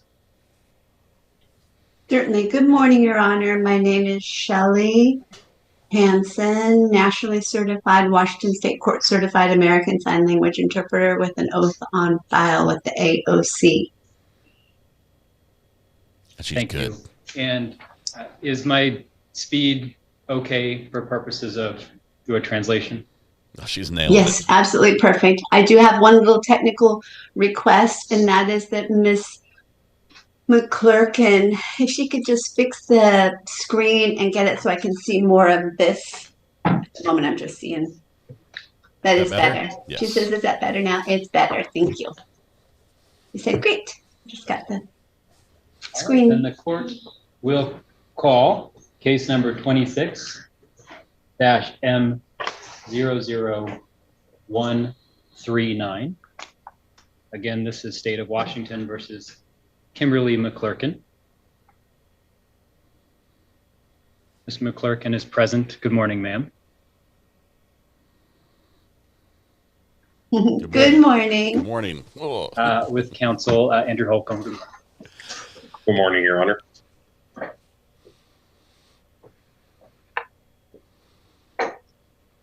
And we've got prosecutors in the courtroom as well. DPA Will. Yes, Your Honor. This is my case today. Miss Emily, Rule 9, will be handling most of the motion. Miss Fitzgerald is on Zoom with supervision. Let's get spicy and see what her face does. So we can learn a few sign language words. Case, we are here for two matters. Two matters. Two things.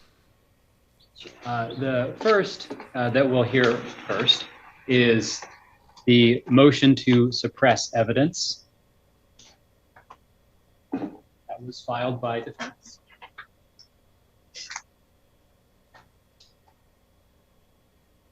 I've had an opportunity to review the motion as well as the response brief from the state. It's not life. That's awesome. And with that, because it is defense's motion, I'll hear first from Mr. Holcomb. Then we'll hear from the state. I believe we have Trooper Case Bolts present as well. Yes, sir. And a quick housekeeping before we begin. Either Mr. Holcomb or Miss Will, as either side offering the dash cam footage for this morning? Yes, Your Honor. Are we going to see it? The state will be presenting the dash cam footage. Because of the technical limitations with Zoom, however, and the interpreter, we will just be providing the video footage without any audio.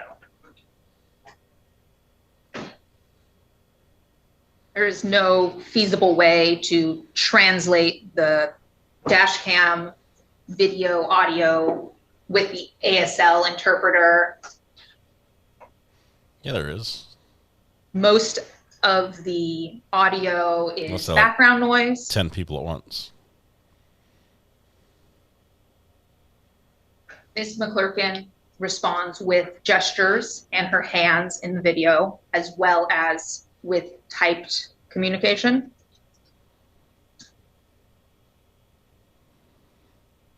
So should we have any questions about what the trooper is talking about,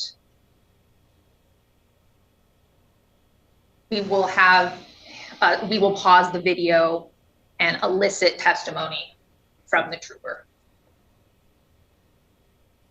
But the video will be visible to Ms. McClurkin and to the court, just not on Zoom.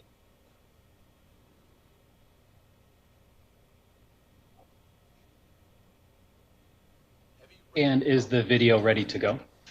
Yes, Your Honor. We had to set it up on the side screen, but it is ready to go whenever Miss Emily needs it for her testimony. And I will be sitting over there for the technology portion because I will be the remote controller, so to speak. Okay, thank you. Then we will begin with Mr. Holcomb.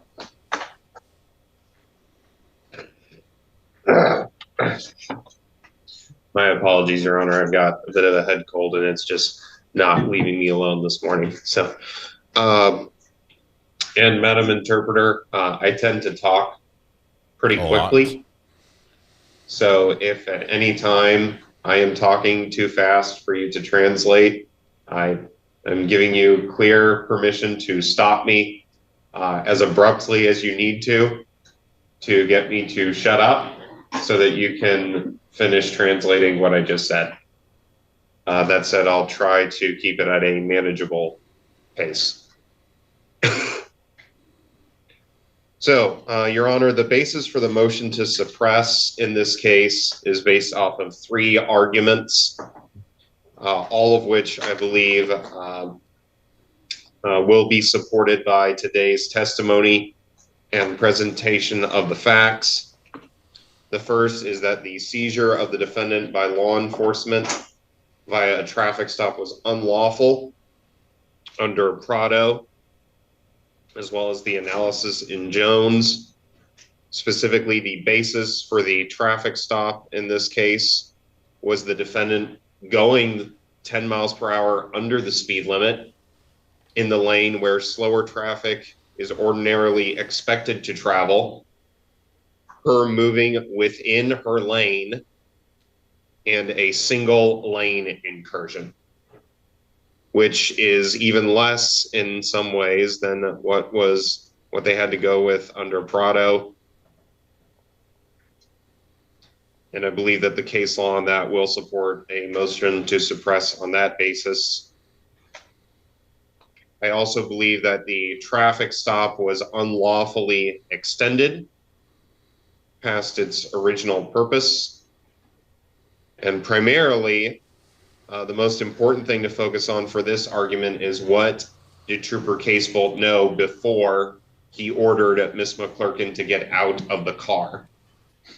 Because if he did not have a reasonable basis to believe that she was driving under the influence, or have a reasonable suspicion of that, then the extension of the stop past addressing the lane incursion was unlawful. And finally, the last point that I have is that the arrest was unlawful due to the lack of probable cause. In this case, I believe the facts will support that, given Trooper Casebolt at the time had very little to go off of when placing her under arrest, principally the observed weaving within lane of travel, which is easily presented with an alternative explanation given the time of night.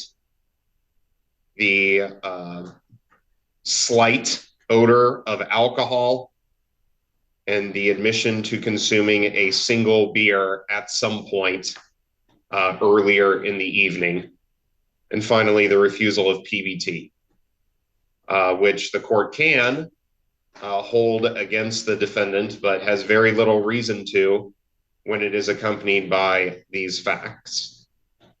So if defense prevails on any one of these three, it's a basis for the court to suppress the evidence and dismiss this case. But I do believe that all three will be supported by the evidence presented today. Thank you. Wasn't he a prosecutor before and now he's on defense? Or is...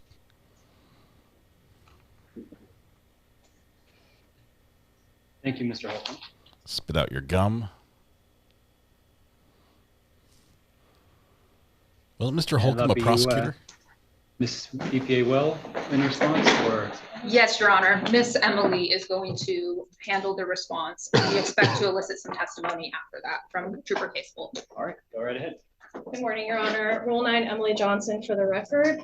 The state is expecting to elicit testimony from Trooper Tyler Casebolt in this matter whenever the court is ready. But in a brief response, the state urges the court to deny the defense's motion to suppress the evidence and subsequently dismiss the motion or dismiss the charge in this case. The state believes that the seizure was lawful because Trooper Casebolt had reasonable suspicion that Ms. McClurkin was committing a traffic infraction and or was driving under the influence. Secondly, the traffic stop was continued into a DUI investigation lawfully because, again, Trooper Casebolt had reasonable suspicion that Ms. McClurkin was driving under the influence. And finally, the state argues that Trooper Casebolt had sufficient probable cause to arrest Ms. McClurkin for driving under the influence because, again, under the totality of the circumstances, including everything he had observed up until that point, as well as his training and experience as a trooper with the Washington State Patrol, he had reasonable grounds to believe that Ms. McClurkin was driving under the influence. And if you're ready for testimony with Trooper Casebolt? Yes, I am. All right, Trooper Casebolt, right up here, sir.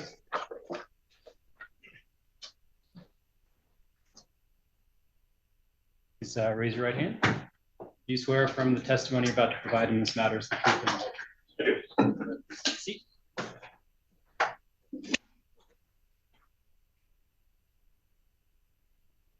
State was forced to cancel this year's July bar exam. Wow. Wonder what happened. I think you could tell us, probably Northwest.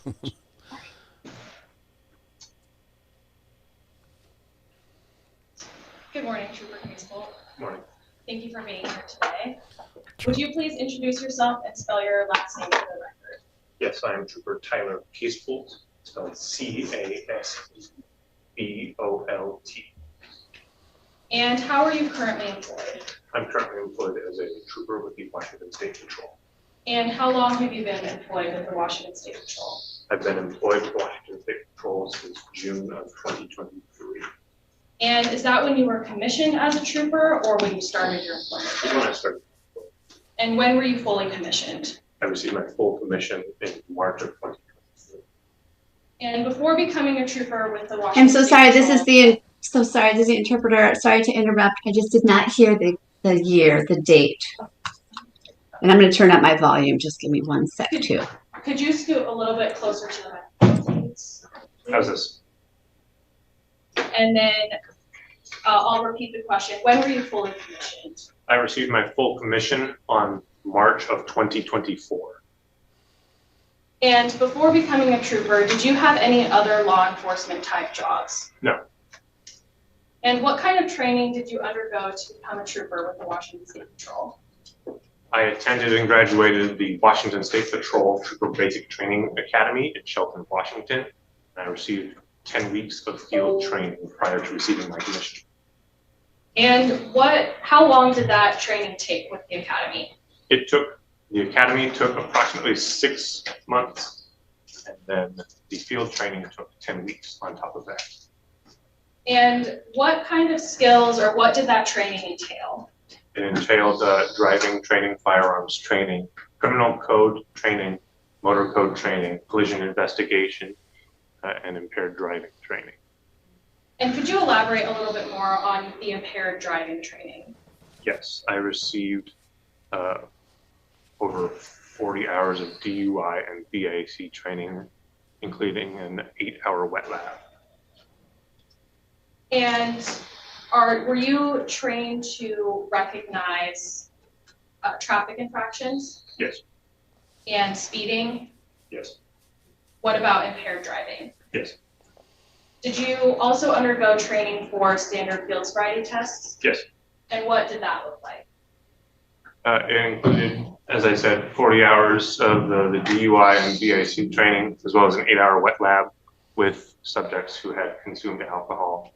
I performed field sobriety tests on those subjects and was supervised the entire time by SFST instructors and drug recognition experts. And were you on duty as a trooper with the Washington State Patrol on the night of April 18th through 19th, 2025? Yes. And at that point, could you estimate how many DUIs you had been involved in? At that point, I DUI had investigations or personally DUIs? arrested over 24 DUIs, and I had assisted with several others at that point in my career. And I've added many more to that. And did those include alcohol and drug DUIs? Yes. And on that night of April 19th or April 18th through 19th, 2025, did you pull someone over named Kimberly K. McClurkin? Yes. And were you in your patrol vehicle when you did that? Yes. Did you activate your lights? Yep. Did you write a police report regarding that traffic stop? I did. Is that common for you to do? Yes. And were you also wearing your body camera that night? Yes. Is that also what you normally do? Yes. Was it recording during this stop? Yes. And does your patrol vehicle have a dashboard camera? Yes. Was it also recording that? Yes. And could you please tell the court how you became aware of Ms. McClurkin and her vehicle that night? On the night of April 18th through April 19th, 2025, I became aware of Kimberly K. McClurkin's vehicle because she was traveling southbound on F5 at approximately milepost 89 at a speed of 60 miles per hour in the posted 70 mile per hour zone in the middle lane. I noticed that her vehicle was weaving within its lane and eventually left its lane off the right edge by over a tire width for what I estimated to be over a second, and then slowly returned to its lane. And was there other traffic present in the area that you were driving that night? Yes. Who's snoring? Not me. And at any point did the driver activate its turn signal while it was weaving and when it crossed the line? No. And you mentioned in your police report that you thought this was strange behavior. Could you please elaborate what you meant by that? Yes. From my experience in the job, Most people unfortunately exceed the speed limit. Very few drive under the speed limit, especially so slow under the speed limit. Finding a vehicle that is proceeding 10 miles an hour under the speed limit is very strange. It is not something that I see very often. And the interpreter needs to interrupt. I'm so sorry. We have been conversing rather rapidly, and my interpretation was that she was driving 65. But if I understand correctly, she was driving 60 in a 70. Is that correct? That is correct. 60, and I posted 70. And I apologize. Thank you. I will slow down my rate here. That's just fine. It's also my responsibility to ask questions if I feel like I missed something. So perfect. All right, I'm going to ask Ms. Will to play the dashboard camera footage from that night. There will be no audio, and then I will ask you other questions after it finishes. I'm not sure if they're going to show us this. Let's see if we can. Might only be shown in court. Just for the record, DPA Will has started the video.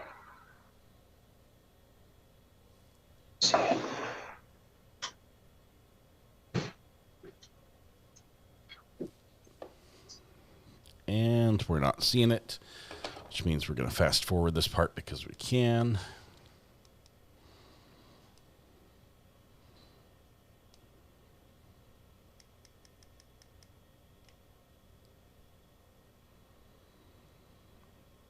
Just watching for when the judge turns away.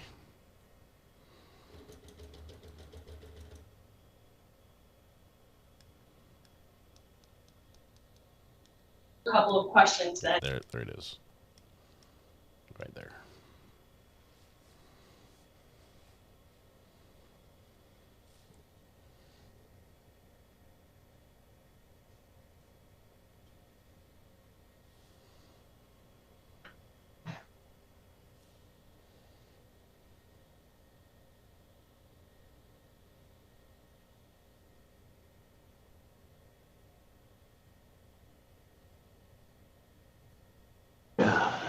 All right, for the record, the video has stopped playing. So Trooper Casewell, does that video accurately reflect what you observed that night of Ms. McClurkin's driving?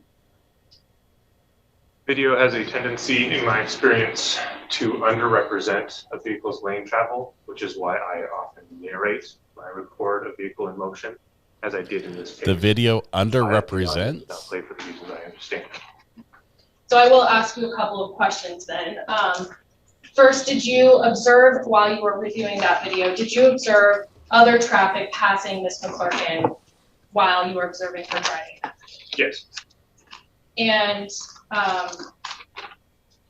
did you observe her cross the lane line into the nearby lane? Yes. And Ms. Will, are we able to go back on the video to timestamp 3:30?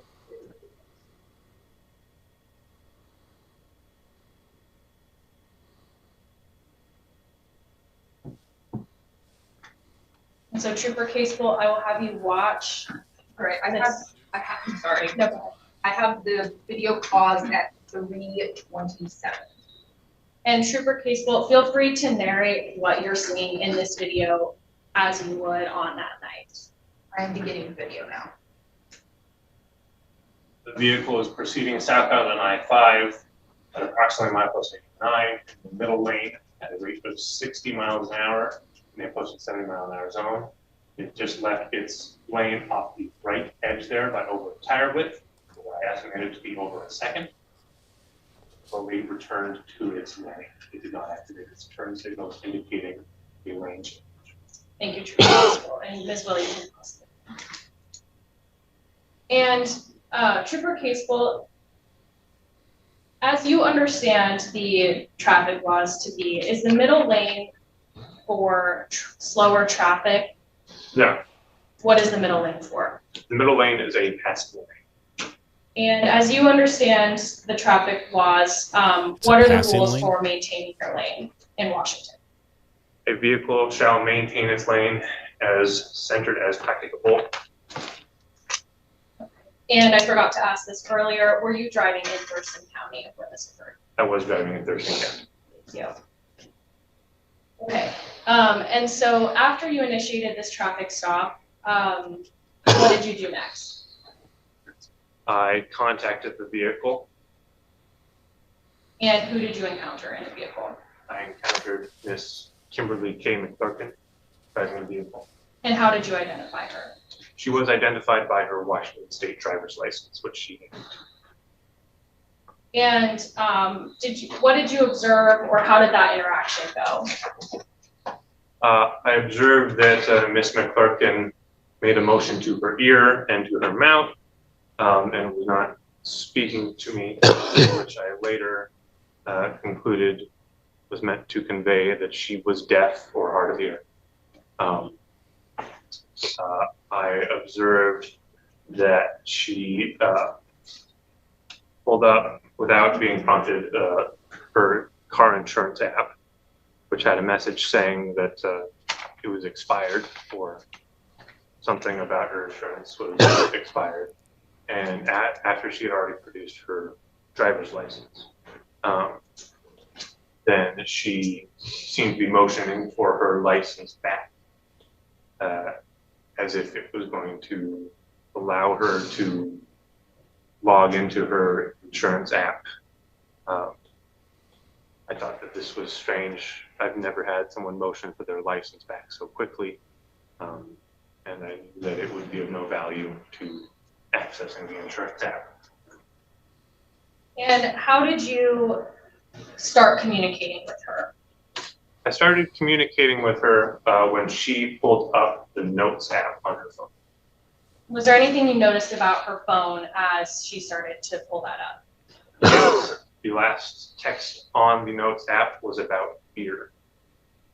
And what did you write on that Notes app to her? I asked her if she was deaf. And what did she reply? She replied that she was. And what did you type next? I advised her that she was being audio and video recorded. And then after that, what did you ask her? I asked her how much alcohol she had to drink that day. And what did she type back? 1 beer.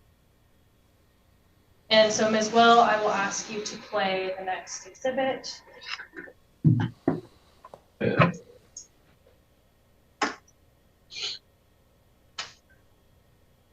I am starting the video now.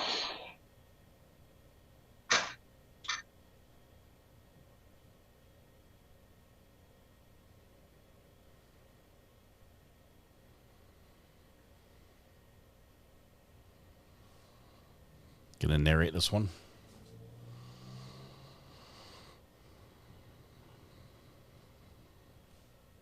No narration, we skip ahead.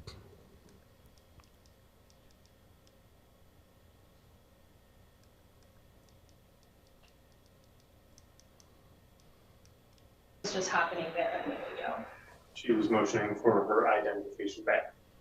I paused it at 2 minutes and 12 seconds, and I'm starting it again now.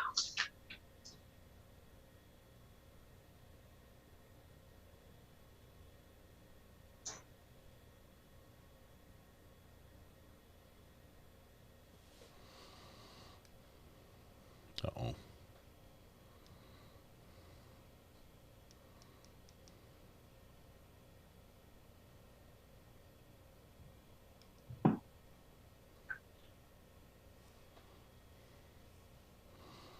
Just have to wait until the translator And starts. as that video ended, Trooper Casebolt, what did you communicate to Ms. McClurkin? I said, would you meet me out front of your vehicle? And why did you ask her to meet you out front of her vehicle? To begin a DUI investigation. And what was that based on? That was based off of her driving behavior, the slow rate, leaving within the lane, leaving of the lane, her behavior with her identification, the insurance information, as well as her admittance to alcohol consumption, as well as the message previously observed about beer. And so after you asked her to step out of the vehicle, did she? Yes. And what did you do next? I asked her if she would be willing to perform a voluntary field sobriety test. And how did she respond? She said that she would. And so what did you do after that? I performed the horizontal gaze nystagmus test. I'm so sorry. This is the interpreter. I have to interrupt. I was not able to hear the response whether or not she said yes or no to doing the sobriety test. She agreed. Thank you. And how did you communicate the test to Ms. McClurkin? By using the notes app on her phone. And what instructions did you give her? To the best of your recollection.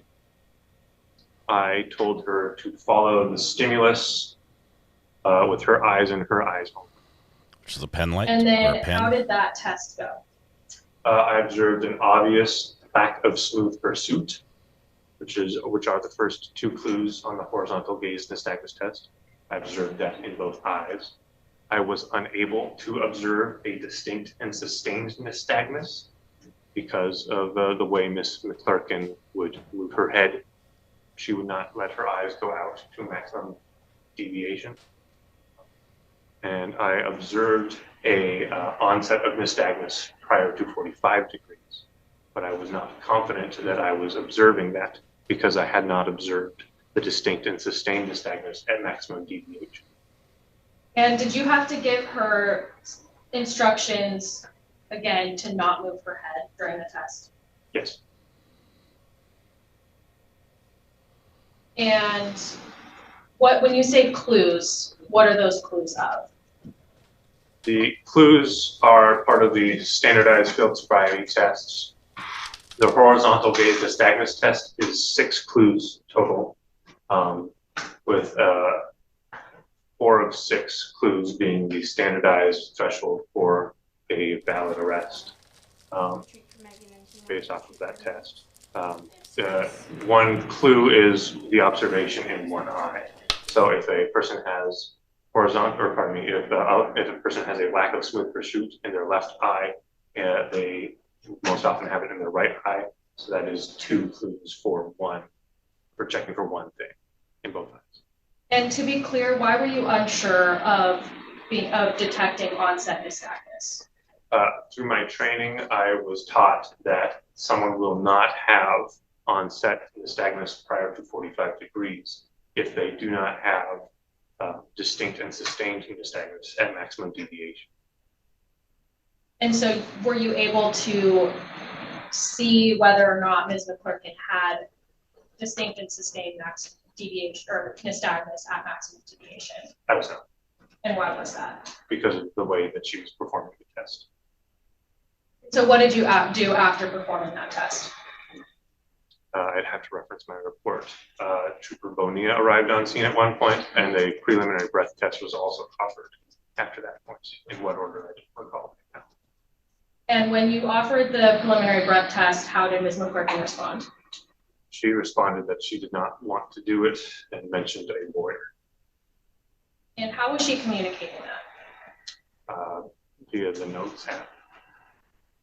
And after Trooper Bonilla arrived, what did you remember, what do you remember doing after he arrived? What happened when he arrived? I remember that she had some, she was worried about the keys being in her car, and she grabbed, or she... This is the interpreter. So sorry, I have to interrupt. You referenced a her. I need to know which her. Miss McClurkin. Thank you. Miss McClurkin was concerned about her vehicle being on, and she communicated to us what I believe was supposed to be the word ignition or engine. She had difficulty spelling that several times, having to retry spelling it. And did Trooper Bonilla perform any field sobriety tests on Ms. McClurkin? Yes, he performed the horizontal gaze nystagmus test. And what did he observe? Objection, Your Honor. If we're going to see what Ms. Trooper Bonilla observed and introduce that into this hearing, then Trooper Bonilla should be here to testify to that.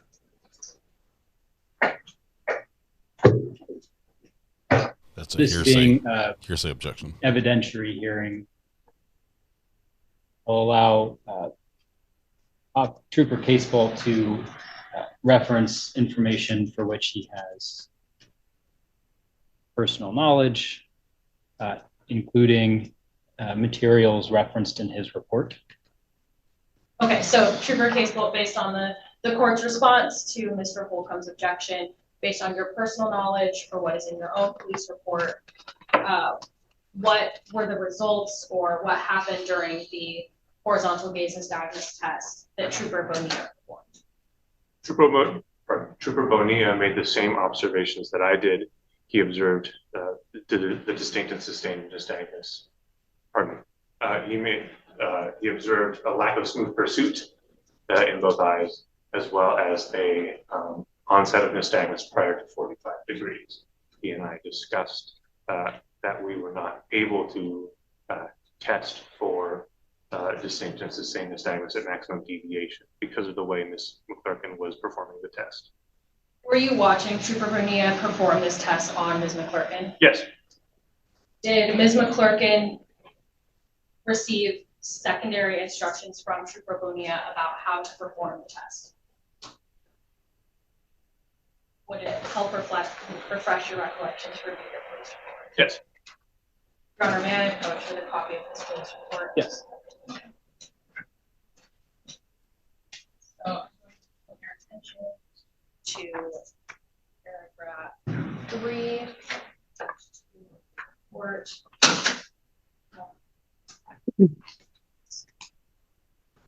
Go ahead and read that paragraph. And if the answer to my question is not there, that's.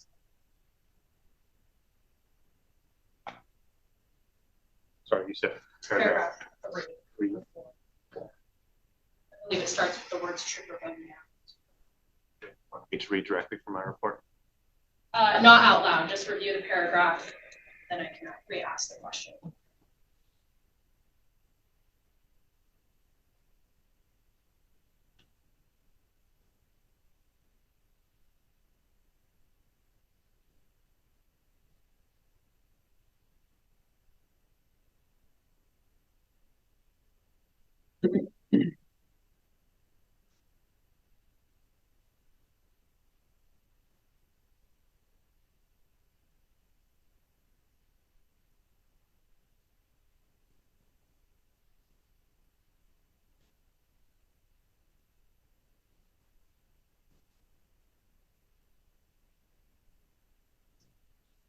And based on that, reviewing your police report, do you remember if Trooper Bonilla had to give more instructions to Ms. McClurkin during the test? No, I don't recall. From watching her, do you remember if Ms. McClurkin was moving her head during the test? Yes. And during that test, or while you were standing outside, did you observe anything else about Ms. McClurkin? Yes. I observed an odor of intoxicants coming from her person, as well as she would at one point swapped to typing us messages in her text messaging app with an individual later identified as her partner. She would type a message to us that only made sense in the context of our conversation, and then she would send the message to her partner for an unknown reason. At one point, her partner replied asking if she was drunk. And after those observations and that interaction, what happened next? Trooper Bonilla typed a message advising Ms. McClurkin that she was under arrest. Trooper Casebolt, Ms. Will, Probably the strangest arrest he's ever made. Exhibit 3, and for the record, there are sections of this video that are mostly just troopers speaking in the background, so of it, but the court can review them in camera if necessary. Okay, thank you. It's a longer exhibit. Okay, I'm starting exhibit 3 at 01.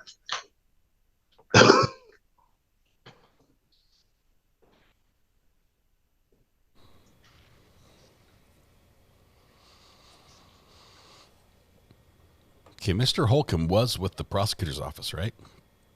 And now he's on defense. Am I remembering that right? Paused it at 43 seconds, and I'm going to go back to 25 seconds.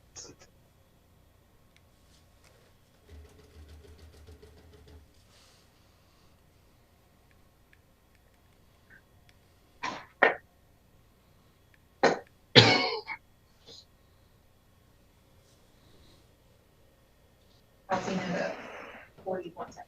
Do you remember what you were communicating to Ms. McClurkin in that moment? Yes, I asked Ms. McClurkin if she would be willing to perform voluntary standardized field sobriety tests. Oh, sorry, this is the interpreter. Can you repeat that? I could not hear you. Yes, I asked Ms. McClurkin if she would be willing to perform voluntary standardized field sobriety tests. Thanks for the 300 likes, guys. Appreciate it. Thank you. I am going to start the video at 41 seconds now.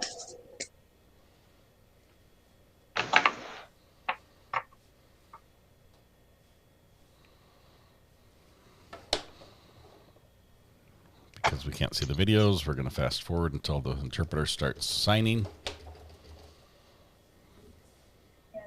Trooper Casebolt, what were you typing in that moment? I was typing the instructions for the horizontal gaze nystagmus test. And we have paused the video at 1 minute and 36 seconds. I'm going to start it again.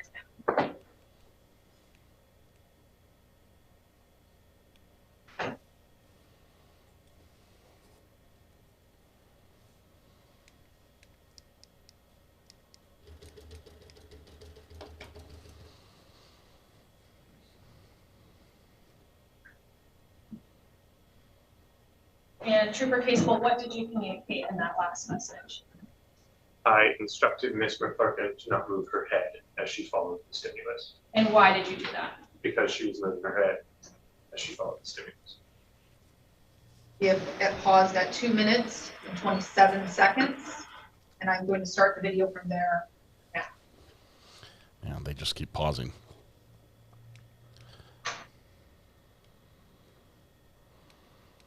Still playing, still playing.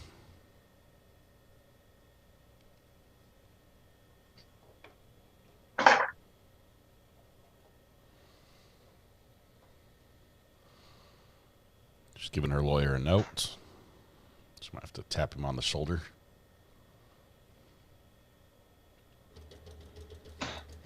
Trooper Casebolt, what happened there in the video?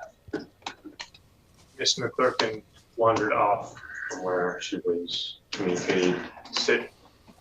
She was concerned about her keys being in the ignition after attempting a FaceTime or video call with somebody. Then she communicated to us about her concern using a text message thread, and then sent that text message into the thread. Trooper Bonilla then removed her keys from the ignition at her request. I think they only didn't play it because of the difficulty with the 1 translator in this one. 15 seconds, and I'm going to start it again now. Ms. Will, we can actually skip ahead in the video to 11:15. Okay. So we're skipping from 8:15 to 11:15. I'm starting the video now at 11:15.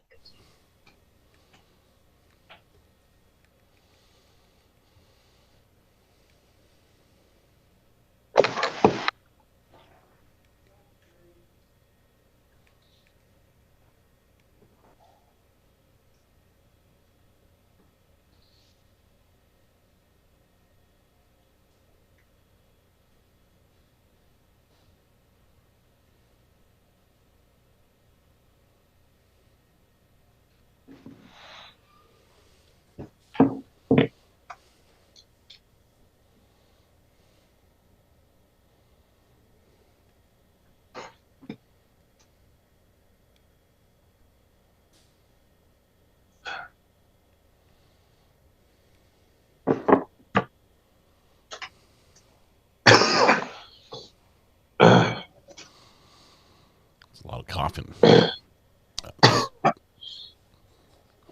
more than the head cold. You might want to get that checked out, Mr. Holcomb.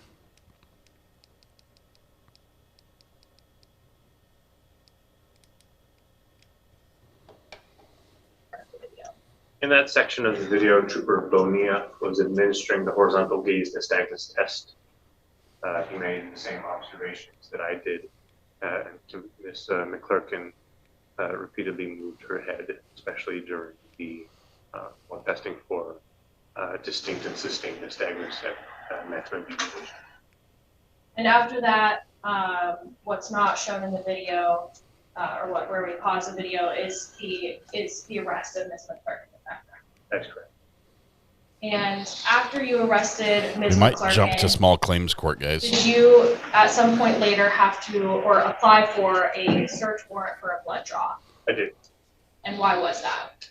I had to apply for a search warrant for a blood draw because Ms. McClurkin refused to read her constitutional rights, which prevented me from continuing with the BAC process. And when you applied for the search warrant for the blood draw, how did you apply for that warrant? Telephonically. And during that phone call, did you explain the situation to the judge on the phone call? I did. And was the warrant request granted? It was granted. And then afterwards, did a blood draw occur for Ms. McClurkin? Yes. And my apologies, Trooper Peaceful, to direct your attention back to the beginning of this with the observed driving. You initiated a traffic stop for Ms. McClurkin, and just to summarize, what was your reasoning for initiating that traffic stop? My reasoning for initiating that traffic stop was her dangerous driving behavior and the likelihood that she was under the influence of intoxication. I have no further questions. Thank you. Mr. Bolton, do you want any of these videos? Yes. So these are all three of the exhibits right here. And they're just labeled with numbers. So the first one, the break self-explanatory. Perfect. Yeah. Yeah, that's great. Thank you.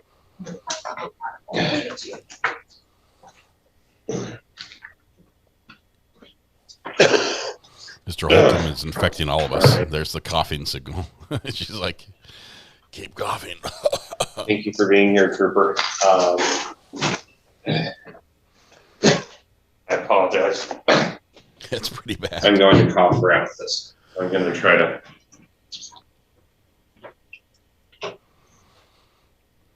Also kind of in lawyer speech mode. So, all right. All right. So, remind me, how long have you been a trooper with the Washington State Patrol? A trooper, referring to my commission date, I have been a trooper with the Washington State Patrol since March of 2024. Okay. And I think you said during that time you've had 24 DUI arrests, correct? From my commission date to the time of my initial contact with Ms. McClurkin was 24. Okay. Since then it is increased. Gotcha. Okay. But at this point it was 24. Okay. Have you received any special training for how to interact with people you pull over who have disabilities? Not to my knowledge. Okay. So you haven't received any special training when it comes to interacting with defendants who are deaf? No. Okay. So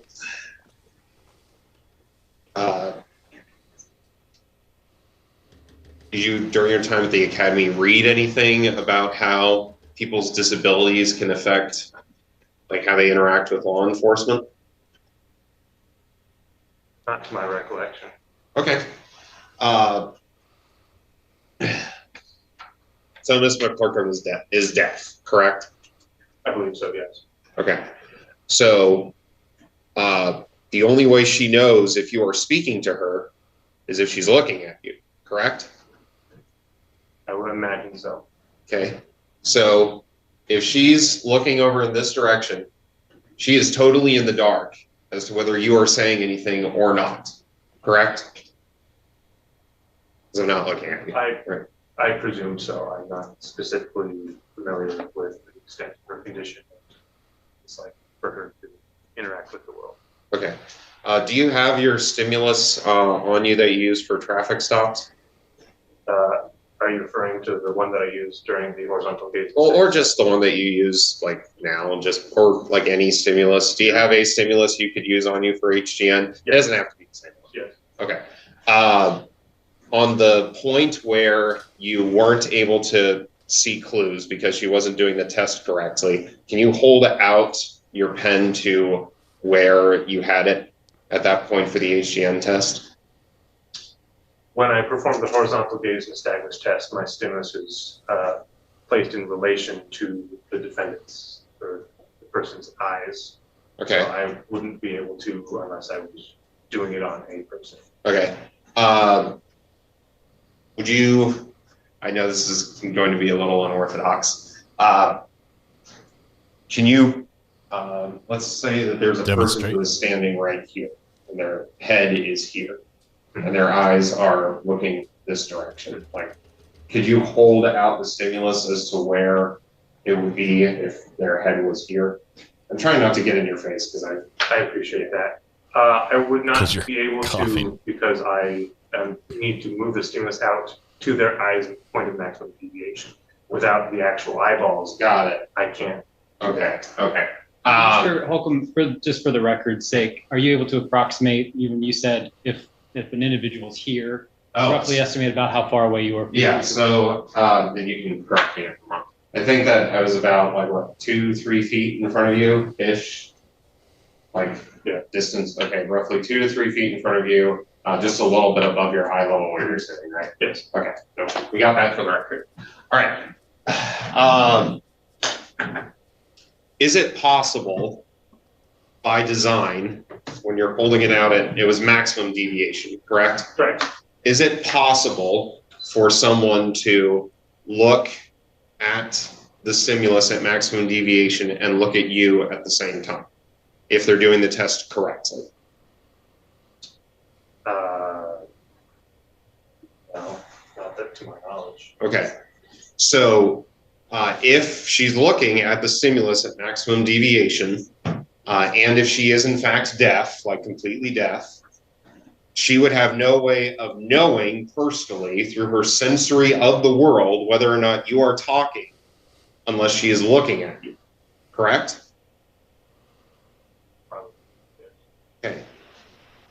Can you understand why someone who is completely in the dark about whether someone is communicating with them unless they are looking at them would be driven to continuously look at that person? Sorry, could you repeat that? Okay. If someone is completely dark as to whether or not someone is speaking to them, unless they are looking at them, can you understand why someone would potentially move their head to keep looking at you? Can you understand why someone would want to do that? I suppose I can understand why someone would want to do that. Okay. Were you introduced to this idea before this? Like, am I the first one who's like bringing this up? The idea that people. And they're done. Oh my goodness. We're jumping then. We're going to jump to Judge Middleton. Now we'll never know what happened. Hang on. Good afternoon, everyone. We're a little early for our small claim docket, but there's no harm in that. Ms. Rogalski, Ms. Dennison. Got a little small claims court with Judge Middleton, and they're all on Zoom, which should help the First, I'm going to echo. take up Kristen Dennison versus Farron Hall. The file number is 261508 GSC. This is a claim for a lot for our small claim standard, $6,209.10 plus costs. Ms. Dennison, like a number of others, had prepaid. Let's see who else is in the way to go. Dennison's in here twice. Yeah. Yep, we hear them twice. I'm gonna remove one of you because we get The smaller one. Get rid of the smaller one. Thank you. Oh, you kept the big. All right. Get rid of the big one. At any rate, she had prepaid for meals and bank, well, we'll just call them meals at Fair and Hall, and the building closed and she didn't get her money. We've had a number of these cases. Yours is substantial. I was advised by the clerk that you'd been reimbursed by your credit card company. Yes, So you wish to dismiss this case? I do. Uh-oh. Well, you're in better shape than many of the people. You got your money. I know. Somebody posted something online to go ahead and try that, and I did, and it worked. All right, plaintiff moves to dismiss. They weren't able to serve them anyway. Can you push the so- Bluetooth button off of me? Oh, over here? Yeah. Because this is not connecting. Mr. Alves? Oh yeah, it's flashing, but Mr. Alves? He's like, We're in court, so I ask you not to speak. We'll get to your case here in a bit. Dismissed by plaintiff.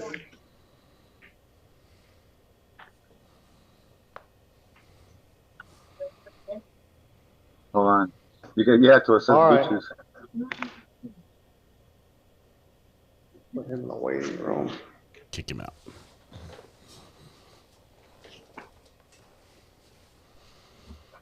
The credit card company may end up going after them, but you've been reimbursed and you're in pretty good shape compared to a lot of the people that got left high and dry.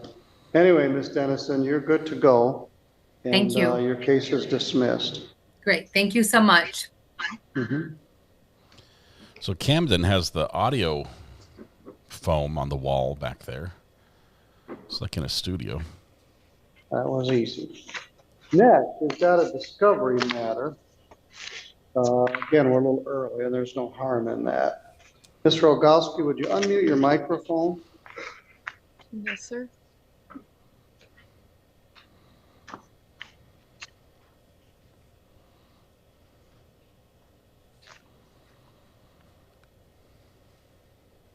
Welcome, Jocelyn.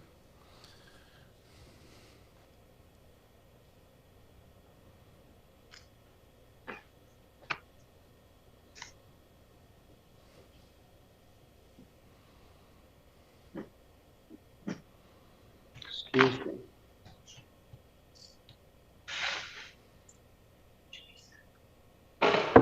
This is a return to the matter of Jocelyn Rogalski versus Caleb Evink, file number 262447SC. As a result of a traffic accident, Ms. Rogalski received substantial injuries to her vehicle. Mr. Evink was convicted of a drinking driving charge and sentenced. Ms. Rogalski sued him for money damages because the defendant was not insured. He wasn't covered by the no-fault statute. And she's obtained a judgment against him in the amount of $4,000 plus $75.46 in court costs. This is discovery hearing for Ms. Rogalski to determine Mr. Evink's ability to pay on this debt. Mr. Evink, I want you to raise your right hand. Do you swear or affirm any testimony you're about to give in this matter will be true to the best of your knowledge and belief? I do, Your Honor.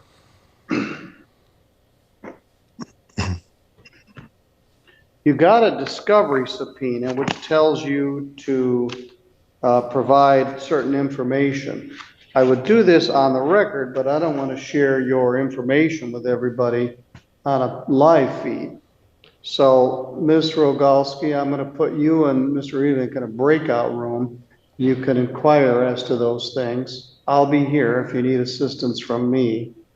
So when the breakout room opens up, you're under oath. You have to answer questions about Social Security, numbers and bank account numbers and vehicles and that sort of thing. Or you can agree to some sort of repayment agreement.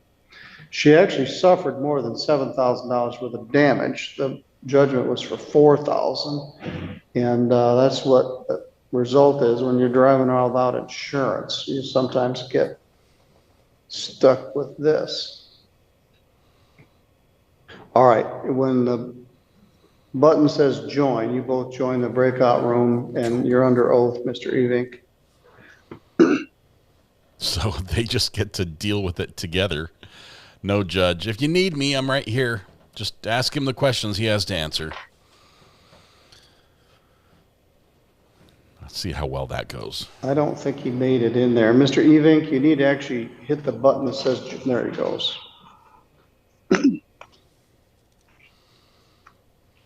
Mr. Wells. I'm going to bring Mr. Alves back in.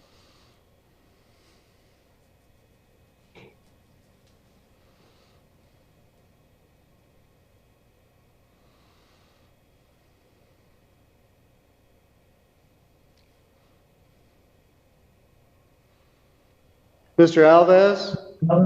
Yes, I'm here. I put you in a waiting room because you were talking while we were having court proceedings. So I'll leave you here, but you have to be quiet. You're on a live stream at a small claims court. So we'll get to your case in a moment. So figure out your mute button if you need to talk. Next, we're going to take up the matter of Lockport Township versus Camden Wells.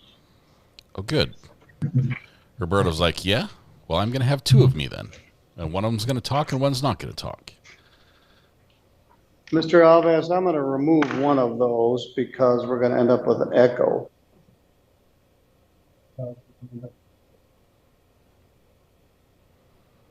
All right. Mr. Wells, would you unmute your microphone? Yes, Your Honor. This is file 261282SC, Lockport Township versus Camden Michael Wells. Teresa Gurna, the Lockport Township clerk, is here. Roberto's on behalf of causing the the township. echo.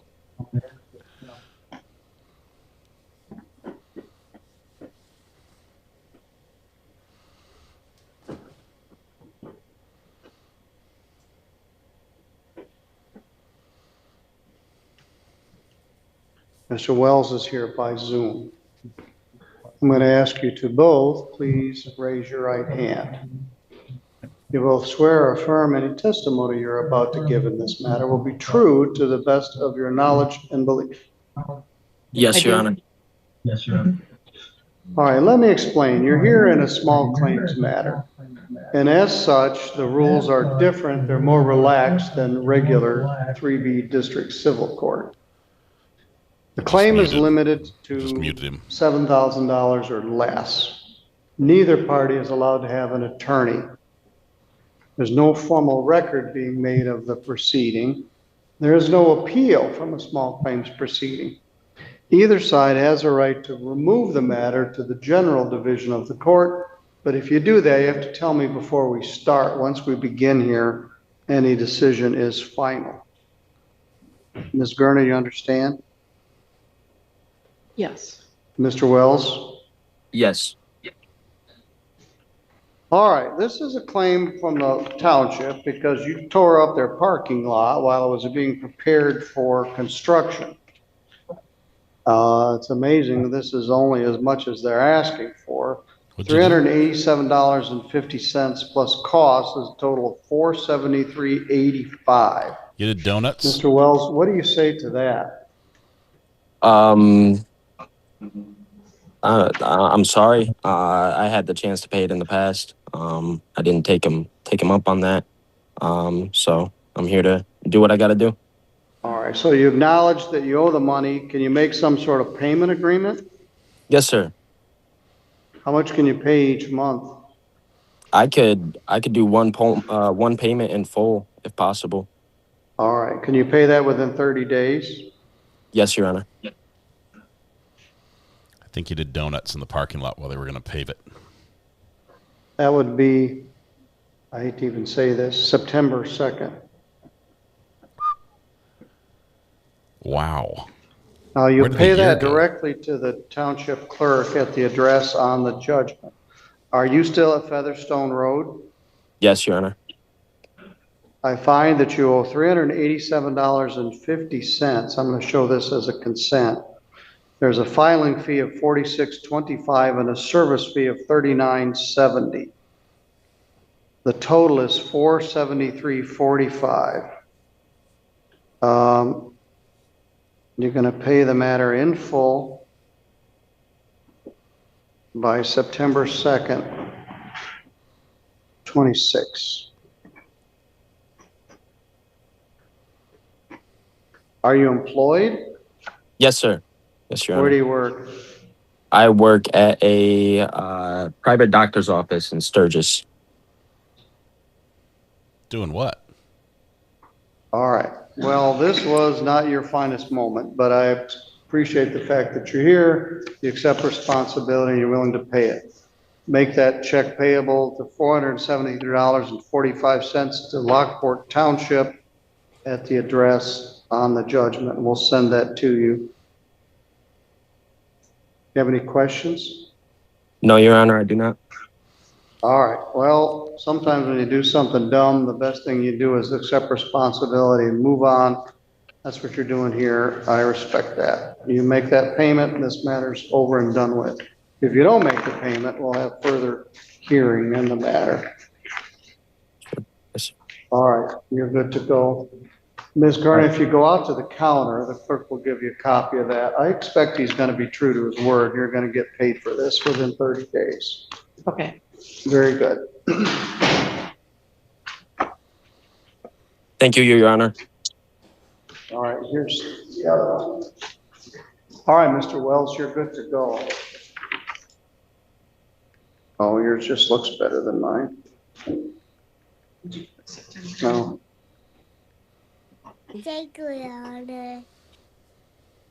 Let's see if these two were able to sort out their differences and come to All an right, agreement in discovery. Ms. Gonzalez will be with you in a minute.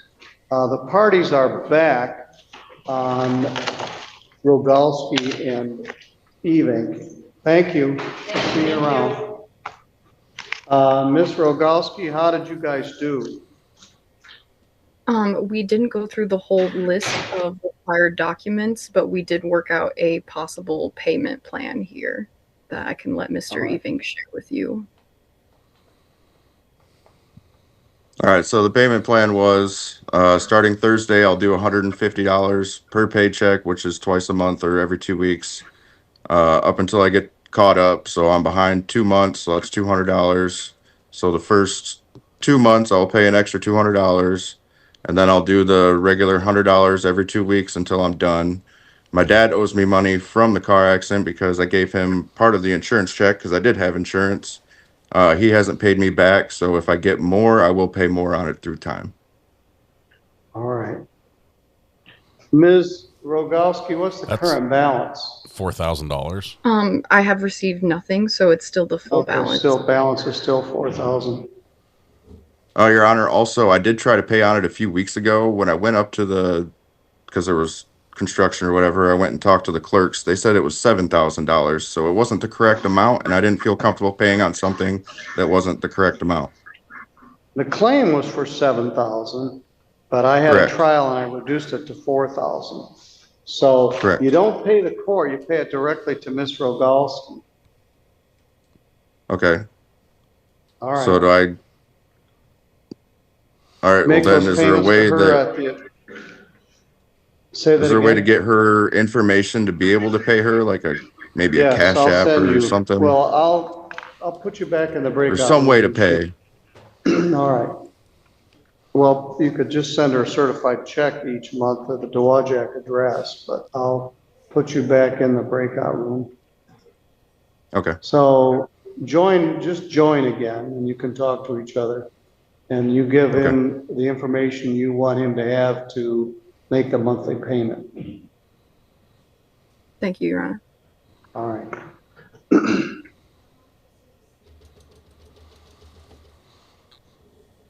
We're going to miss Judge Middleton. This is All his right, last can year. you, does it say join? Can you rejoin No. it?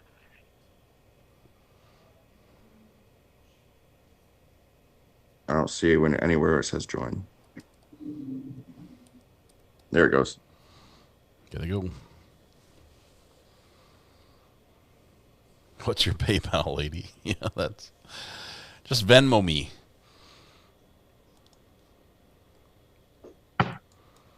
Cash App, Venmo, PayPal, Zelle. All right, next is Roberto Alves and Myrna Gonzalez. Ms. Gonzalez, would you join us, please? You're back with your terrible audio.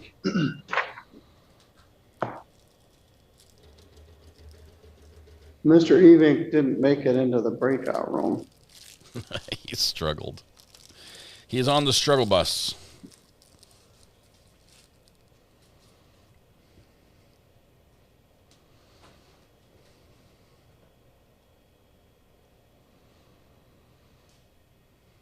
This is another discovery case. It's entitled Myrna Gonzalez versus Roberto Alves. The file number is 2526374SC. Both parties are here. We had a trial scheduled for April 27th. The defendant was served with the lawsuit and he failed to appear. So a default judgment entered against him in the amount of $2,459.03 plus costs for a total of $2,545.28, $2,545.28. The defendant has not paid on that debt, and so Ms. Gonzalez has filed a discovery hearing to inquire. Mr. Rogalski, he didn't show up in the breakout room, and now he's gone, so why don't you go back to the breakout room and see whether he went in there. Okay, I was assuming that we got put into wrong ones or something Well, there. he was still here, and now you're here, and he's there, so try again. Thank you. Sorry about that, Your Honor. No, it's not your fault. She might have to be sent there. Not. She can't just go on her It's own. not prompting me to join a new All right, breakout. well, let me try again. Thank you.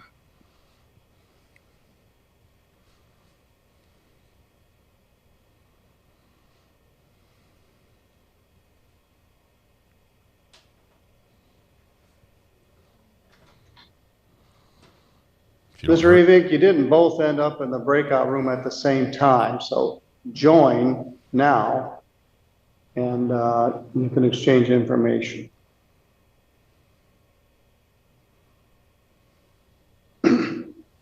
Same thing, he turned off his camera, but he didn't join the breakout room. He's still here. Mr. Evink, you're not in there.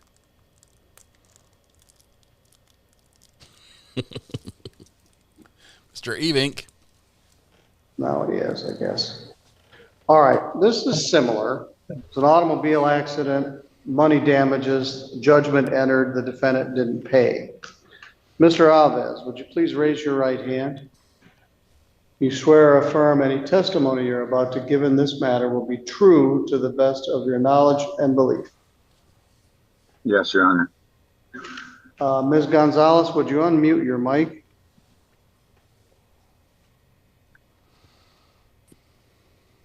Has anything been paid on this? No.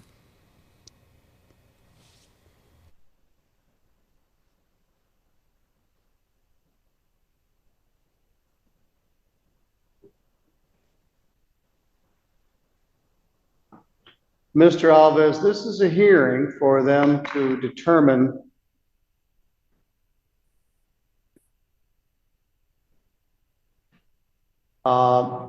her ability to collect on this debt. She gave you a subpoena that requires you to provide things like social security numbers, bank account numbers, and that sort of thing. Now, I don't want to discuss that here on the live feed. I'm going to put you both in a breakout room where you can discuss this. You are under oath and you're required to answer her questions. You may also be able to come to some sort of repayment agreement, which is what the last people did. Ms. Rogalski, did you get the information you needed? All right, you're good to go. Thank you.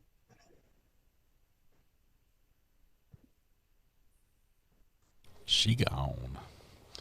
Jenna Gibson showing us her shirt. Looks like, does it do your best? What is this? All right, let me open a breakout room.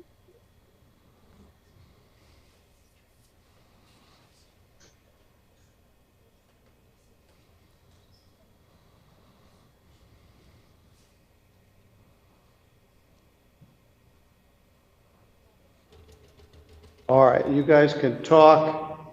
You're under oath. You can answer her questions. Hit the button that says join. I will still be here. You're good to go. Mr. Eving, she said she got the information she needed, and you're good to go. So let me remove you first, and then I'm going to open these other rooms. All right, Ms. Gonzalez, Mr. Alves, you can speak privately. I'll be here. We'll be here talking to Jenna. Jenna, who may be a mom. I'm guessing there. I don't know.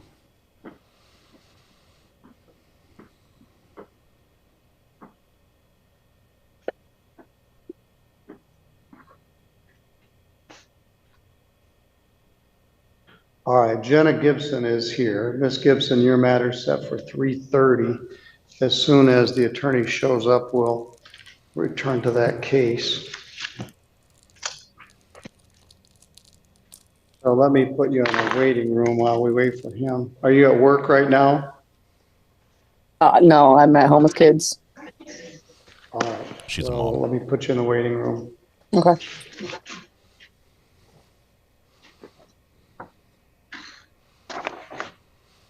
Judge, how you doing?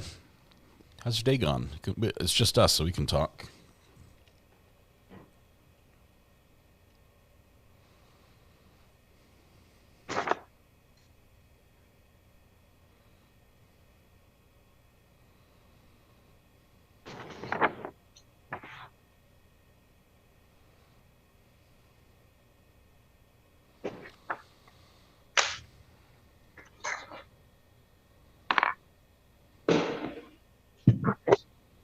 Why did they put the flag in the corner? Should be to the right of the judge. Maybe there's another flag. That's a spare one. He's in a auxiliary room that was not being used.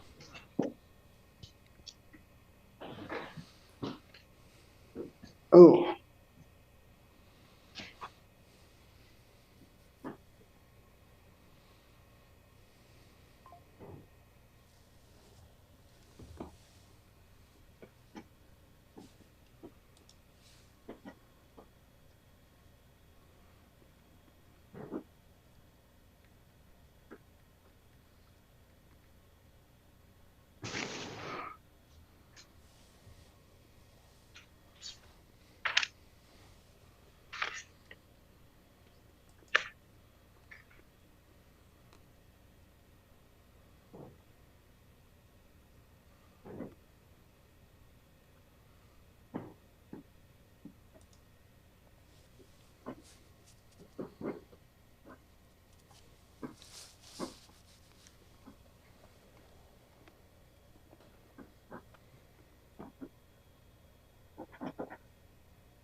We're up north in the Great Lakes area,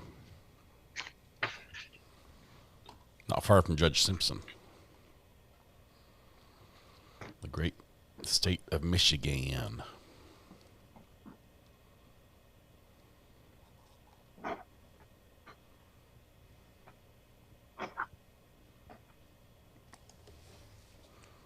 Well, if he's just going to play the silent treatment for us, we're going to look and see if there's anybody else still.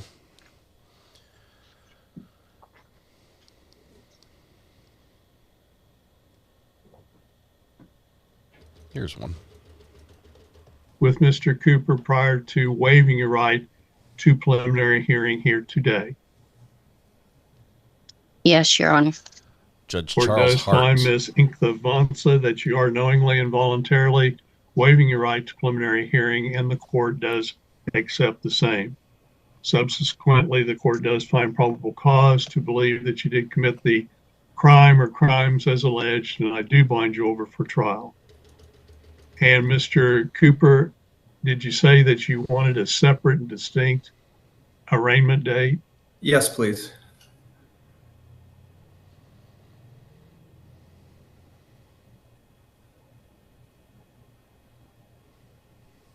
Court scheduled this on the pretrial conference. Well, excuse me. Court schedules this on the preliminary hearing control docket once again, October 5th, 2026 at 2:30. Monday, October 5th, 2026 at 2:30. That will be by Zoom process once again. That is for arraignment. Otherwise, Ms. Inkthavansa, the court does retain you on the bond previously posted. I do order you to stay in contact and communication with Mr. Cooper and your bail bondsman. Keep them both advised of your current address, telephone number, place of employment.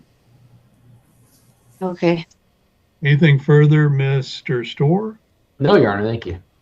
Anything further, Mr. Cooper? No, Your Honor, thank you. Ms. Inkthavansa, do you have any questions? No, Your Honor. There being nothing further to come before the court, court is in recess. Ms. Inkthavansa, you're free to go at this time. Have a good day. You too. Inkthavansa.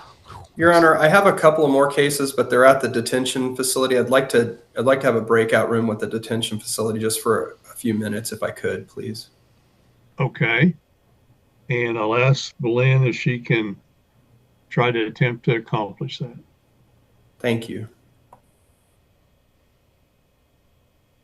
And let's see, Chris, Mr. Page, do you want to take up your case? Yes, Your Honor, my client's in the jail. Okay. What'd you do?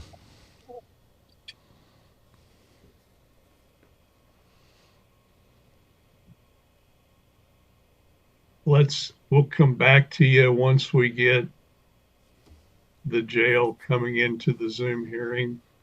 Judge, all of mine are non-jails if you want to take up some of my cases.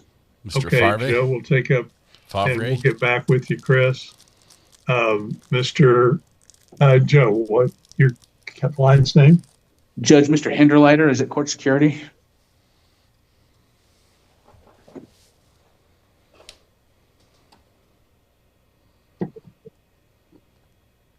Okay. Ceiling fan. We need ceiling fans. Court goes on the Zoom record. Case is entitled State of Kansas versus Ray Hinderleiter, 26 CR 221. Stated by Mr. Storr. Defendant Mr. Hinderleiter appears in person and by court-appointed counsel Joe Favre. This matter does regularly come back before the court this day on the preliminary hearing control docket. And announcements to the court from the defense, Mr. Favre. Judge, we're going to be asking this be set for an evidentiary prelim. Thank you, Mr. Favre. Court can schedule this matter for September the 2nd at 1:30. court can schedule the matter for September the 2nd at 1:30. Judge, I will be in a sync termination trial that afternoon, unfortunately. Court can schedule this matter for September the 2nd at 9:30. September the 2nd at 9:30. That works, Your Honor. Works for the state. Thank you, Mr. Storer. And Mr. Hinterleiter, the court has scheduled your preliminary hearing for September the 2nd at 9:30. September 2nd at 9:30 by Zoom.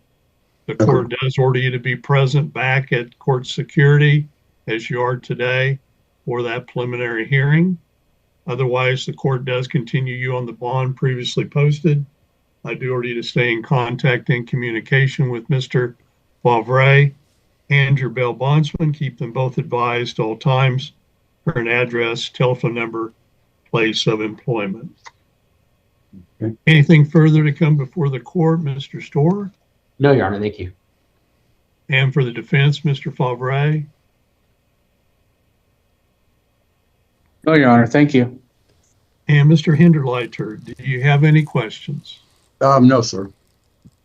There being nothing further to come before the court, court is in recess. Mr. Hinterleiter, you're free to go. Have a good day. Thank you very much.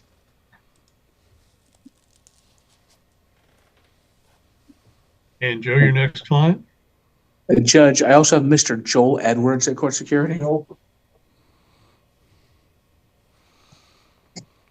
I gave you a newbie instead of an OG. Play on crime. It's Court wonderful. goes on the Zoom Wonderful that record. you're here. Case is entitled State of Kansas versus Joel Edwards, 26 CR 222. State by Mr. Storer, the defendant in person, and by Mr. Favre.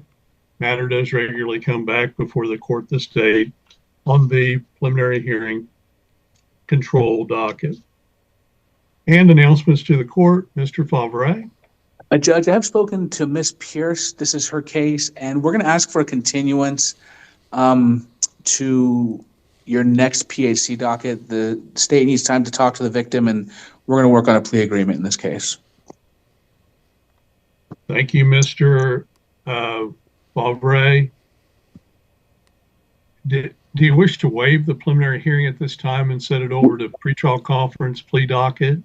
Judge, we'd rather just set up for another PHC, unfortunately. This is our first time up, and it's a if we could do that. All right. Court can schedule this matter for pretrial conference plea docket on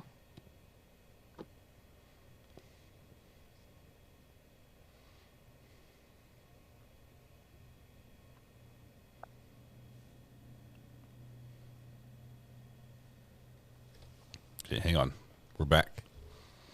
Mom's back. All right, we'll call this matter. We're a little early. Mr. Satiroff had a conflict, so we bumped this out to 3:30. Title of the case is First National Bank versus Jenna Gibson. It's a property at 609 Clay Street in Sturgis. It is a land contract forfeiture matter. Well, we've got shorts in court. Mr. Satiroff was here on July 21st, so was the defendant. Indicated that there was a substantial delinquency as well as unpaid taxes. And we continued the matter until today. Ms. Gibson is interested in redeeming the property. Good afternoon, Mr. Satiroff. What's the status here today? Good afternoon. May it please the court. Keith Satiroff, P42904, appearing on behalf of the plaintiff, First National Bank of America. Your Honor, I have a witness if necessary. The last time we were here, the defendant did not contest any of the amounts that were due, but if necessary, I can put those on as proofs. I have a total amount due of $11,355.45. That's broken down as follows. We have the principal and interest payments through August 1st of $5,734.64.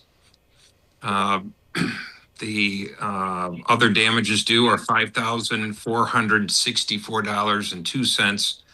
The lion's share of that is delinquent taxes, the 2025 taxes my client recently paid of $3,661.35. And then there are just court costs of $156.79. That totals $11,355.45. Less than half of that balance has been paid to date, Your Honor. So the defendant would have 90 Half has been. days to pay that amount. I have conferred with my client, and there is no agreement or some payment plan yet in effect. I ask that the court enter judgment in this amount with a redemption period of 90 days. And during that 90 days, if the defendant is able to work out a different deal in writing with my client, so be it. But as of today, that's where we stand, Your Honor. All right, Ms. Gibson, do you hear everything Mr. Satiroff said? Yes, I did. All right, and I did not get the distinction that there was a dispute as to the amount. You're going to try to redeem this. You were talking about making some big lump sum catch-up payments. But as I mentioned last time, this is different than a lease. In land contract, you get at least 90 days to redeem the contract if less than 50% of the purchase price is paid, or 180 days if more than 50%. And he indicated less than 50%. So this is through August 1st.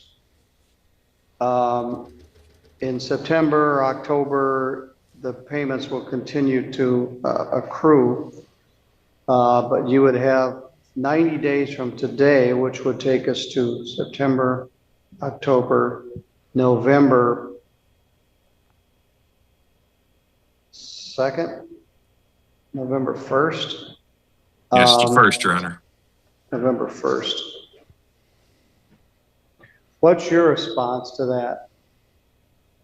You say I have till November 1st to catch up the balance? Yes, or work out some alternative agreement with the bank.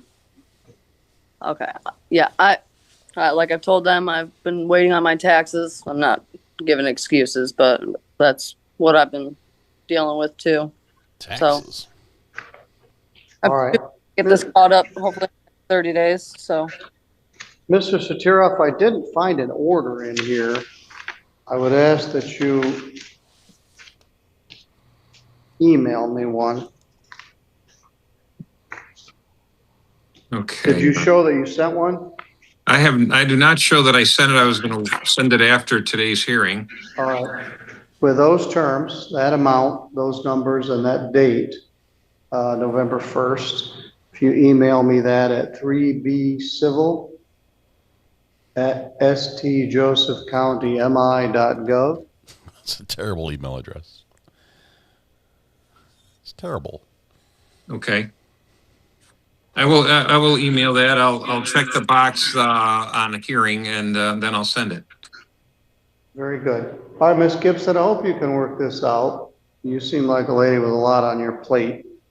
And hopefully you can redeem this property and stay there. All right. He'll submit the order, I'll sign it, and we'll send a copy of it to you. Thank you, Your Honor. Have a great day. Both good to go, thank you. And was Mr. Holland your witness? Yes, indeed. Mr. Holland, you're also free to go. Jenna had some questions, Judge. Thank you, Your Honor. Thank you, Your Honor. She's gone. All right, now I have some people in the breakout room. Let's see how they're doing. Hit the button that gives them 60 seconds to come back into the main room. Otherwise they get dragged in, kicking and screaming.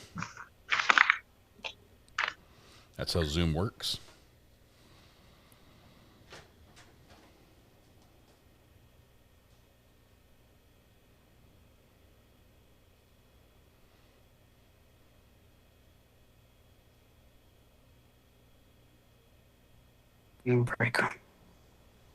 All right, I'm just checking in to see how you're doing. I finished with my other business. I thought I'd check to see how you guys were doing. Do you wish to go back into the room, or have you made some progress? I feel like nothing's getting worked here. All right, did he give you his social security number and bank account numbers? No, he feels like I shouldn't have came toward him because it's his business, but he partners with a bigger company, so I should have went toward the bigger company. But like I told him, you're the Well, that doesn't person matter. there. There's a judgment in place. Right, that's what I'm Roberta trying to tell him. Alves. So he So, feels Mr. Alves, you owe this money. You didn't show up for the hearing, so you lost. If you have a defense, it was too late to present it. She sued you. I don't know whether that was the right party or not, but you didn't show up for the hearing. And you had notice of it. And when you don't show up, you automatically lose. So she has the right to come and do things like seize your tools, seize vehicles, sell them to pay this debt. So there's no sense arguing about whether you owe the money or not. You had a chance to do that and you didn't show up. So a default judgment entered and the time to set the default aside is passed. This is about collecting the money. Can you make some sort of monthly payment on this? Your Honor, I appeared as ordered, and I do not currently have access to all my documents on the attached list. I'm not refusing to cooperate, and I'm not hiding any income methods. I respectfully just request additional time to collect and provide these records that exist. I'm self-employed and do not receive regular pay stubs. I can provide the income and business records that are available after I have reasonable time to collect them. I'm just requesting more time is all I'm requesting. Well, all right, we're going to do this live.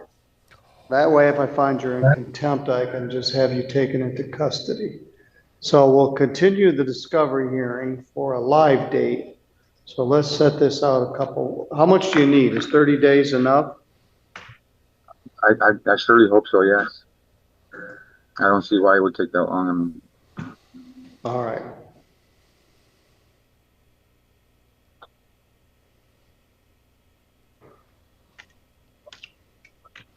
Judge says, screw it, we'll do it live. And if we're going to set this for 3 p.m. on Monday, August 31st. If I find you're not being truthful, I'll just throw you in jail. Yeah, he had a prepared statement he was reading there. And that will be live at the courthouse.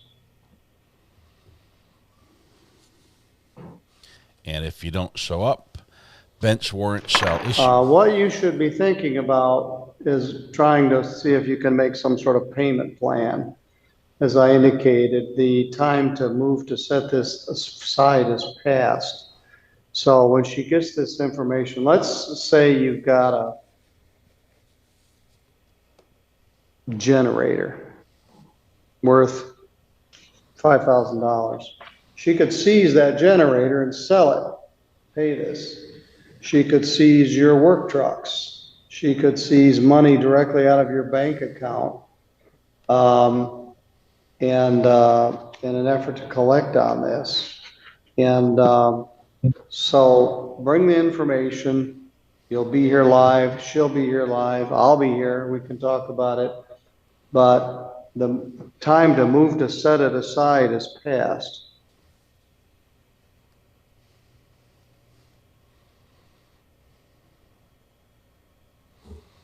Any questions? Seems pretty clear. This happens a lot. People don't show up for the hearing, and then they finally wake up from slumberland when they get served with a subpoena. Many people don't even show up for the subpoena. At least you did that.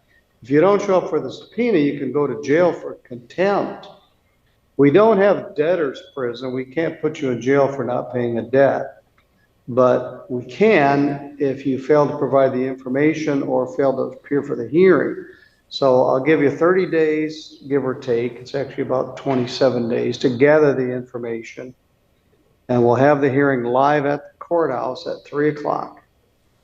And then I can deal with any contempt issues at that time. Ms. Gonzalez, bring whatever you need to that hearing as well. We'll do it here live at the court. Might want to bring a checkbook like we too. used to. All right, you're both free to go. Thank you, Judge. Got to show up for court, guys. That's how important it is. He might be the wrong guy. She might have sued the wrong person. All right. But she won. We're going to do some diagnostic work here in a few minutes. We're going to stop the live feed. That's all the warning we get. Stop the record.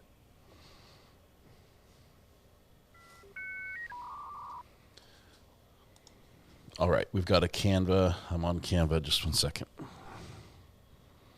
Judge says he's done with that. There's a bingo card. Let me download this. Download.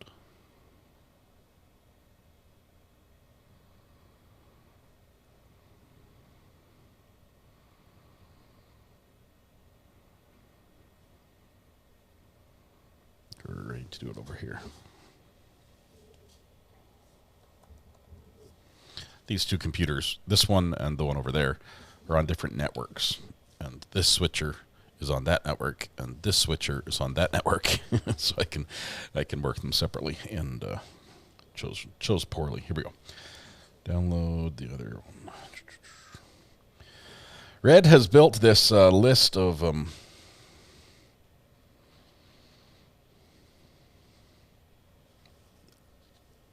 unlikely occurrences that sometimes do happen sometimes happen a lot in court. Just gonna pull that up so I can show you on the screen. Just 1 second.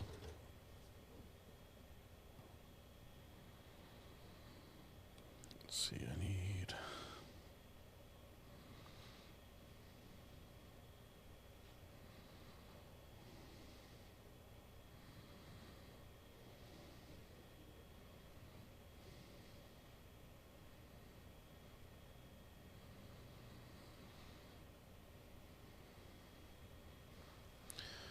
Where did it go? Download.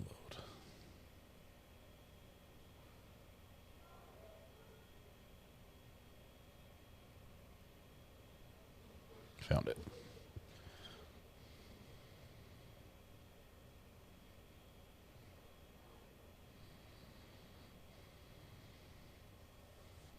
All right, here we go. This is the list of terms that Red has come up with. We're going to go over this together really quickly. I'm going to take myself off the screen. When it comes to bingo, these are the items you can have on your bingo squares. Plaid shirt, bow tie, soft set, pro se, foliage, dog as a cause, Walmart, subject matter jurisdiction, unmute, hoodie, a child present with no sitter or no sitter, self-promotion ad on Zoom. Yes, that's going to be the lawyers with their advertisement behind them.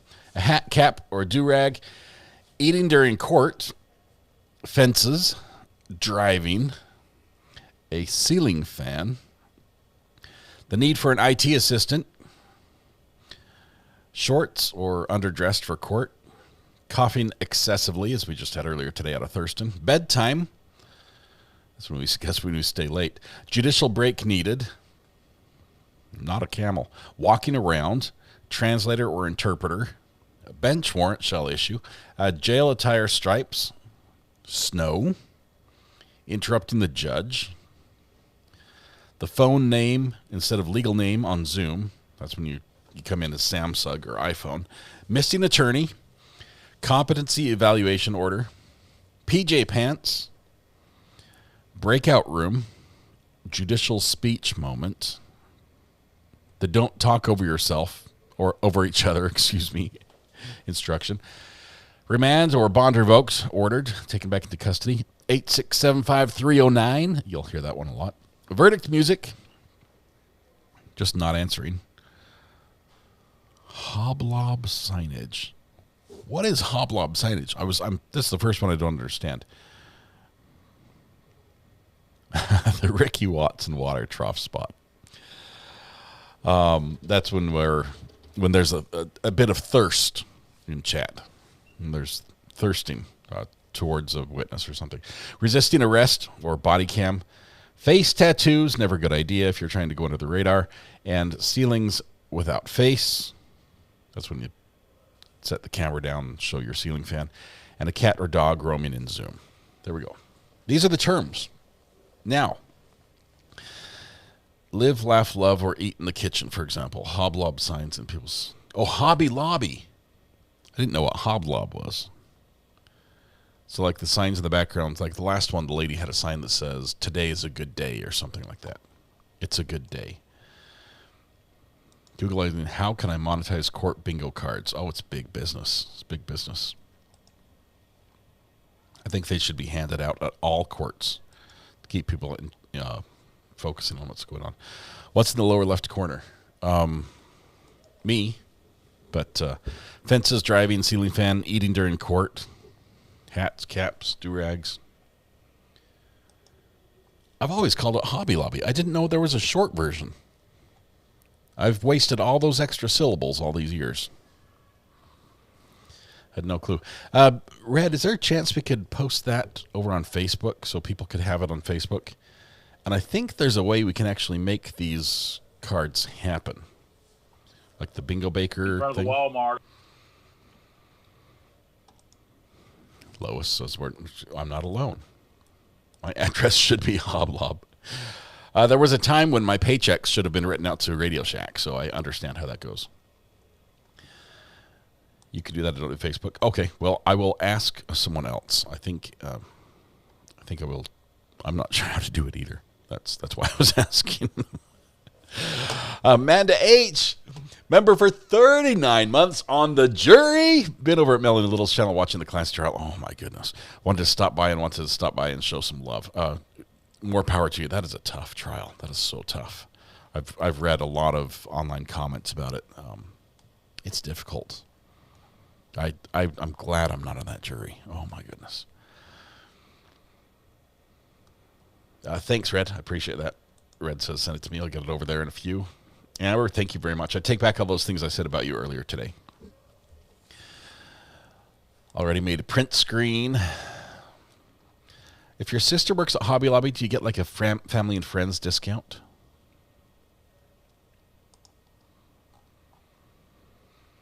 Yeah.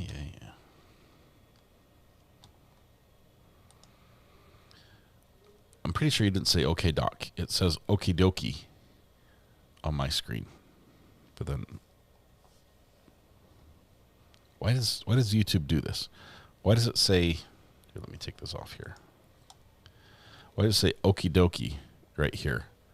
But then when I click on it, it says okay, doc. Over there. Why is it translating? How can I turn that off? Today's testimony from the journal is very difficult to hear. Yeah.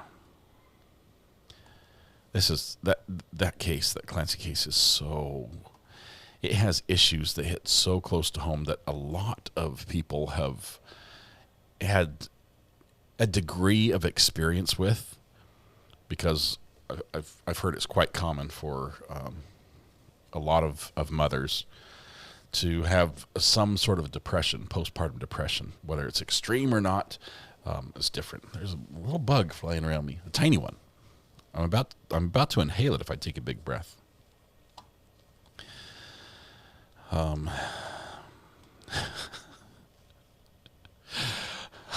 don't think we can chance it, Ivan. I don't think we can chance it. Is it about speeding tickets?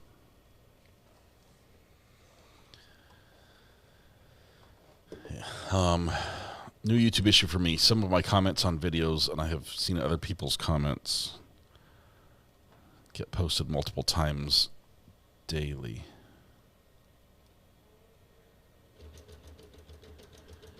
Can you type it in chat, Ivan? I'll read it. I'll read it with a proper everything.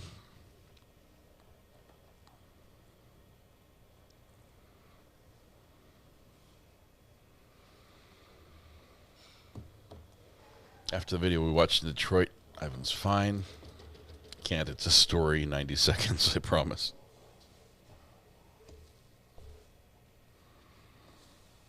All right.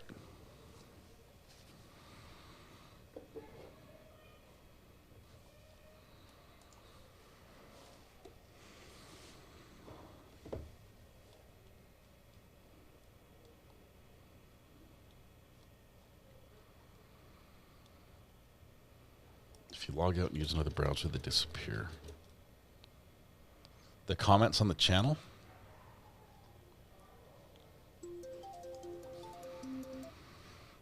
Call from. I promise. I'm starting the stopwatch. This. Okay. So there's a bartender, and a guy walks in, and he's about the end of the shift, but this guy walks in. He's clearly had too much. The bartender already knows he can't serve him. Okay. And so the guy walks up and he says, "Hey man, I can't serve you. It's clearly you've reached the point you can't have any more." He's like, "I don't want to drink. I want to throw darts." He said, "I can't let you throw darts.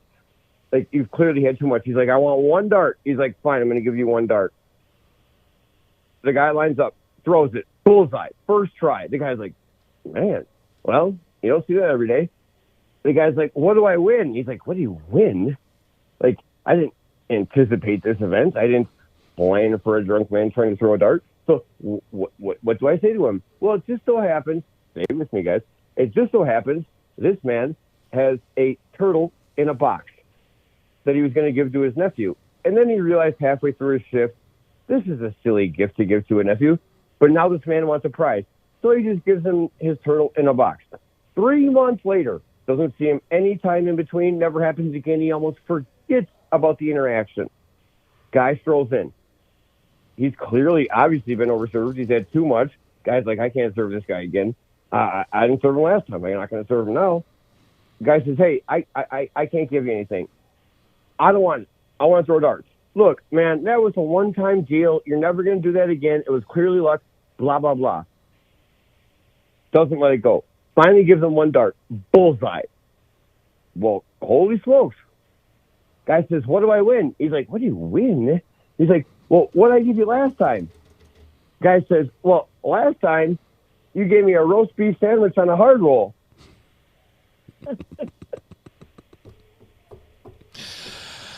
All right. Thank you, Ivan. Appreciate that. Love you, man. Bye. He ate the turtle. He ate the turtle. All right. Commence in throwing the tomatoes. All right. It is 4:20 right now. Pure coincidence. It's 4:20. We can, I think, wrap things up. We are wah, wah, wah. I should have done this sound effect, right? I've got this one.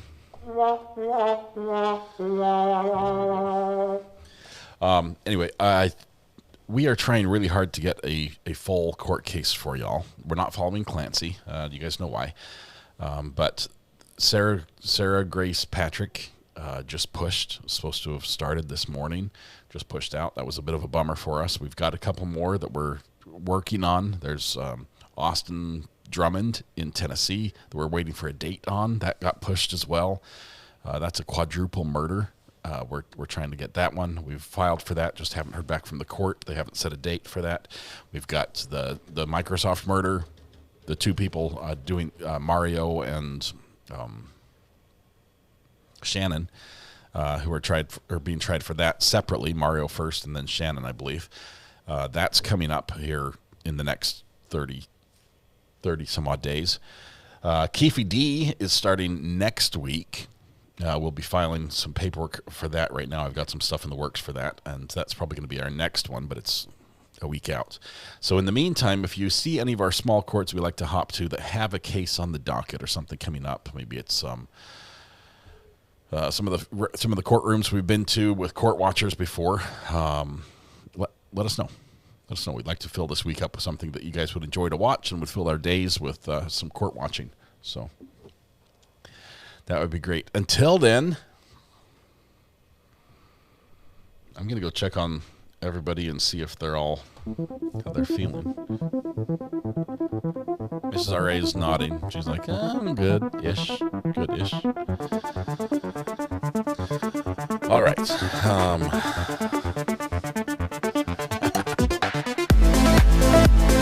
Next podcast, RA is not trying turtle soup. It's not going to happen. We need our gangster names sorted out for KFD in Las Vegas. I'm Big Dill. I'm Big Dill. So. It's bigger than you. It's bigger than me. It's bigger than all of us. All right. Tonight, when you go home, please hug the people you love. Smile at someone, make their day just a little bit better. And please stay safe till we go live again tomorrow morning. I'm going to try to be a little earlier. There's some morning courts that are a lot of fun that we're missing out on. Simpson is one of them. Middleton is another. We're going to try to be a little bit earlier, and we'll stick with it throughout the day. Get some good stuff for you. You guys, until then, just be good. Don't do anything I wouldn't do. And leaves your options open. And whatever you do, don't catch this bug that's going around. It sucks. It sucks. It's terrible. All right. Have a good one, guys. Thanks to the 340 likes. We'll see you guys tomorrow. Bye-bye.